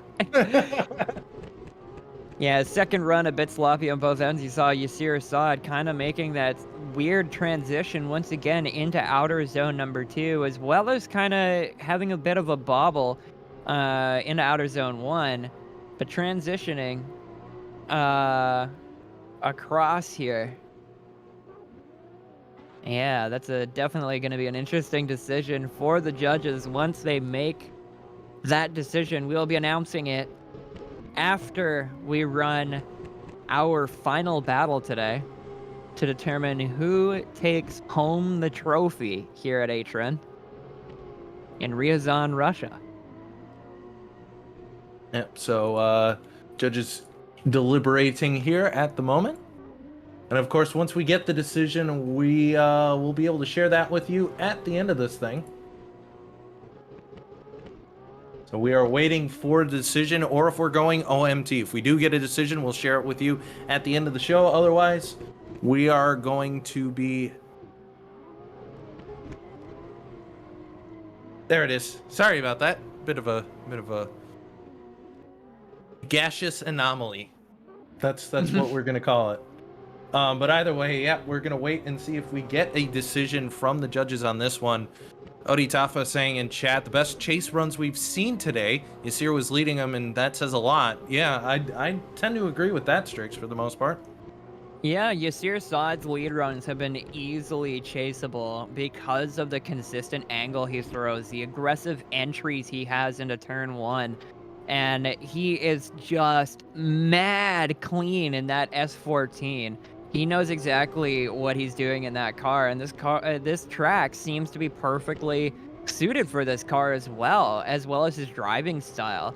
Yasir has been deadly consistent all day, just making a couple mistakes here maybe in the second run, but man, I gotta hand it out to Alexander Sevriuk as well, putting it to Brandon Gardner and almost like just genuinely sticking it to him until he stuck his car into the wall. But you know, both drivers here today in this third place battle have been doing a fantastic job. Yeah, as the judges still deliberating, probably looking at those pieces of contact in run number 2 that'll ultimately decide that. As we do have a decision. Yeah, but we're not going to give it to you. Yeah, no. We're keeping it from you. It's a surprise. We're going to keep that decision from you guys because it's time for the finale, the final battle here from Atron. So we'll get everything set up here for what will be your final battle, and it's against two of probably the drivers we've seen the most here this season, I'd say, between Brandon Gardner and Darius Ostrega, whether it's been because of one more times or because of how far they've gotten into these battles. Both of them, we've seen plenty of them all year around, and oh man, this is going to be a fantastic battle to end us off here, and I believe we're going to be looking at S15s on both sides here. So the TSC driver, Brandon Gardner, versus Darius Ostrega for Moto VLR. He had to take out his brother, Strix, his brother falling in battle, having to fall to the likes of Darius Ostrega just for Darius to get here. So he's avenging Martinez, who fell in battle, trying to win here.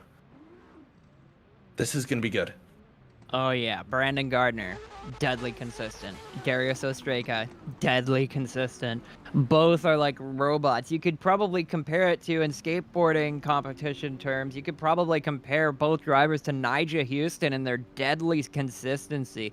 Lots of people would say there's not a whole lot of style to be found in deadly consistent drivers, but being precise, being accurate with your inputs is a style in and of its own. So here we go, the first run of this first battle competition between Brandon Gardner and Darius Ostrega. A little bit of bobbles on both ends, and Brandon Gardner dropping a tire in turn 1. The mistake that's been catching every driver out all day does not stop from coming out in Brandon Gardner as we head into the power alley now. Both drivers throwing it down, a little bit of a gap between Darius Ostreka, probably the biggest gap we've seen between Darius Ostreka and a lead car today.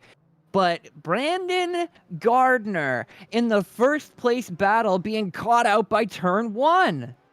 Yeah, and we see, let's watch the transition here. A little bit of a wobble there, not quite confident in the line, and you can see just tracks over that curb there, that white line, and just sends it over a little bit. So Brandon Gardner going to be at a disadvantage coming into this other side of the battle here, but it's not over yet. We've seen that pretty much today, that just because you drop one tire does not mean it's over.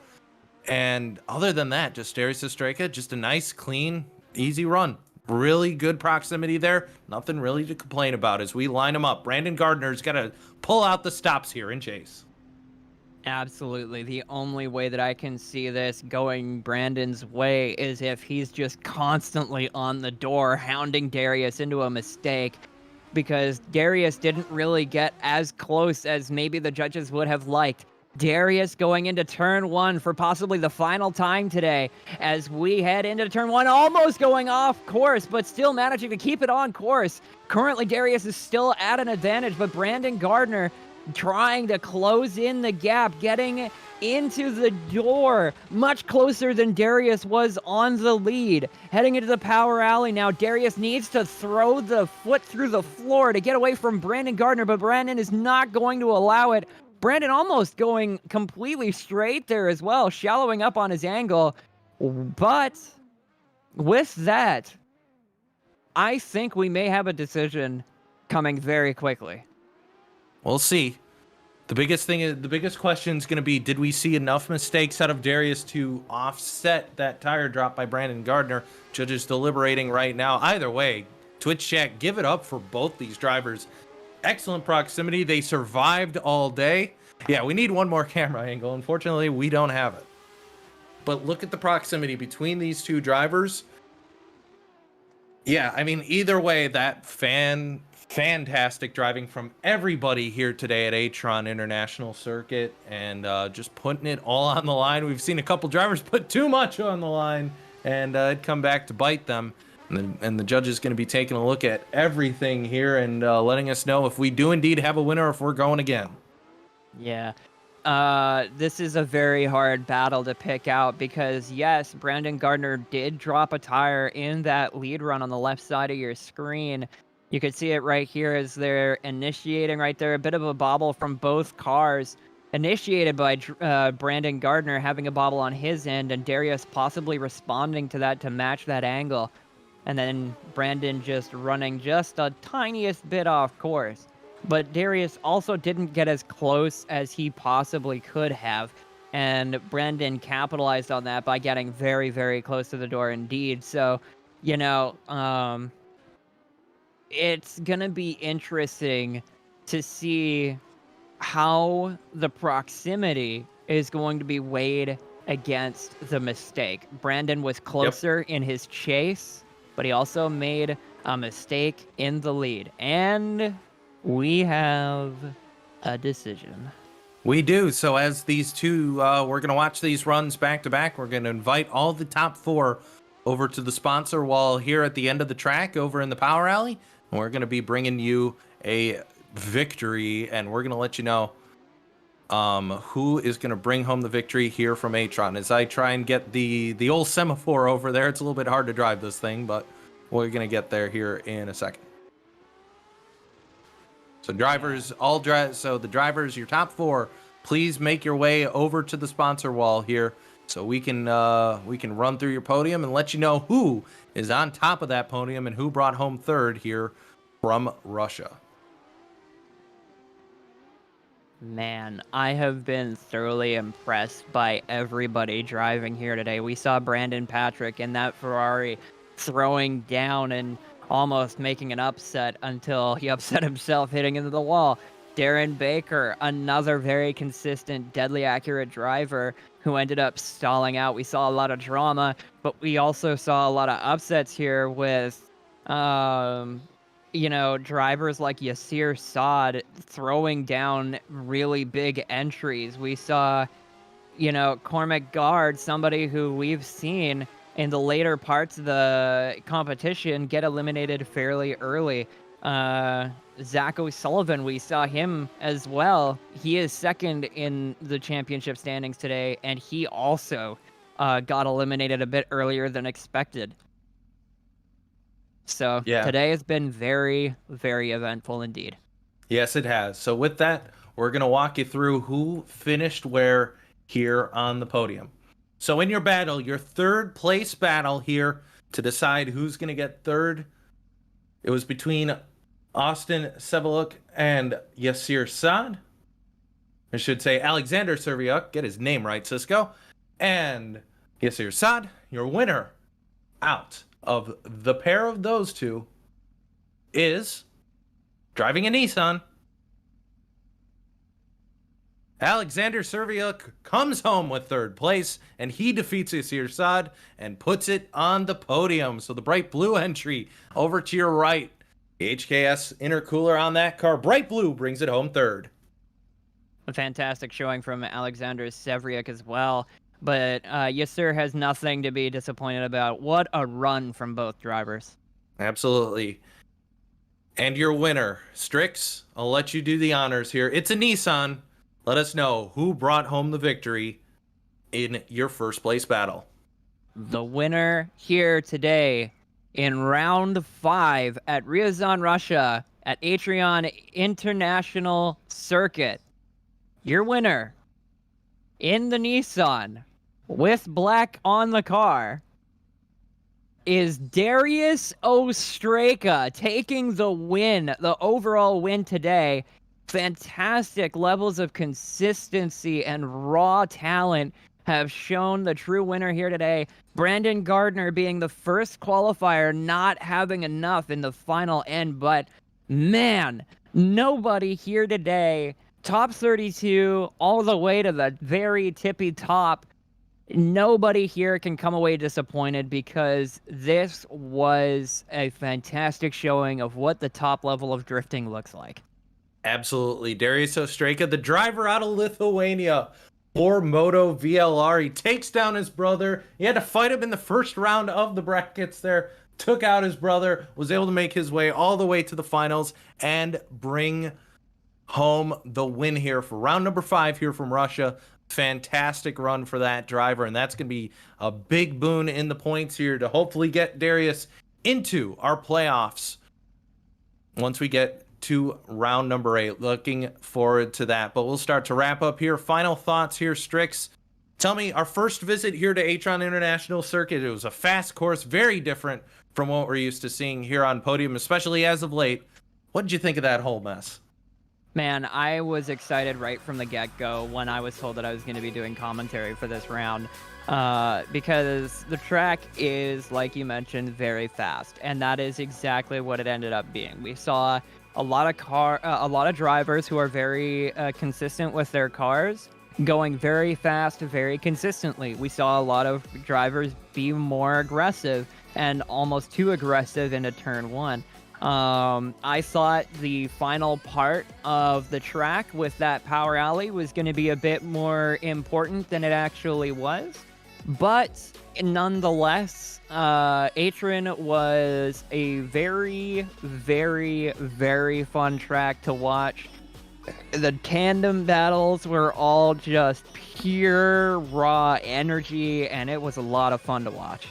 Yeah, it absolutely was. And what a fantastic way to end off things here from our first visit here to Atron International Circuit. A great job by everybody involved here to make things happen. It was a late night for the judges.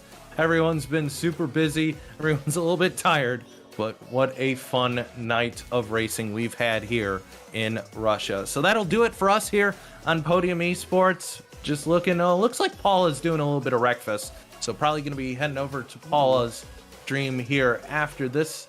But with that being said, my name has been Cisco Scaramuza, and for Strix, Pulsatrix, and those who couldn't be here this afternoon, for Ian Plash and Keenan Kusan, our usual commentary buds, they'll be back here once we get set for round number 6 of ESDA, and of course, the Virtual Drift Series, as well as US Drift presented by ESDA. So all of that is to come, but saying goodnight here from Atron International Circuit. From everybody involved, goodnight here from Podium Esports, as Darius Ostraka brings home the victory here in Russia.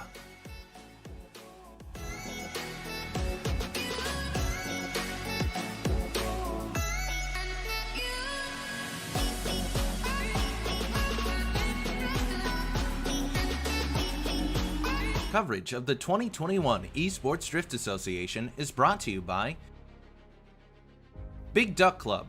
Whether you use their parts in your next drift car, time attack monster, drag machine, or street show car, Big Duck Club is prioritizing enthusiast needs with motorsports requirements. Visit BigDuckClub.com today. By Nexen Tire, one of the leading tire manufacturers in drift competition around the world. From race to street, Nexen has a tire for you. Nexen Tire, we got you.